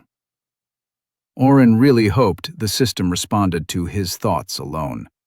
He'd never tried buying something without watching the boxes, but he couldn't take his eyes off Samara now. Samara's face darkened. "That's unfortunate. I had hoped to keep casualties to a minimum." She approached menacingly. Oren felt the tickle in his mind of a new skill and immediately cast it. Remetabolize. He cast it 3 times before he felt the change in breathing. Oren let Daniel's body slide down his back. Oren put his hand into his pocket. "Hands up and drop the hero. Unfortunately for you, this is your end." Daniel grabbed the handle of Gertrude sticking out from Oren's pocket and held her high. "Hey, bitch, stop threatening my friend." Chapter 60. Samara scowled. "Child, go back to your tent. You are no match for me, even if you are a hero." Daniel took a gentle step forward and nudged Oren behind him. "We'll see. You had to use poison to take me down last time. What, were you scared of me?" Daniel darted forward and hit Samara with his sword. Or at least he tried. She dodged under his swing and punched him twice in rapid succession. One fist struck his chest, and the second lifted him from the stomach. He staggered back quickly. Oren checked his friend's HP. HP, 250 out of 300. 2 hits, and she knocked off 1/6 of his health. Oren grabbed his regen potion and downed it in a shot. He reached forward and grabbed Daniel's shoulder, pulling him farther back. "Maybe we work together on this one?" Oren asked. Oren couldn't see his friend smile, but he knew it was there. Daniel nodded. "Oh, you are in trouble now." Oren cast his highest increase dexterity and increase strength on Daniel. He felt a sudden lightheadedness and checked his status. MP 28 to 29/530. He watched the numbers ticking up, but he was dangerously low on mana. Fuck, remetabolize costs a lot. Oren checked Daniel's stats. His dexterity had gone up by 85 points. His strength... Daniel Hero, level 12, HP 250 out of 300, MP 80 out of 80, Strength 100, Constitution 15, Dexterity 98, Will 8, Intelligence 10. I guess the cap really is 100? Hey, I didn't get a chance to tell you earlier because some assholes decided to drug and kidnap me, Daniel said, cutting into Oren's thought, and loud enough for the woman in front of them to hear. I got another level while you were sick and some cool new skills that stack. Want to see? Oren didn't have time to answer. Daniel simply disappeared and reappeared a step past Samara. The woman herself was flying through the air away from them. Gertrude was lightly vibrating. Holy shit, Daniel cheered and looked at his sword. How high did you... 100 freaking strength? Way to go, Oren. Samara hit the ground 20 yards away and rolled backward twice. She stood up and snapped her whips out with a flick of her wrists. You little fucker. How did you do that? Daniel threw a smile over his shoulder at Oren. White Dwarf lets me increase my mass, so I hit things like a truck. Couple that with gravity strike and... Daniel laughed and lifted his foot. He appeared behind Samara. She had time to turn halfway around. Daniel swung Gertie like a bat and launched her into the air with the flat of the sword. Somehow she kept hold of her weapons. Shooting Star isn't quite as good as your teleport, but I only have to activate it once, and I can hop all over the battlefield, Daniel said loudly. The other kidnapper with the axe was running at Daniel. Oren checked his mana, but didn't have enough to do more than a single debuff or two. He yelled, Daniel, watch out for the other one. Daniel turned and did his hovering foot thing again. As he stepped, he launched at the man.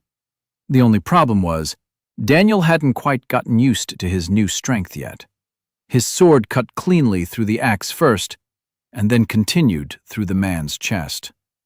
Daniel was moving fast enough that the spray forward didn't hit him, but the part of the man's body that Gertrude had ripped out flew up in an arc. Blood and gore rained onto the battlefield. Oh shit, that's fucking gross. Daniel stuck his sword in the ground and tried to wipe something meaty from his eyes. He's dead, right?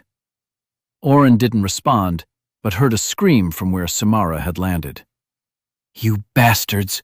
We didn't kill anyone! Samara pushed herself from the ground. I'll kill you!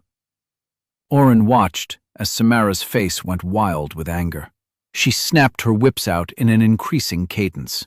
With every flick, the whips grew longer, and Oren could just make out spikes beginning to grow out of the weapons.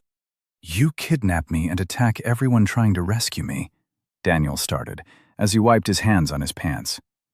He picked up his sword. You threaten Oren, and you're mad when we fight back? Samara charged at Daniel, bent on taking her revenge. Oren scanned her again, but still couldn't see her health. The entire fight hadn't been a minute. Oren felt useless to do anything. Samara ran at Daniel. Daniel lifted a foot. Stop! Jude's voice rang out. Samara looked beyond Daniel and smiled evilly. She slowed her charge. Daniel stopped himself from checking over his shoulder and glanced at Oren. Oren tried to process what he was seeing. Jude was dragging an unconscious Maddie from behind a tree with one hand. His hammer was strapped to his back, and he held a knife. The deal was nobody died. He killed Argyle, Samara spat. He at least needs to learn a lesson, Jude shook his head. I may not be a match for you, but if you attack Daniel, I won't stand by. Samara threw her head back and laughed. This is when you grow a spine? You realize I'll kill your family. You'll throw away all the goodwill you've gained. Why would you even lead them here? Jude let go of Maddie's foot and sheathed his knife. He pulled his hammer from his back. I didn't. They found out somehow, and luckily I was able to join. I was able to take out Quiet Anthony for you, or did you think you won this fight on your own? Jude? What the hell are you talking about? Daniel yelled, and turned so he could see both Samara and Jude. This is a bad joke. Jude's usually playful face was twisted in a sorrowful grimace. I'm sorry, Daniel. I really like you. They found out Silas had a hero under his roof and took my family. My sister-in-law and niece are all I have. And they'll be dead if you don't help. Tell me how he's so strong. My constitution is too high to be knocked around so easily by someone under level 30. Samara held her whips to the side, and Oren could see them more clearly. The vine protrusions had sharp spikes every few feet that pulsed with a life of their own. The tip of the weapons had a small mouth-like appendage that reminded him of a Venus flytrap. Oren was shaken when Jude said he'd taken out Tony. He checked his map and saw an unmoving dot in the woods where Jude had come from. Would a dead body still register as part of my team? Daniel shook his head. Jude, don't. We'll help find your family. You're our friend. Jude watched his feet as he answered. I know where they are, Daniel. They're locked up in Lord Wendel's dungeon. He promised to release them once you were captured. I was captured. Did he release them? I'm guessing not, because you're here, Daniel argued. The three of us can take her. Help us. Oren checked his mana. MP 103/530. I'm going to have to cycle. The faintest whisper entered his mind. No. Tony? There was no response. Oren looked around at all the unconscious members of the guard. Samara had told the truth. They all were knocked out and low on health, but nobody was dead. Small puncture wounds on each of them appeared to be from her whips. I wonder. Oren began to cast spells at Brant. I'm dead either way, but if I don't help her, they are too. Please understand. Oren watched in horror as Jude lifted his hammer into a readied position and turned his feet toward Daniel. The other one, Samara, he casts magic that increases strength or dexterity. So that's what he was doing to me. It's been years since a spell got through and did something, she said, turning her gaze on Oren. What an interesting ability. It's too bad I have to kill you to teach the little hero a lesson. Samara, no. Just knock him out. We can take Daniel away and still... Don't give me orders, traitor, Samara cut him off. Oren and Daniel waited. What are they waiting for? Hey, O, I'm going to need your help. My quick runner skill is almost up. Did you get anything else that can help here? They're running out the clock on his skills. Fuck. Oren tried one more time on Brant. The man moaned low. Yes. Oren had first tried to heal small wounds, but that hadn't done much. Brant's health wasn't even that low. His new spell, Remetabolize, had been the key. but it had taken 3 attempts to neutralize whatever was in those spikes. "Brant, Jude sold us out. Get up," Oren yelled. "All your guards are down for at least an hour. My attacks aren't so easy to shrug." "What?" Samara stepped back as Brant pushed himself to his feet. The man turned and surveyed the area. He was between Oren and Jude. His face darkened as he saw Maddie's limp body behind his co-worker and friend. His eyes closed tight, and a single tear rolled down his cheek. "Daniel, you take her. I'll stop Jude and then join you. Leave a piece for me." Brant opened his eyes, and his crystal gaze pierced Jude. The hammer-wielding friend-turned-foe shook and tried to avert his eyes. That's when Brant attacked. Oren remembered watching the two duel before. They were evenly matched, with Brant focusing mostly on defensive fighting and Jude on offensive styles. The sparring usually ended when one of them tired. This fight was over in seconds. Brant ducked under a wild last-minute swing and stabbed his sword through Jude's side. His hand moved fluidly, releasing the handle from his striking stance and reversing his grip. He punched his sword to the side, ripping the blade through Jude's armor and stomach. Jude whispered something and fell to the side. "Useless," Samara muttered, and brought her hand up over her head. She sent her right whip down at Brant's back, still kneeling over his downed friend. Oren jumped forward and used an overhand chop with his own sword to throw the whip off course. It kicked up dust next to the 2 guards. Samara's left arm was already coming down with the second attack, but she'd taken her eyes off Daniel. He must have had a few seconds left in his dash attack, because Daniel appeared where Samara had just stood. He launched her back into a tree that Oren would be hard-pressed to wrap his arms around. She hit with a glancing blow, and her body broke the base of the tree. It slowly toppled to the side, catching on a few limbs around it and hanging precariously over the woman. Oren stood by helplessly as the fight unfolded around him. The quickness with which Samara stood showed she was still in the fight, and Brant's small stumble as he stood indicated how hurt he still was. Daniel's skill was over. He was stomping his foot repeatedly until he realized nothing was going to happen. He held up Gertie at a side angle. Brant fell into place next to him. Oren's mana was not coming in as fast as he needed. He needed to stop Samara. His debuff spells didn't do much, but he could shave something off. She'd implied enough that just a little might happen. Or should he ward both Daniel and Brant? What he really needed was some way to knock out Samara's constitution. She was taking hits from a 100-strength sword strike and still walking. If only he had some ability that could take out her constitution, then maybe he could. Administrator access engaged.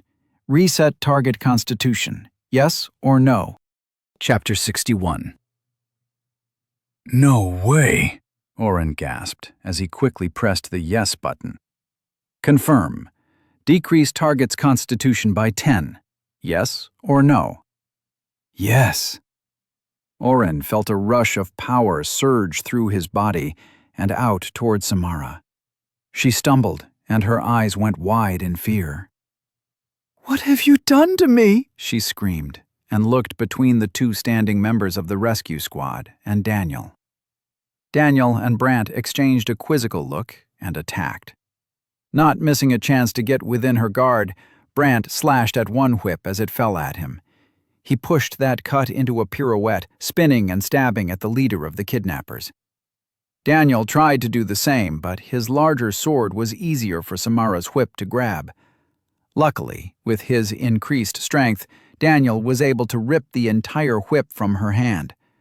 Brant's backstroke hit Samara and broke the skin, slicing a narrow rent in her armor. The smallest trickle of blood stained her outfit. Brant spun again, but Samara used her empty hand to swat the man's shoulder. His controlled spin careened into a windmill, and Brant landed hard on his ass. Daniel thrashed his sword in the air twice to dislodge the stolen whip, and came in too late to stop the hit on Brant. He swung Gertrude with the blade horizontal to the group and connected with Samara's stomach. She didn't fall in two pieces like her comrade had, but was buffeted backward against another tree. Unlike the first time, she was slow to push herself out of the dented wood. Her free hand held her side, and she coughed blood. Oren missed it all. When the rush of power had left his body, darting toward Samara in a blaze, it also rebounded on the caster. Oren felt like he'd been kicked in the balls, stabbed behind the eyes, and sucker-punched in the stomach all at once. He didn't need to open his status to realize what had happened. He could feel it in his bones. After he raised his head off the ground where he had fallen over, he pulled his status up anyway. Oren Utility Warder, HP 80 out of 80, MP 28 out of 380 plus 150, Strength 9 plus 15, Constitution 8, Dexterity 9 plus 15, Will 28 plus 15, Intelligence 11 plus 15. What the fuck? Why did my health go down to 80? Wait, why did my constitution go down to 8? Oren panicked and stared at his status, ignoring the battle raging around him. You did this, Samara growled, and pointed at Oren with a blood-stained hand. Daniel's hit had done some actual damage. Give it back. I worked too hard to give up my stats. That wasn't some measly spell to lock down my strength. That did something to me. Undo it now! Honey, I think you're forgetting about me, Daniel chided, and pointed the length of his massive sword at her. Care to go again? Samara reached her hand slightly down and between Oren and Daniel. Daniel didn't take his eyes off her, but Oren noticed the fallen whip began to wiggle on the ground. D, the whip! Look! Oren had time to get out before the vine levitated and struck Daniel from behind, wrapping around his neck and pulling him back toward the still stunned form of Brant. Out, Oren finished weakly. Samara advanced on him. Oren scrambled backward and got to his feet. His sword had fallen farther forward when he'd momentarily blacked out from whatever he'd done, and he quickly summoned an icy sword. Stay back, or I'll do it again, he threatened. Samara's steps faltered. Undo what you did, and I'll let you leave here alive. Her voice was hard, and Oren didn't believe her for a second. Or I'll take my chance at the spell being broken by your death. It's no spell, a familiar voice said into Oren's mind. He sighed with relief. Tony continued, Leave now, Samara Jocko, hidden agent of Lord Wendeln, or Oren will reduce you to dust. You've lost. Oren couldn't see Tony and pulled up his map. There. Oren peered toward the tree line and could just make out the old man leaning his back against a tree. Unfortunately, Samara had the presence of mind to follow Oren's gaze. I've always told my lord you should have been killed ages ago. She snapped her final whip, and it straightened like a spear. With a two-step lunge, Samara launched the vine whip spear at Tony. No! Oren tried to dash forward and hit the spear with his sword, but Samara reached out and grabbed him around the neck. He hacked down with his sword, but he didn't have Daniel's strength. The ice chipped and cracked as he hit her again and again. Oren watched the whip sail through the air, twisting with a life of its own. It hit the tree Tony stood behind and broke the bark in a shower of splinters and earth. The impaled figure of his friend stood straight for only a moment as the dust settled, and then he slumped over. Oren's screams turned into a gargle as Samara squeezed. Daniel was clawing at his neck, too. He was strong enough to rip the whip off, but it was quickly looping around him over and over. Brant was up and trying to get to him, but Samara was already cocking her right hand back. Oren held no doubt that a single punch from her would go through his skull. "Again!" he croaked. Confirm. Decrease target's constitution by 10.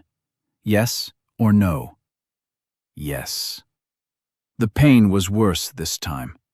He'd landed on his own broken ice sword, and it had cut his arm. But Samara had dropped him. The second decrease in her constitution had dropped her already low health to her breaking point. She gagged on blood as it bubbled from her lips. "Give it back," she murmured. "Please, I can't die like this." She reached out toward Oren. He couldn't tell if she meant to hurt him or if the gesture was in supplication. Brant's sword cut into her face as he swung in an upward strike, taking off half her head in the motion.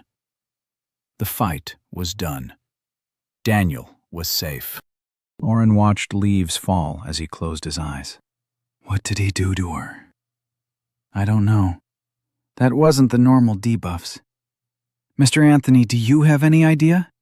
Ask him. He's waking up now. Tony's gentle whisper helped Oren open his eyes. Welcome back. How are you feeling? I'm starving, Oren muttered, and tried to sit up. He got one hand underneath himself and then toppled back over. What the hell? Oren, Tony's voice said delicately. Open your status. Oren went to open his status, but then remembered. You died.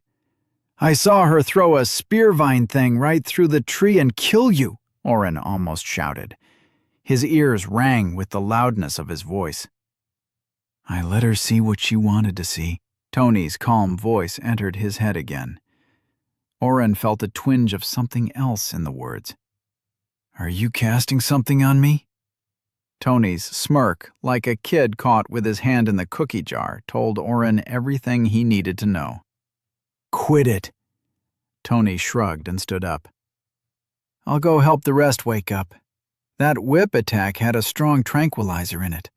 We might have to call for help bringing them back if I can't get them all out. He dusted his hands on his pants and walked away. Brant and Daniel stayed crouched near Oren. Oren, that whip bitch. Samara, Oren interrupted. Sure, Daniel continued. Samara. She started yelling at you right before you went down. What did you do? New spell? Oren opened his mouth and closed it again. He glanced at Brant. Where's Jude? Is he alive still? Daniel waved a hand to his right. His body is over there somewhere. He's probably dead. Tell me what happened. Oren shook his head and crawled to his feet. His balance was off, so he summoned a sword. He used the icy weapon as a cane and balanced as he hobbled toward the bodies all around. Most of the guards that had come with them had small growths on their arms or chests. What are those? He asked, as he made his way through the battlefield. Brant stuck close while Daniel went to pester Tony for answers instead. When Samara used her whip, those struck would go down after a few seconds. Anthony says it's some sort of seed that she planted inside them. It was the same for those struck at the Catanzano house. They'll wake up when their bodies fight it off, or sooner if we can dig them out. At the mention of Catanzano, Oren's head jerked around. Where's Maddie? Is she okay? Brant nodded and pointed. Maddie was holding a wad of white cloth to her head as she sat against a tree. Jude hit her from behind. Luckily, not hard enough for any permanent damage, just enough to knock her out. Oren almost went to Maddie first, but he continued to his other target, Jude. The man's body hadn't been touched. His side was split open and viscera oozed out. The final grimace on his face still displayed traces of his cocky smile, but Oren could see a deeper pain there as well. I'm sorry, Oren whispered. I had to. He was a traitor, Brant said stoically. Oren didn't mention the tears in the man's eyes. I meant, I'm sorry we didn't figure it out. Sorry we couldn't save him too, Oren explained. I'm sorry to you too. Can we save his family? Brant stood straight. I'm not sure. Politics are in play now. Lord Catanzano will need to know as soon as possible. Oren frowned. But I'll do everything in my power, even if I have to storm Wendell's house myself. Oren smiled and thumped the taller man on his shoulder. You won't be alone. He finally pulled up his status. Oren, Utility Warder. HP, 66 out of 70. MP, 184 out of 380. Strength, 9. Constitution, 7. Dexterity, 9. Will, 28. Intelligence, 11. Fuck. Okay. So, that's something I never want to use again. Oren shivered at the phantom pain running through his body. Utility Ward stopped while I was out. He used his makeshift cane to hobble back to Maddie. Checking her over as he approached, he sighed in relief. She'd be fine. She glared at him as he got close. I heard you did something stupid and dangerous again. You took out Wendell's agent? Oren's confused look made Maddie laugh. You have no idea who she was, do you? You did? Oren slumped down next to her and moved her hand. The little blood on the bandages seemed old. The bleeding had stopped. Not until Tony shouted it out. Each lord can appoint an agent as part of the power contract with the city. It's sort of a... Brant, help me? An agent is a spy master, bodyguard, hitman, and enforcer all rolled into one. They are given a portion of the Lord's powers to impose the Lord's orders. Does Silas have one? Oren asked. Brant and Maddie didn't respond. The silence had the awkward feel of a stupid question. What? Brant tossed a sympathetic glance at Maddie and answered. Lady Catanzano was his only agent. He never appointed another. Oh, sorry. Can you lot stop dithering about and help? Tony's voice came back with his normal demanding tone. The longer these seeds stay in this lot, the harder it'll be for them to walk back unaided. Oren glanced over just as Tony dug a dagger into the leg of one of the mages and pulled out a glowing green stone. No, it was a seed about the size of an acorn. Unless you all want to carry them back.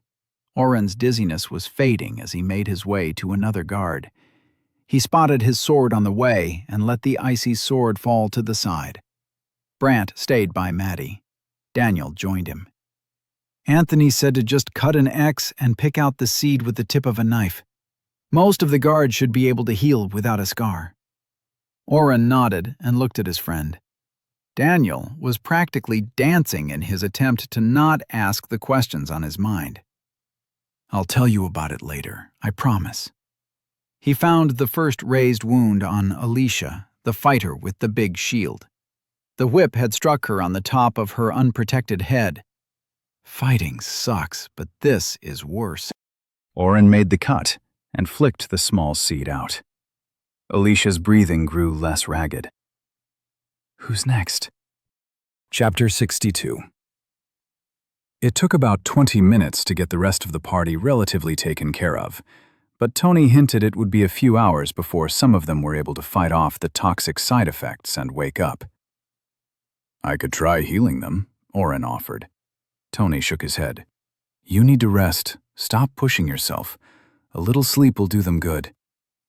Brant had carried every guard to a small part of the clearing that hadn't been covered in blood.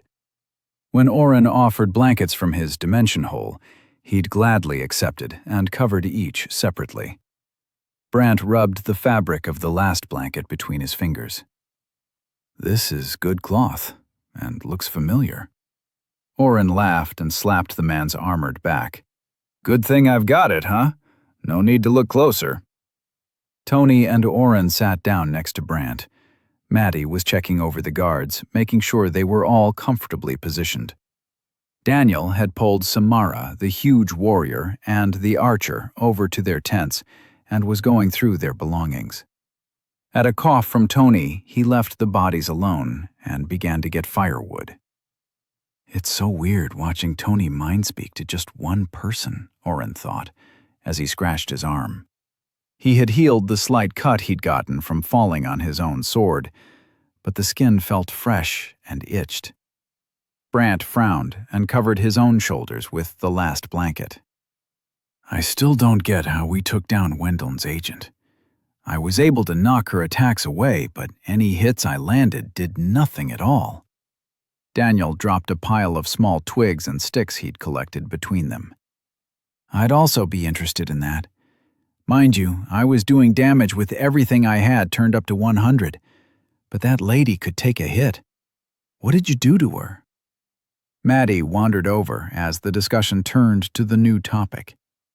Oren hesitated. I'm not sure I should just say it out loud, especially after Jude, you know. Jude's betrayal was fresh on his mind. If it is any consolation, Sir de Guy kept his thoughts so well cloaked I never suspected either. He didn't let a single stray thought through until he let Brant take him out. What? Oren turned and stared at Tony. Did you lose intelligence as well? Tony furrowed his brow. You think Brant could take out a close friend that quickly? Or that Jude would open up his own weak spot to a sparring partner of years? He acted with honor at the end. He couldn't fight Brant, not truly.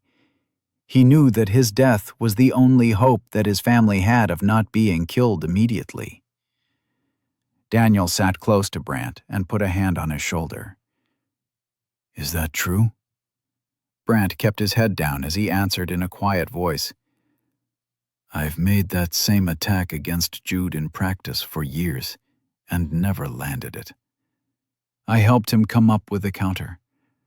When he was a kid, he got in lots of fights due to his smart mouth. He learned to fight, run quickly, or take his lumps. But he took a punch to his stomach once, just to the side, here. Brant pointed at his own side, just above the hip. He said it was the worst pain he'd ever felt. It was his critical spot, like when Maddie got hit in the head during the dungeon run. Daniel and Oren nodded at the memory. Maddie shuddered. When he joined the Catanzano house, he was a good fighter but always too open. I got a good hit in during practice and knew right away. You learn to figure out where to hit a person when your life revolves around protecting others from danger. But you don't hit a sparring partner there. So I went to Jude later and helped him correct his guard. He always kept his hammer's head too high. I thought if I attacked him there, he would use the feint I'd shown him. I'd be able to avoid that, but be close enough to try and disarm him. The dirt under Brant was wet. The bastard didn't move. Brant looked up with haunted eyes and a stricken face. Why didn't he move? Oren couldn't find any words. Maddie wrapped an arm around her protector. His last thoughts were about imagining you beating Samara and saving his niece. Tony's voice held both gentleness and strength at once. He knew you'd find a way. There was no anger when he went quiet. Brant stood abruptly, fists held at his sides. Anthony, do not lie to me. That man was a traitor who knocked you and Maddie out. He was a danger to... Tony cut him off. Sir Jude de Guy gave his life to keep his family safe. Do not sully his memory. We all make the wrong choices, but what we are, who we are, when we get the chance to fix our mistakes is what defines us. He made the best of his situation, just as we all would. The stars in the sky reflected off Brant's cheeks as he turned and screamed into the night. The wounded howl of a beast, or a man who had lost a brother he loved. Oren, Daniel, will you watch over Maddie for a while? I need a minute to breathe. I'll check the perimeter again. Daniel made a shooing motion, and Oren nodded. Brant slunk off into the forest. Maddie watched him walk away forlornly. So, now that he's gone, Daniel leaned in conspiratorially. You got increased constitution, didn't you? Oren shook his head. Maddie, could you give us some privacy? Maddie looked hurt. You'll let Anthony know, but not me? I'm sorry. Please? Maddie stood and brushed her knees. I'll just go try and get some water into the group of men and women who risked their lives to save Daniel. She stomped off. Oren waited for her to be out of earshot. Remember administrator access? Daniel blinked and glanced at Tony in shock. Don't worry, he knows more about it than we did. Tony's good people, Oren said, ignoring Daniel's doubtful looks. When Samara was going on a rampage, I got a prompt to use administrator access to reset her constitution. So, just like increase constitution, right? Daniel asked, confused. No, I think it was permanent, and she didn't have a chance to block it. She just lost 10 points of constitution right away. That is fucking wild. Daniel nearly hopped up from the ground. You can permanently take away stats now, too? Is there a limit? Can you increase them, too? Tony reached out swiftly and tried to yank Daniel back down. Daniel jerked back and swatted his hand. Don't touch me. Oren might trust you, but I don't yet. Oh, how the tables have turned, Oren laughed to himself. Sit down, child, and lower your voice. There's a reason I drove Brant away, and Oren asked Maddie to leave. This is more dangerous than you being a hero. Daniel crossed his arms and scowled, but sat back into a crossed leg position. Spill, Oren. Oren sighed. I spent one of my own points to decrease hers. It took 20 points before you guys were doing real damage. You spent 2 points? Like 2 con points that are gone now? Didn't you start off really low? Daniel uncrossed his arms and pulled Oren close, looking him all over for some sort of damage. Are you okay? Tony chuckled. Daniel let Oren go and glared at the man. I'm allowed to worry about my friend. Tony held his hands up in mock surrender. By all means. I said nothing. I'm fine, Oren interjected, rubbing his shoulders. Daniel's grip hurt a little. I'm just a little more squishy now. Squishy? Tony asked. It's a word we use to describe someone who is weak, mostly in a tabletop game, Oren explained. I've never heard of a dragon in a dungeon before, Tony quirked an eyebrow. Usually they stick to the seas and islands, only coming in for the occasional sheep or cow. No, Oren laughed. It's and, not in. And stop reading my thoughts. Wait, dragons are real? Of course, Tony shivered. Daniel held up Brant's abandoned blanket, and Tony accepted, wrapping his frail frame up. His hair still stuck out at the top. Since the world was broken, they avoid nearly everyone, though. The last sighting was years ago. The dead body of a red one washed ashore. I want to see a dragon, Oren whispered wistfully. Do they give good experience? Daniel asked. Tony sneered. Good experience. Dragons are an intelligent species, like humans or dwarves. You get no experience for that. But don't we get experience for killing demons? Aren't they intelligent? Oren chimed in. He'd been wondering about the experience discrepancy for a while. How much do you actually know about demons? They're bad, Daniel answered. And killing them is kind of my job now. Tony rolled his eyes and shook his head. Demons are just another race. Some have horns or different color skin, but others look the same as you and me. At some point in history, they broke from civilization and did something to the system. They can kill each other, monsters, or even us, and gain experience. However, we also got the ability to gain experience from them. The history books talk of centuries of bloodshed between the two groups until the world was broken and remade. But Daniel's right too, right? Oren asked. They're bad. They attack the walls of Day and try to kill people still. Tony shrugged. And Day sends expeditions into the pass and beyond to kill indiscriminately and find any major cities to destroy. It's a matter of perspective. But if you're asking if I would make friends with a demon, the answer is a firm no. Semantics and logic puzzles aside, I believe anyone who tries to kill me should be in the ground. Daniel just nodded at the conclusion of Tony's little speech, but Oren got stuck. What about a treaty of some sort? Surely somebody has tried talking with them. Maybe, Oren, I know what you're thinking. Literally. It's never been done. They kill anyone they find. You just barely evaded one. Oren let it rest, but only because the sound of footsteps approaching ended the conversation. Perimeter is clear. The sun should be fully up within the hour. How are they? Brant asked as he came back from his walk. He put on a professional air, but Oren could see the streaks in the dirt on his face. They really should sleep for a few hours, but if we travel slowly, they could be woken now, Tony answered. Brant nodded and turned to the sun. Let's get to it. I have some unfinished business in Day.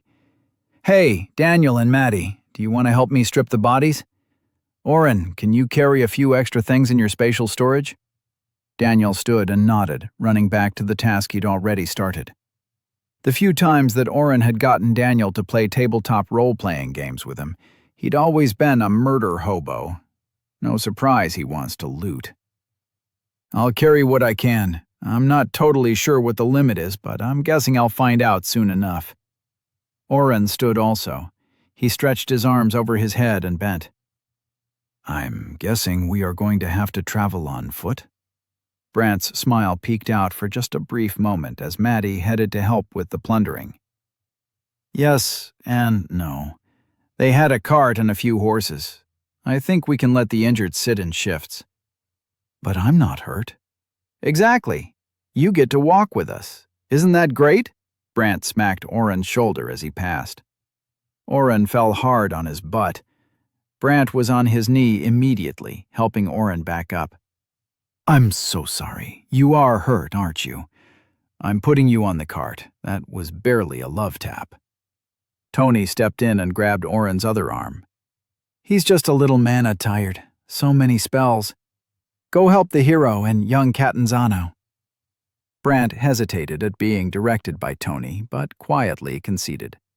The two men and Maddie were soon breaking down tents and pulling boots off dead bodies. Murder hobos. Chapter 63. After taking a few hours to get a catnap in, they loaded up and moved out. Nobody felt fully rested, but only 2 of the guards were hurt enough to need the cart, so Maddie and Oren were able to ride and rest as well. Tony blamed his old age and crawled up too, but Oren suspected the man was just being lazy. Everybody else walked. Other than Brant, all the guards had been soundly defeated, and as they traveled back to Day, they licked their wounds and grumbled. 2 even started a scuffle that ended in moments, as Brant leaped from one of the newly obtained horses and swiftly solved the dispute by yelling and pulling rank. It was the first time that Oren had seen the man lose his temper. Is he going to be okay? Oren whispered to Maddie. She sat next to him on the back of the cart, their legs dangling from the edge. Maddie glanced over her shoulder toward the front of the progression. Despite the victory of the mission, a shadow of defeat still loomed over them all. I'm not sure, she answered with a sigh. Jude and Brant were close. You heard him when Jensen suggested burning Jude's body with the kidnappers' bodies. His decision to bring Jude back with us is questionable, and the others know it. Charlie Jensen's idea to dispose of the traitor had been met with more than Brant's harsh tongue. Although he was still a bit wounded, the man was limping along behind the cart. Oren had cast 2 heal small wounds on the man when Brant's back was turned. Oren glanced back at Tony. The man had closed his eyes and fallen asleep between Ephraim, one of the mages, and Ryland. From what he'd been able to gather, the two were a couple. While Oren was grabbing Daniel from the tent, Samara had taken out Ephraim. The mage's wind magic had been one of the few things able to slow the big berserker down. Samara's whip had hit his neck, and he'd gone down hard. The mage's naturally lower constitution hadn't helped when his head bounced off a rock. Ryland had reacted poorly to seeing his partner go down and charged ahead. He'd gotten a few good hits in before Samara had also turned her whips on him. Unfortunately, he'd also taken a hit from the berserker's axe. The two were the most severely injured. Oren had cast his healing on them a few times over the last hour. Ryland's wound to his side had solidified into a puckered scar, and Ephraim's goose egg had reduced to a red bump. Oren didn't press the issue with Maddie. Her fingers clenched on the back end of the cart gave evidence of her own swirling emotions. Jude was her guard and friend too. Mine as well. He spent the first hour traveling back to Day, entertaining dark thoughts about the other Lord of Day that had let this happen. After daydreaming up a half-dozen plans, ranging from storming the house of Lord Wendell to kidnapping his imaginary children, Oren had enough and jumped off the back of the cart. He made his way up to Daniel and Brant, riding 2 horses near the front of the little procession. "Brant, what are the chances Silas does anything in retaliation?" Daniel pulled his horse a little closer to hear the man's answer. Gertrude was strapped to his back. During Oren's sabbatical with Tony, Daniel had gained another level and taken a page from Jude's book. Allowed him to heft Gertie as if it was the weight of an aluminum baseball bat. The decreased weight only affected him, not anyone who got hit by the few 100-pound weapon. "He'll kill anyone we can uncover, but there won't be any solid proof linking Wendell to this," Brant spoke in a clipped voice. "DeGuise's family will likely be found in an alley, dead. No witnesses." "But that whip chick, Sam, said," Daniel started. "Samara," Oren interrupted him. "Whatever," Daniel said, with an annoyed glance. "She admitted to working for him. We all heard it." Brant closed his eyes and took a deep breath. "Daniel, I know you are from another world, but you can't be so naive as to think that matters. This is a Lord of Day. Wendell isn't some merchant or guard. He's a high-level, higher-ranking member of the ruling class of one of the, if not the, most important cities in the world." He huffed. "That doesn't mean I'm not furious. I want to get revenge. I want to save DeGuise's family, too. But our best bet is to get back and let Lord Catanzano think of something. Maybe he can at least save the child for an unofficial pardon." While Daniel continued to argue with Brant, Oren retreated back to the cart. It was exactly like he thought it would be. Lord Wendell was going to get away with everything.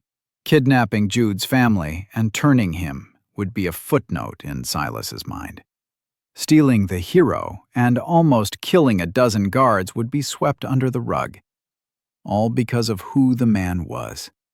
His family protected the wall from horde attacks, so he could do anything he wanted with impunity. He walked behind the wagon, not realizing Tony and Maddie were watching him. They exchanged a rare glance, and Tony shrugged. "No." Oren made up his mind. "Brant, stop!" Daniel was still arguing with him, but Brant turned over his shoulder and raised an eyebrow. "We're not going back yet," Oren announced. He grabbed Maddie's hand and pulled her off the edge of the wagon. Dragging her by her arm, Oren marched toward the two fighters up front. "I've got an idea," Daniel groaned. "Your ideas are the worst," Oren smirked. "But you'll get to have 100 strength again." Daniel ground a fist into his open palm. "I'm listening." The plan was simple. The main party would continue back and report they'd lost Daniel and Oren to the kidnappers. The guards would travel back with Maddie and Brant, who would keep a close eye on everyone. Oren wasn't about to risk one of them slipping away and warning Wendell of what was coming. They'd been burned by a traitor in their midst before, and were not going to risk it again.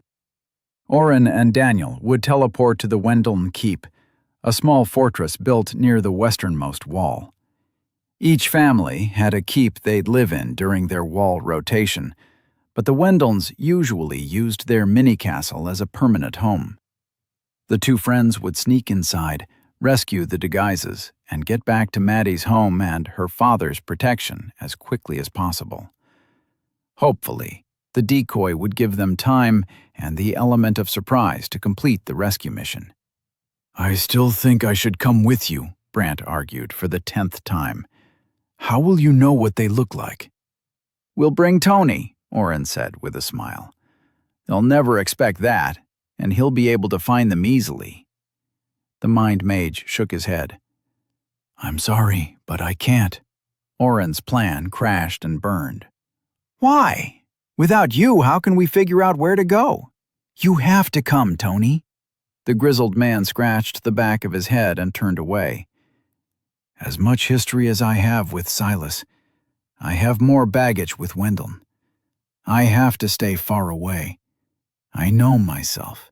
It won't end well." Oren floundered. "Brant can still come with us," Daniel suggested. "If Brant is going, I am too," Maddie added. She'd crossed her arms and glared when Oren revealed his plan. "If anyone sees either of you near the keep, they'll know something is up," Oren shook his head. "Plus, Wendell could use that against your father. If we get caught, he can just say we acted on our own. Plus, I can teleport us away from any danger." "They'll have the keep warded against teleport," Brant said, poking yet another hole in Oren's plan. "Well, I guess I'll have to figure out how to destroy a ward, too." Oren threw up his hands. "Does anyone have anything helpful to add?" "Why not use misdirection?" Tony suggested.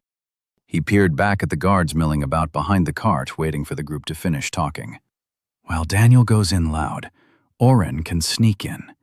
Daniel can always run, especially with such a high strength, but Wendell likes to talk.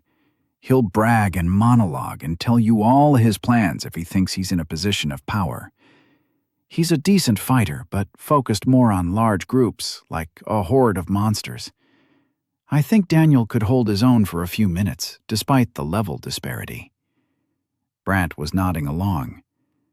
"If we time it right, we can get Lord Catanzano and do a routine patrol. If we hear a disturbance, we can investigate. If Oren can find and free the Deguises, we might have enough actual evidence to have Wendell removed as a lord and prosecuted." The party turned to him as one, with excited looks on their faces. How did my simple plan get so twisted up?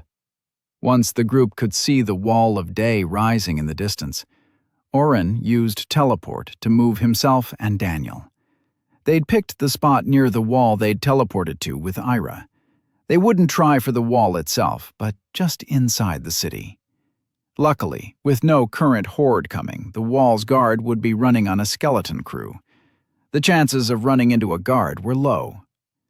Oren's luck held as they landed right next to the wall. Nobody else was around. "So once we get close, I'll buff us both, go into camouflage, and try to find the teleport ward to destroy it. Then I'll find Jude's family and get them out.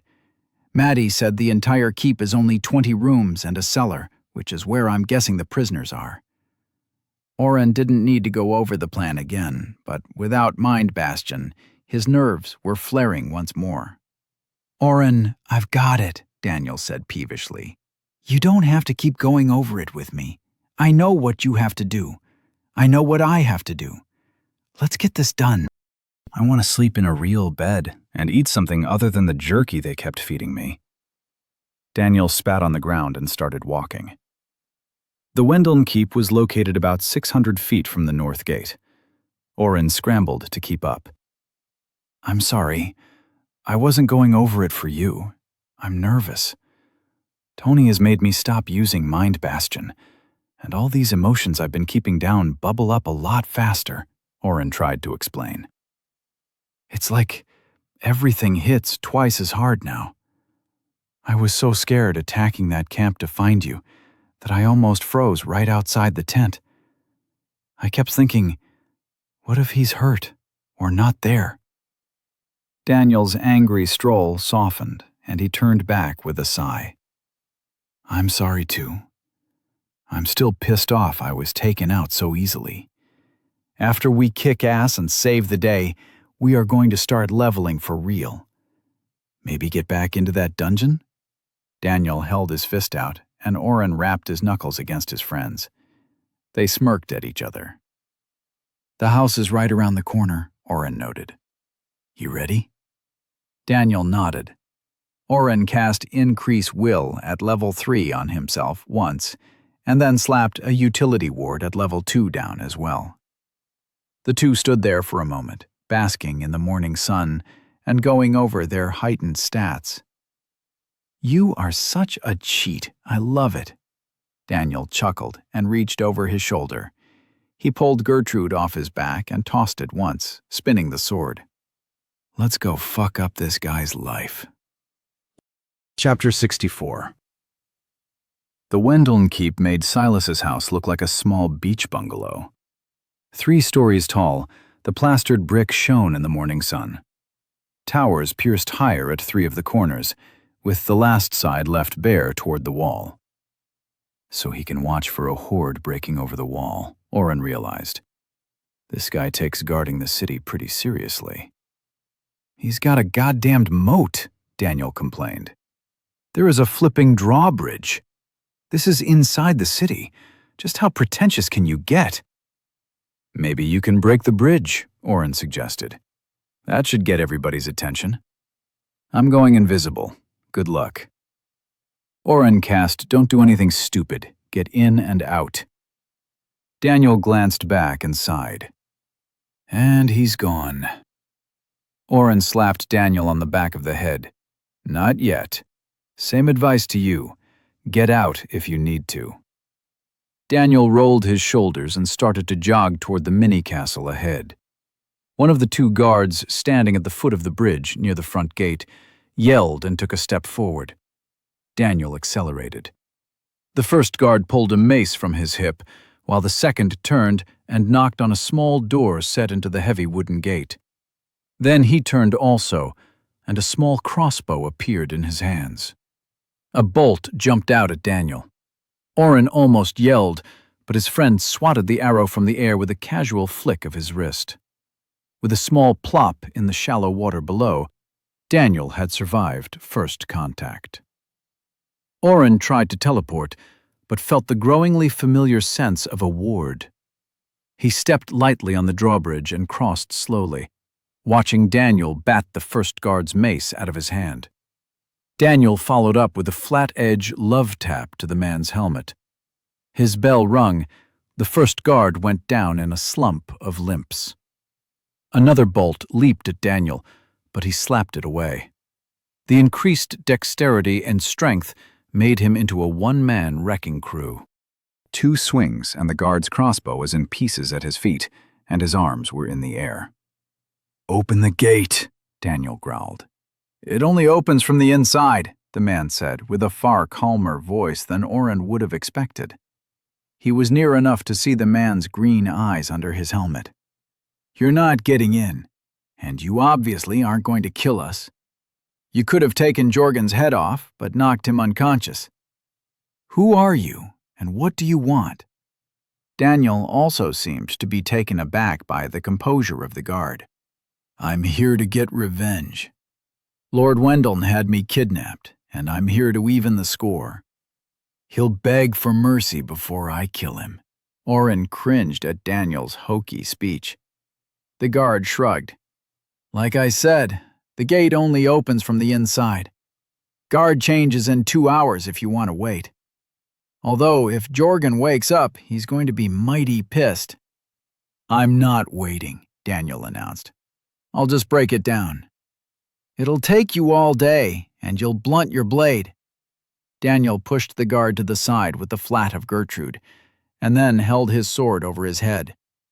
He glanced at the hefty crossbeams of wood with panels of darker wood behind, and then at the small door. Daniel took 2 deep breaths and jumped forward, bringing his oversized sword down at an angle in a 2-handed chop. The blade struck the door just a few inches inside the gate proper. Gertrude punched the thick wood and knocked a hole a few inches thick and a foot long through the door. Daniel backed up to do it again. The guard pulled a knife and rushed forward to stab Daniel in the back. Oren raced to stop him, but didn't need to bother. Daniel had sensed the movement and twisted, letting the man lunge by him. He swung Gertie in a full arc, slapping the man in his ass and accelerating his forward dive. The guard bounced hard off the gate and fell unconscious at Daniel's feet. Nice one, Oren whispered. Fuck, don't do that. Daniel had to hit the door 5 more times before the wood cracked enough that he could kick the wood in half. He stepped through the gate. Oren made to follow, but heard Daniel mutter, "Oh, fuck." The sudden flurry of metal on metal from the other side of the busted door let Oren know that backup had arrived. He gingerly stepped through the broken door. His jaw dropped. Daniel was facing off against 3 knights in full plate waving swords, 3 more guards with swords or axes, and 6 guards with pikes or spears. I can never tell the difference between a pike or a spear. One is longer, right? Directly inside the gate was a small courtyard. Grotesque monster statues lined a dozen stairs leading up to a double-arched door to the main house. The guards were not playing nice. Instead of attacking once at a time, they attacked as one. 2 went in from different directions, while a few spears pierced Daniel's legs. When he stumbled backward, another pushed him into the circle again. Despite all his increased stats, Daniel was losing terribly. Oren checked his friend's health and saw it was already halfway down. This is not the plan. This is not the plan. This is not the plan, Oren chanted in his head as he ran forward. One of the pikemen had stood slightly back from the group. Oren put a sword into the man's back and pushed.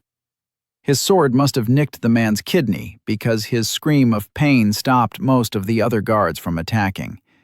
The wound gushed as the man tried to grab his back. He quickly turned to find his attacker but saw no one there. In his haste to turn, he hadn't lowered his spear, pike, and it slashed against one of the other guards' legs. In the confusion, Daniel struck back. His shooting star activated, and Oren tried to keep an eye on his friend as he became a human pinball, bouncing between guards. Daniel had played nice with the guards outside the gate, but these men had tried to hurt him.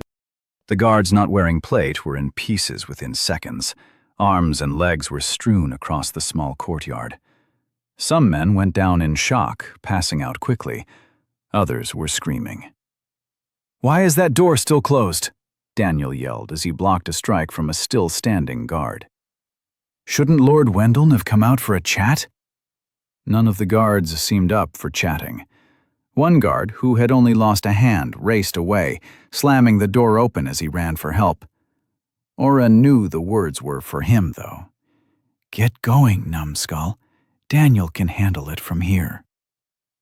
Oren took the steps 2 at a time and made it through the rebounding door just in time. As he slipped through the door, he saw people coming from down the hall. He threw himself to the side and stood behind a banner, holding his body flat against the wall. "What do you mean, a single man? You need me for this?" A rush of bodies funneled toward the door from the long hallway leading farther inside. In the center of the group walked a man dressed in rich clothes with a chain shirt that glimmered like an opal underneath. He complained and gave orders as he strapped a dagger to one side and buckled a sword to his other hip. Lord Wendell. He was shorter than Oren would have thought, barely taller than Maddie, and well under Daniel's height. His silver hair was short, and his beard was trimmed and oiled. Despite his well-manicured appearance, Oren felt the power and danger flowing off the man in waves. He didn't dare to use identify. "I think it's the hero, sire," the man holding a stump of an arm said, looking as if he'd pass out any second. "He's taken down most of us. I had to come for rain." "Enough!" Lord Wendell ordered. "If it's just him, we can capture him again. I thought we'd gotten word he'd been lost." "We must have been fed a lie." The man who responded looked like he should be in armor, wielding a great axe. Instead, he wore the robes of a mage and held a small book in his hand. "I'm getting word that Lord Catanzano is out on patrol nearby. This may all be a ruse. We should send someone to take care of the guests. If the other lords were to—" "Hold your tongue, Nicholas. You can go take care of the problem yourself. The rest of you, strike to wound, not to kill. We must take him alive, but quickly. Rodney and Winston, go secure the bridge and raise it. Do not let Silas in my home. Go." The men funneled out, with the buff mage turning and sweeping back up the hall. Oren waited for the door to slam shut and followed. Nicholas strolled unhurriedly down the hallways, Oren shadowing him the entire way. After 2 turns, he opened a door and stepped inside. Oren waited for a few seconds before he cracked the door open. Stairs led down into darkness, with only a flickering light at the bottom. He braced himself and crept down the stairs, listening for any noise. "Please, you don't have to do this. Just let us go and we'll stay quiet. We can move away. My brother-in-law is a guard as well. He'll pay you." "Shut up!" Nicholas's voice drifted up the stairs, as well as the sound of somebody being hit. "Don't you hit her! Uncle Jude is going to kill you dead!" Oren's heart dropped. Jude's niece sounded much younger than he'd imagined. He crept down the stairs as quickly as he could. The basement opened up into a long storage area with multiple pillars supporting the weight of the house above. One wall had rows of weapons, while another had sacks of some sort of food and barrels that Oren didn't have time to investigate, because in the far corner, a young woman was chained to a wall. Both her wrists were manacled above her head, which lolled from the blow she'd just received. An even younger girl, maybe 7 or 8, was pulling on the long chain tied to her ankle, trying to get at Nicholas. The mage held his small book in front of him and began to mutter gibberish. He held his hand outstretched, pointing toward Jude's sister-in-law.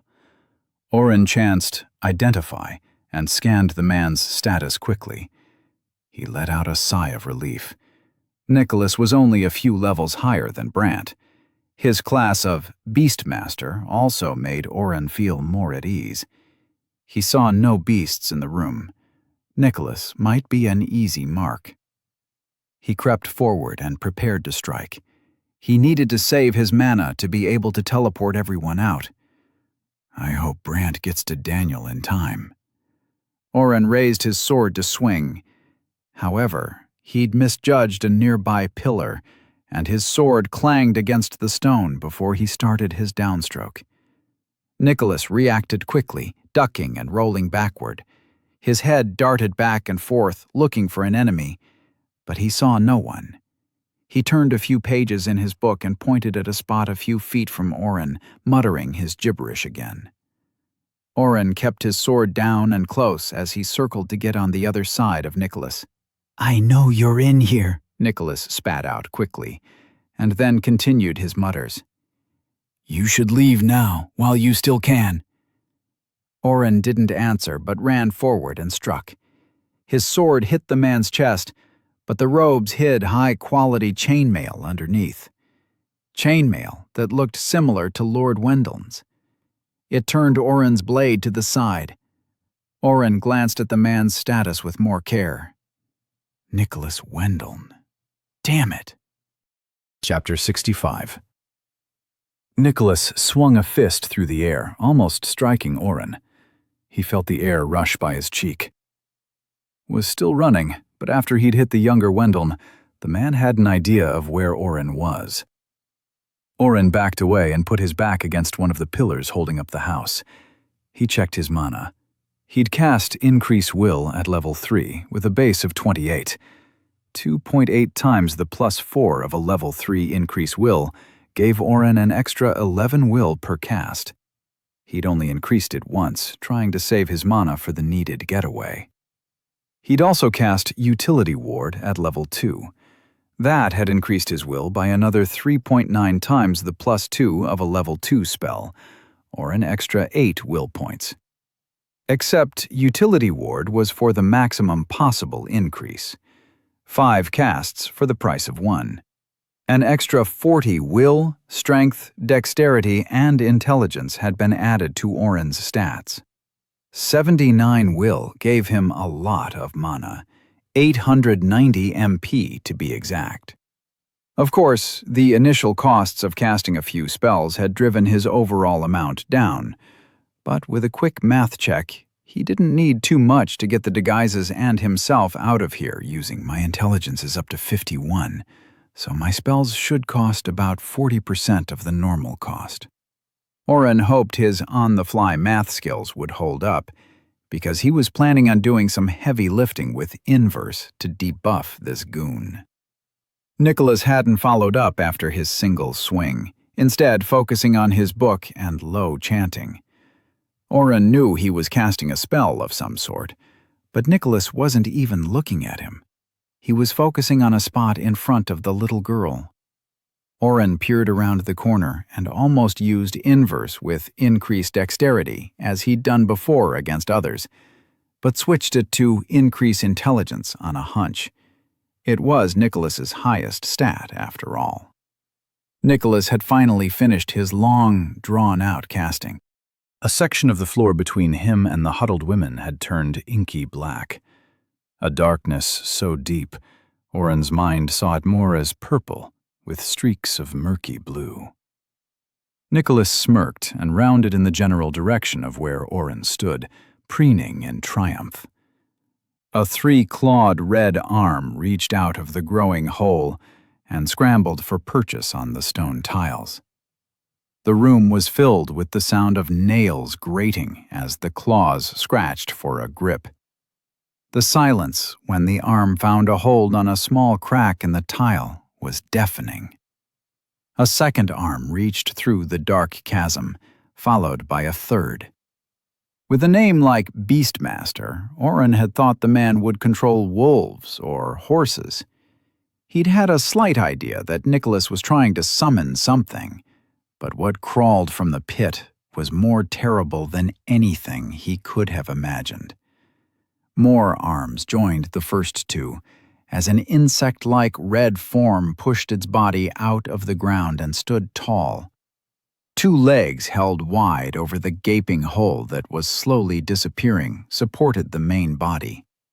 It would almost look human, except it turned at the wrong angles. 3 sets of arms situated evenly up the torso broke at 2 points before ending in the 3 clawed hands that it had used to pull itself from hell. It stood stooped slightly, too tall for the room. The multi-jointed monster-like monstrosity moved its head around slowly, taking in every detail around it. Oren couldn't look away from its face. An open gash split vertically where a mouth and nose should be. Hundreds of tiny pincer-like teeth slid in and out of the hole. Arranged around the top of the head in a halo, eyes opened and blinked against the few lights in the basement. Oren cast his debuff spells 5 times, ripping away large chunks of Wendel's son's intelligence. Oren expected curses. He waited for threats. He didn't anticipate fear. Nicholas paled with the first decrease of his intelligence, and his face morphed to terror as his stat continued to plummet. "What did you do?" Nicholas asked quietly as he flipped frantically through the pages of his book. "Stop! I won't be able to control it anymore. You'll kill us all. It only responds to me." Nicholas stopped on a page and began whisper muttering again. A second, smaller hole began to appear a few feet from the first. Oren weighed his options. He'd taken away Nicholas's intelligence, probably the stat he needed to control whatever he'd just summoned. The man did seem terrified and shook as he tried to talk faster than before. I could increase his stats back up. The beast didn't give Oren a chance to react. It darted at Nicholas in a flash. The man screamed and tripped backward. A flurry of striking claws in a rushing crescendo that felt vindictive sent blood flying with every slice. The walls were covered with dripping blood in seconds. "No! No! You are mine to command. Stop! Please, no! I am your master!" Screams and pleas came from under the carapace. It bent back on 2 sets of limbs and screeched into the air, its mouth opening and sending an image into Oren's mind that he knew would haunt his dreams. The pincer teeth wiggled in sync with its upper arms. 3 forked lizard tongues flicked out before the beast struck down over and over, biting Nicholas on his chest, his neck, and finally his face. Oren stood frozen. He raised his sword to strike at the distracted beast, but paused. Instead, he tried Identify. Level 39, Summoned Beast. HP 300/300. Nope, I can't even read what stat to debuff. Running time. Oren scurried around the side and up to the women. Jude's niece had stretched her body to hold on to her mother. "Shh, it'll be all right, sweetheart," Jude's sister-in-law whispered to the child. Oren dropped camouflage. "I'm here to save you. Let's go, quickly and quietly, while it's distracted." His increased strength pulsed as he grabbed the metal manacles about her head and yanked them out of the stone. He quickly did the same to the girl's chain. They hugged fiercely, and then the mother pushed her daughter behind her. "Who are you?" Oren's stomach turned as he answered. "Jude sent me. Do you know where the teleportation ward is?" She shook her head. "I'm Joyce. This is Mira. Where is Jude?" "Later." Oren sidestepped that minefield. "We need to get out of here first." Oren needed more time to find the ward. They were not going to be able to fight their way out of the keep. A chittering scream sent chills down his spine. Oren turned and saw the summoned beast was done with Nicholas. All that was left of his body was a red sludge and the hints of a chest.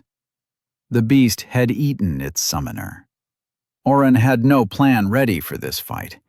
He held his sword up and placed himself between the girls and the red spider monstrosity.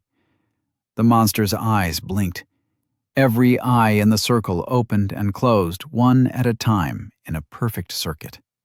Oren felt his nerve fading and fingered that switch in his mind from Mind Bastion, ready to start cycling if he needed it. Instead, the beast clicked its teeth and scuttled out of the room. Oren listened to the fading sound of its multiple limbs hitting the steps. "What was that thing?" the little girl behind him asked. "Nothing good," Oren replied. "Do either of you know what a teleport ward looks like?" Joyce shook her head again, but Mira nodded.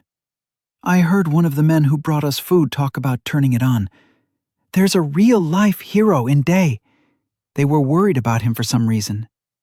Oren began to kneel, but saw that Nicholas's blood was seeping into the grout in every direction. He squatted instead. Please tell me you heard where they keep it. Her toothy grin was full of Jude's mischief. Of course. Oren spent a single heal small wounds on Joyce and Mira. While not physically hurt beyond the single slap that Nicholas had thrown at Joyce, both were a little malnourished.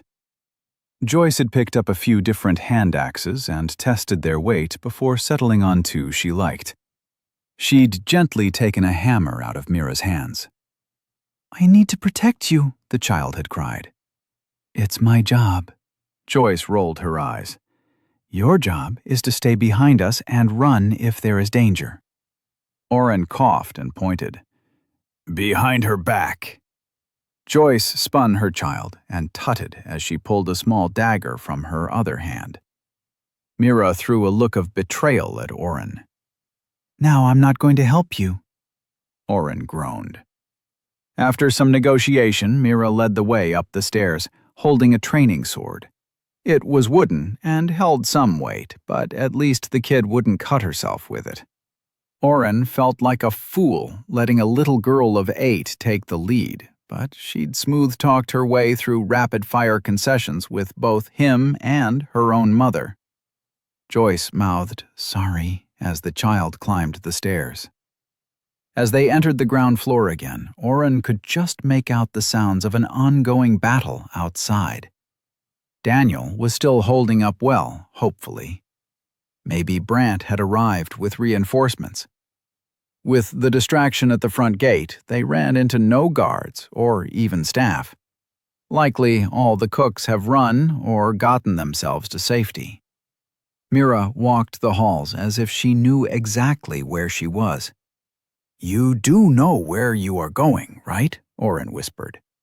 He received a disdainful and uninterested face in response. Of course. The guard said he had to go back to his room to set the ward. Guards sleep on the ground floor nearest the door for quick response time. What kind of adventurer are you? Oren raised a hand in defeat. Not as good as you are going to be, Mira smiled. Damn right. Mira, language, Joyce chastised from behind Oren. Mira ignored her. Oren followed them back to the exact hallway where he had started to follow Nicholas.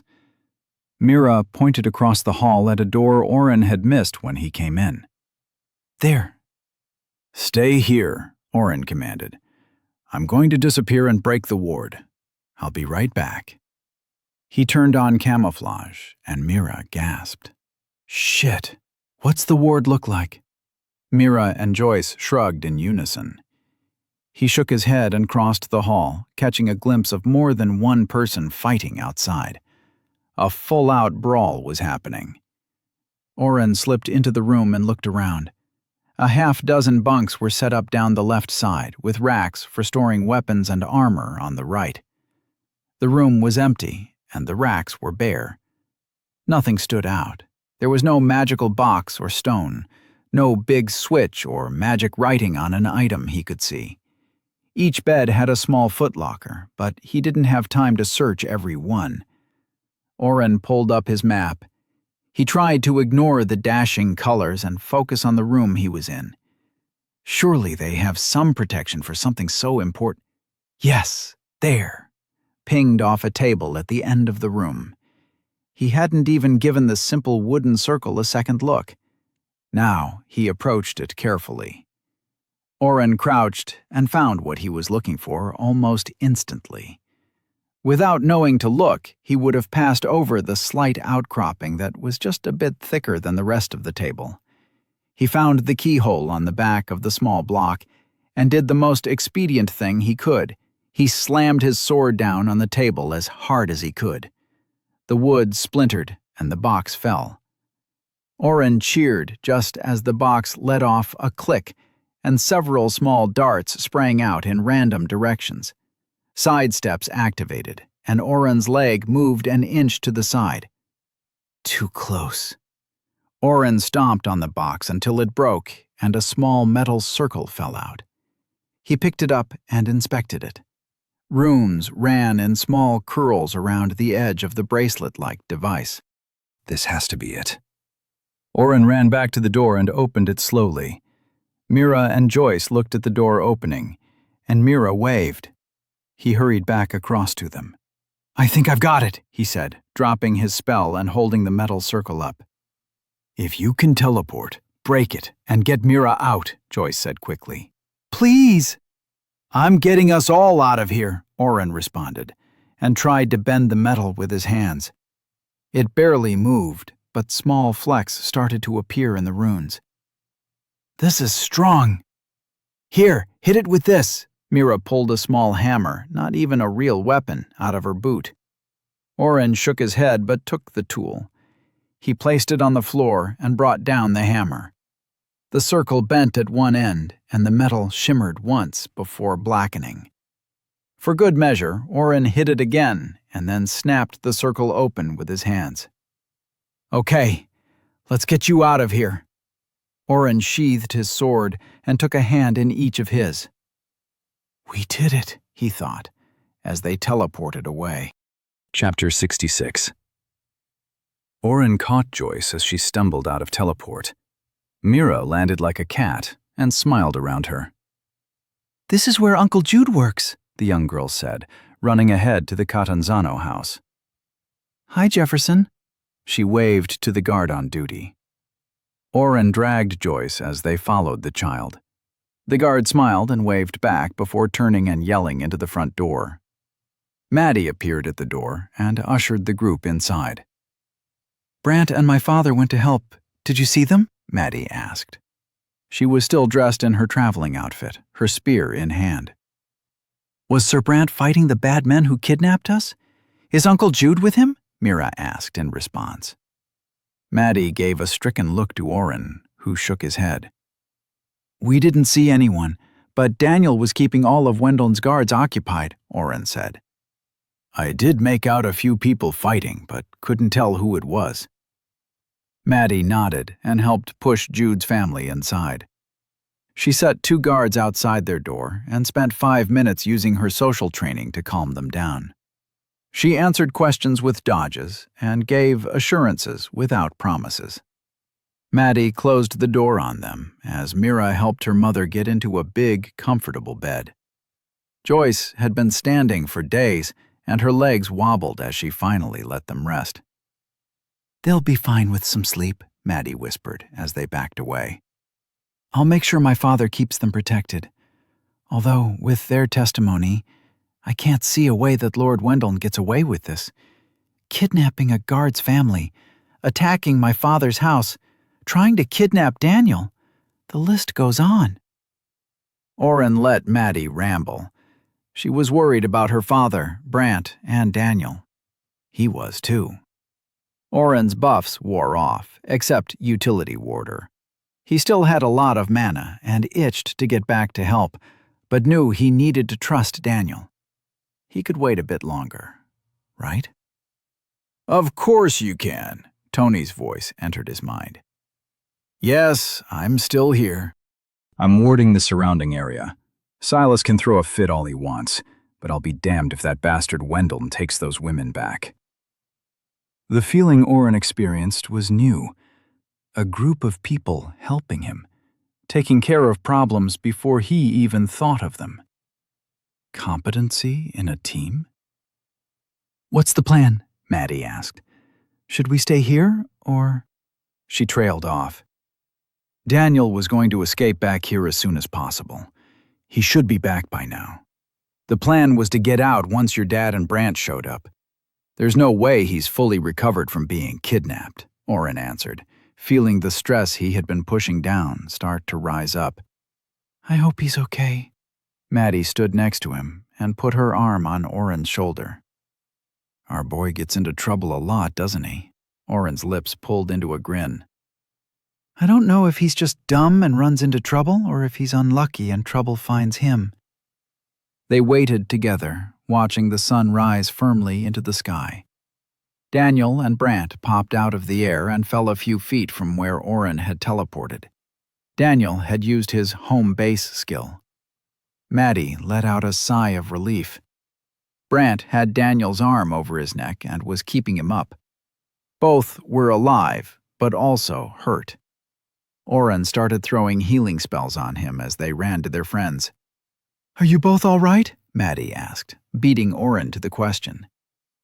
Daniel took a few hits from the monster's claws, but he saved my life, Brant said, between gasps for air. He also had multiple triple cuts along his leg and one across his back. The metal of his armor had been torn like cloth. It was about to bite into the back of my head when he activated his teleport skill. Oren paused in his casting of heal small wounds between the two fighters, feeling his blood run cold.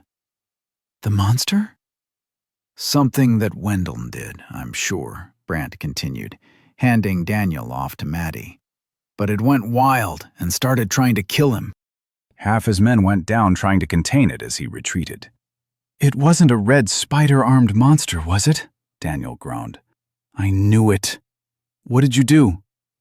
As Oren explained the fight with Nicholas and the summoned monster he'd accidentally freed in his attempt to free Joyce and Mira, Brant and Maddie helped get the healing Daniel into the house.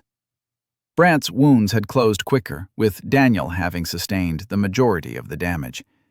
They pushed into Silas's office and asked questions as Oren did his best to answer. Brant left twice to send messages to Silas. A few minutes after he left the second time, he slowly re-entered. The Lords of Day are convening to handle the hero's summoned monster together, he said woodenly. The others have placed Lord Wendell in charge. The guards of all the houses are searching for Daniel as we speak. Oren's emotions flared. Without the normal comfort of Mind Bastion, he raged. Silas just went along with this? Brant's head snapped up. Lord Catanzano was outvoted. His allegations were waved aside until the monster inside the city walls is put down. But he coded his message. We need to get Daniel out of the city until he can get a handle on everything. He'll send for you when it's safe to return. Daniel pushed himself to a standing position from his chair. He leaned heavily on Gertrude. Heal small wounds took some time to fully restock his lost blood. Where am I supposed to go, Brant? What about Jude's family? Brant shook his head. I'm going to stay with them. I owe Jude that much. If they die, I'll be cold first. Maddie began running around Silas's office, collecting items and pulling open hidden compartments. She tossed rolls of coins covered in cloth into a small bag, along with other small trinkets of precious metals. She stopped and looked up sheepishly. We're going to need money for supplies. We can travel east to Veskar because, obviously, we can't go to Odrana. They want Daniel. I don't really know anybody there. We probably shouldn't use my family name either. Maddie. Brant stopped her rambling. You can't leave. If you do, Wendell will say Daniel kidnapped you. Your father will have no choice but to order everyone to hunt you all down. Oren stayed quiet, listening to another voice. If you think for 1 second that I am going to abandon Daniel... Oren, back me up here. You're going with him, right? Oren didn't respond, looking out the window that overlooked the front of the house. Wendell just arrived. Your dad is not with him. Brant, turn off the teleport ward, Maddie pleaded. Oren can get us out of here. No. Oren touched the curtain, moving it out of the way. He's not here for Daniel. He doesn't know he's here. He tracked Jude's family. What? How? Brant checked the window in a more professional manner, peering from the corner instead of the middle of the window like Oren had. Damn it. Tony's out there. He wants to know if we want to take down a Lord of Day with him. The room was silent as the group decided their next move. One by one, they nodded, and Oren began to explain. Daniel walked out of the Catanzano house, holding a white sheet on an unlit torch. The surrender symbol apparently traversed both worlds. I've come to talk with Lord Wendell, he called out. I'm Daniel. Lord Wendell still wore his opal chain shirt, but his golden and blue clothes were stained with blood. Likely his own men's blood that had been spilled as he ran away from his son's creation. He held his sword naked at his side, and his well-trimmed beard was stained with sweat. "The hero at Silas's house. What sort of treachery has that man gotten our fair city into?" Wendell shouted. "Did you summon a beast into the heart of my keep at his bequest? If you admit to your misdeeds, I'm sure an arrangement can be found." "Come quietly and we'll only crucify Silas," Oren interpreted. He heard Tony's low growl in his mind. I hope he keeps it together. I will, Tony said in his mind, but with the kind of anger Oren had never felt in his life. The man was aching to attack Wendell. Daniel played his part beautifully. "You know I didn't summon the monster, Wendell. But I'm tired of playing politics with Lord Catanzano and Taras. They are so boring, keeping me locked up and leveling when all I want is to get out there and finish my quests." Oren didn't have Tony's mind skills, but he could see Wendell's face go through multiple emotions. Hope that the hero would come with him quietly. Confusion and fear at the mention of the Taras family being involved as well. Something he couldn't know, as it was a misdirection and false. And the greed at the mention of quests. "I can help you with that. You seem a smart young man. I'm sure we have much to discuss. Would you accompany me to—" "I am a smart young man," Daniel talked over the man, earning a scornful look. "And I know my value here. I also know that you already tried to kidnap me once. Why should I trust you not to do that again?" Lord Wendell smirked and pulled his beard into a point between two fingers. "If I wanted to kidnap you, I would have. What lies have people been feeding you?" Oren had been slowly creeping toward Daniel during the exchange. He took Daniel's hand and placed it gently in a bag he was holding. Camouflage was up, and Oren stood a foot behind Daniel. "Please let this work," he muttered. Oren watched as Daniel's hand pulled the item from his dimension hole. The body of Wayne the toxic rogue and kidnapper fell at their feet. "This little birdie confessed it was you who tried to kidnap me," Daniel challenged the silver-haired man, who was beginning to look a little more worried. He put his hand back into what looked like an invisible bag and pulled out a long flower whip. Daniel gave it a quick snap in the air. "Samara sends her regards. She really tried to fulfill your orders." Daniel dropped the whip to the side and pulled out Gertie. "I know who you are and who you work for. Get the fuck out of this city, or I'll beat you down just like I did your agent." Lord Wendell laughed. The dozen men around him chuckled nervously. "So, you took down little Sammy. I was wondering how you got back into the city. That must have been quite the feat for you. From my reports, you've barely reached level 10. Don't be an idiot. Come with me, and no one needs to die." "You'll kill Jude's family the first chance you get," Daniel responded. Oren moved away into position. He really hoped everything worked as they'd planned. "You already attacked Lord Catanzano's house to kidnap me. You'll probably do the same to the other lords."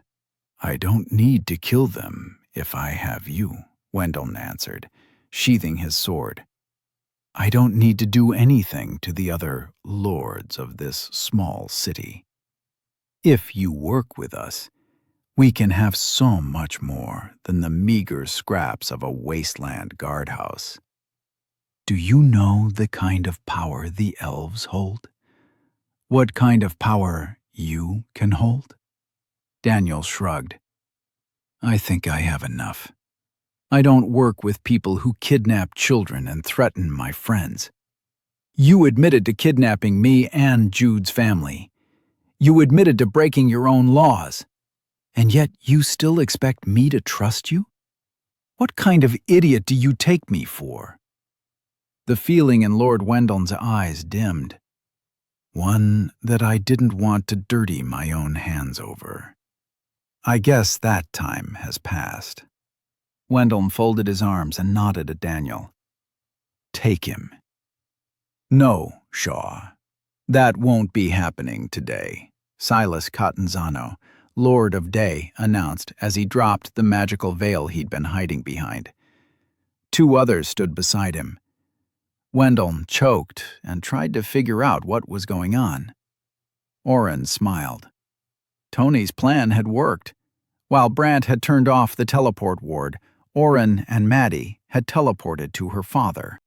He had been able to locate the other lords, and Oren had used the last of his daily mana to get all 5 of them to a street 1 away from the front of Silas's house. Silas had covered the rest.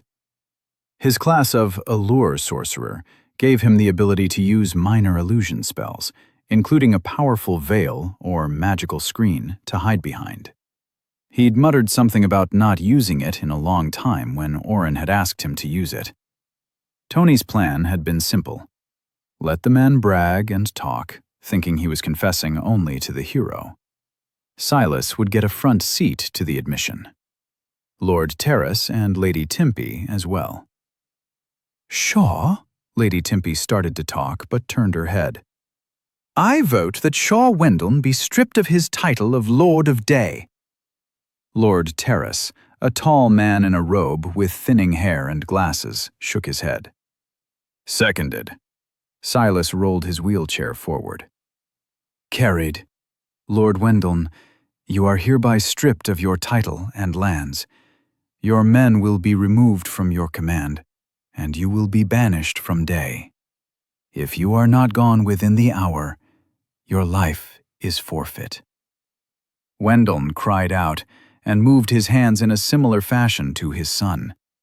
He began to chant, and a small black hole appeared in the center of the street, growing bigger by the second. Chapter 67. As the dark circle grew, the bricks that made up the street fell into the middle, swallowed up into the blackness below. A scream of thousands of voices welled up into the city, and the flapping of wings could be heard churning beneath. Lord Wendell's men balked at the sight. One was standing too close and started to slip in before another caught his belt and pulled him back. You fool! Lord Terrace yelled. You would use harvest within the city? You'll kill everyone here. Lady Timpy didn't try to reason with the fallen lord. Instead, she twisted in her half-plate armor, pulled a dagger from her belt, and threw it at Wendell. The man flinched and batted it out of the air with his hand. However, Lady Timpy had drawn her longsword and was rushing the man as he turned back. Each swing of Lady Timpy's sword hit hardened air right before striking Wendell. Lord Terrace began throwing spells at the man as well. Flashes of what looked like lightning were deflected off Wendell's defensive skill. Each strike smashed against the Catanzano house behind, leaving gouges in the brick inches deep. Silas began twisting his hands in the air before him, looking to Oren like he was raving. Ripples of air passed over Lady Timpy as she swung in overhand chops that came on faster and faster with each strike. The wavy air hit Wendell, and he stumbled back. Timpy was able to strike down and severed an arm with one hit. The pit trembled, and the circle broke. A single, scaly hand reaching up was cut as the summon was cancelled. Its green fingers twitched twice before it melted into sludge on the dirt. Where the road had been split, a perfect circle of dirt rested. The stones that had been swallowed up were gone. Oren watched as Lady Timpy took 2 more quick swings, striking down to cut off the other arm that reached up with a wand, then crossing from left to right. Lord Wendell's head rolled across the street. The fight between the 4 lords lasted 2 in-breaths and 1 out-breath. Oren counted. They had moved with purpose and speed that even Samara hadn't matched. A true fight between titans. I've got a long way to go. Lord Wendell's men hadn't had the chance to move. Brant and Maddie moved in from behind them, yelling orders to toss down their weapons. The men did not resist. Weapons hit the dirt. Their lord was in pieces, and he'd tried to destroy Day. Most looked confused. Oren noticed one or two were crying. Lady Timpe was breathing fast, but not from exertion. She was staring down at the body of a man she'd worked with for years. Lord Terrace walked forward and rested a hand on her armored shoulder. Oren couldn't hear the words said, but she stiffened and nodded once. Silas turned in his chair and nodded once at Daniel.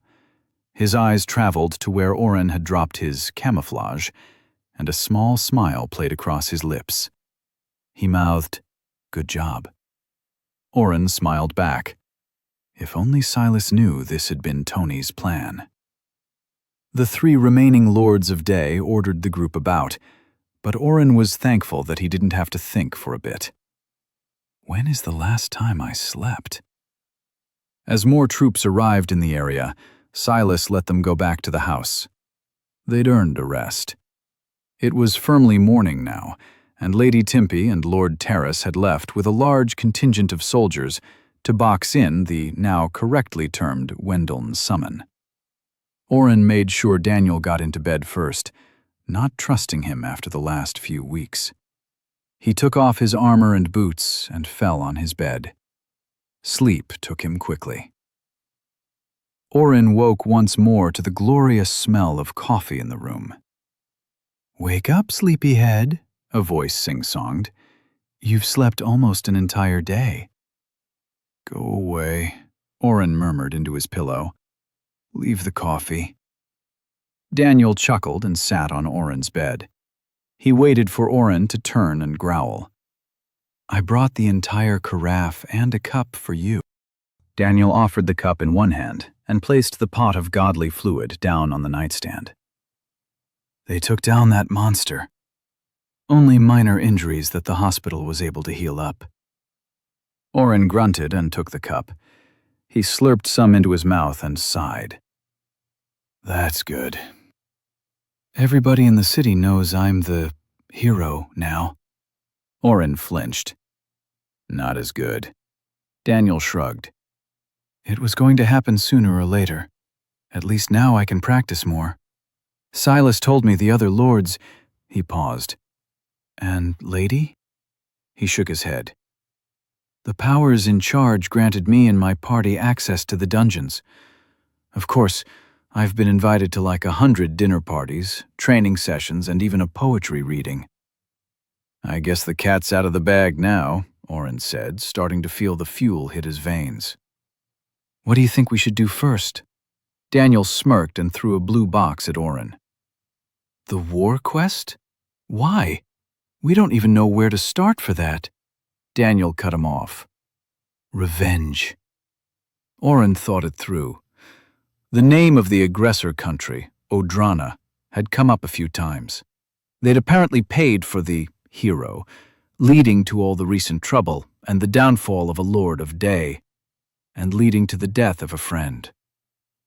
How is his family? Daniel didn't need more clarification. "Silas has them protected.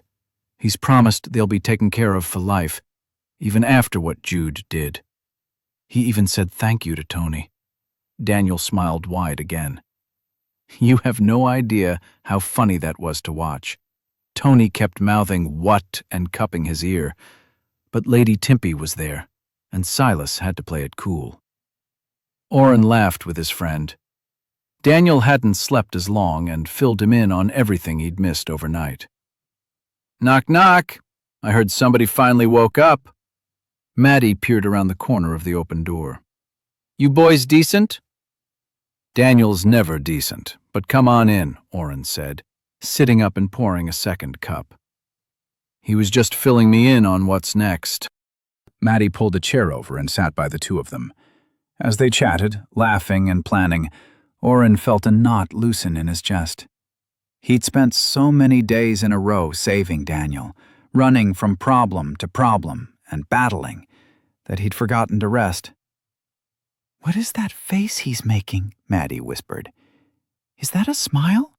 "Shut up," Oren said, and tossed a pillow at Maddie. "Yes, triggered." 2 days later, Oren, Maddie, and Daniel trained alone. Brant had requested some leave, and Silas had been happy to grant it.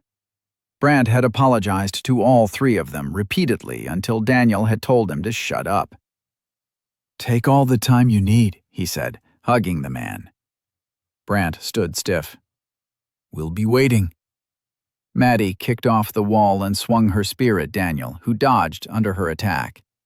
He swung Gertrude at her, but slowed at the last minute. Oren had debuffed his dexterity.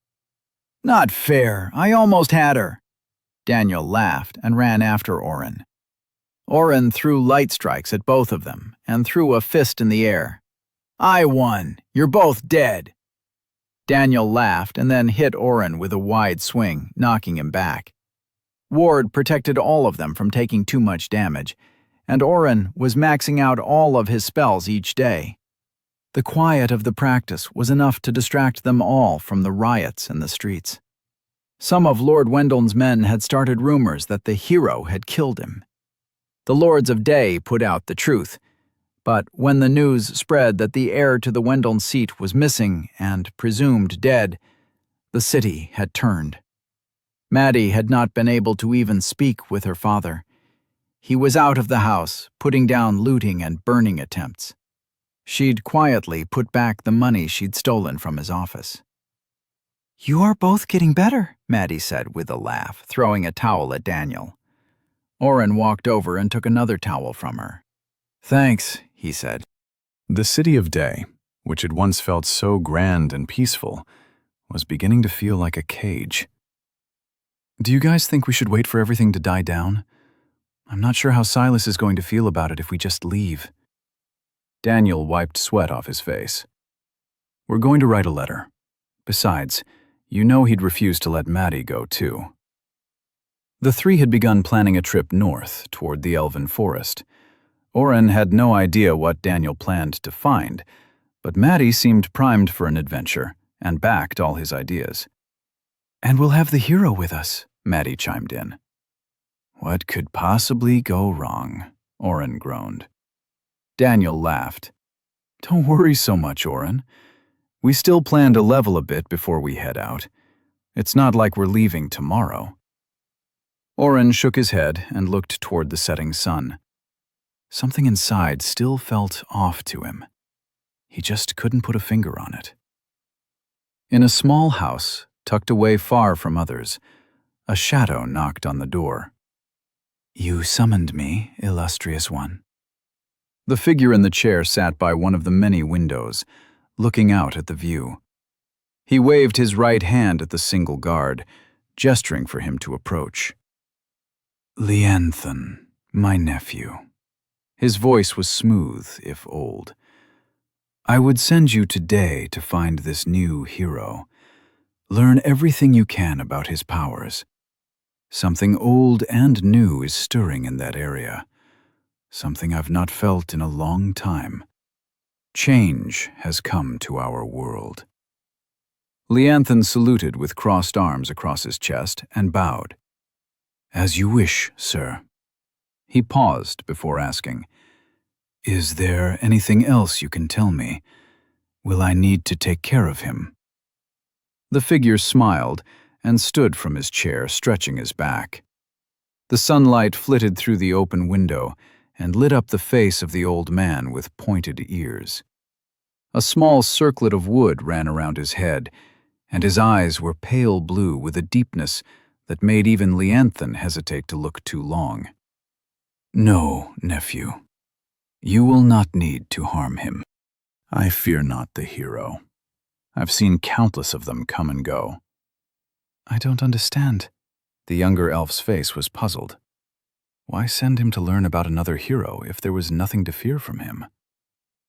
"I don't fully understand either." The old elf chuckled and waved his nephew out the door. "That's why you have to investigate for me.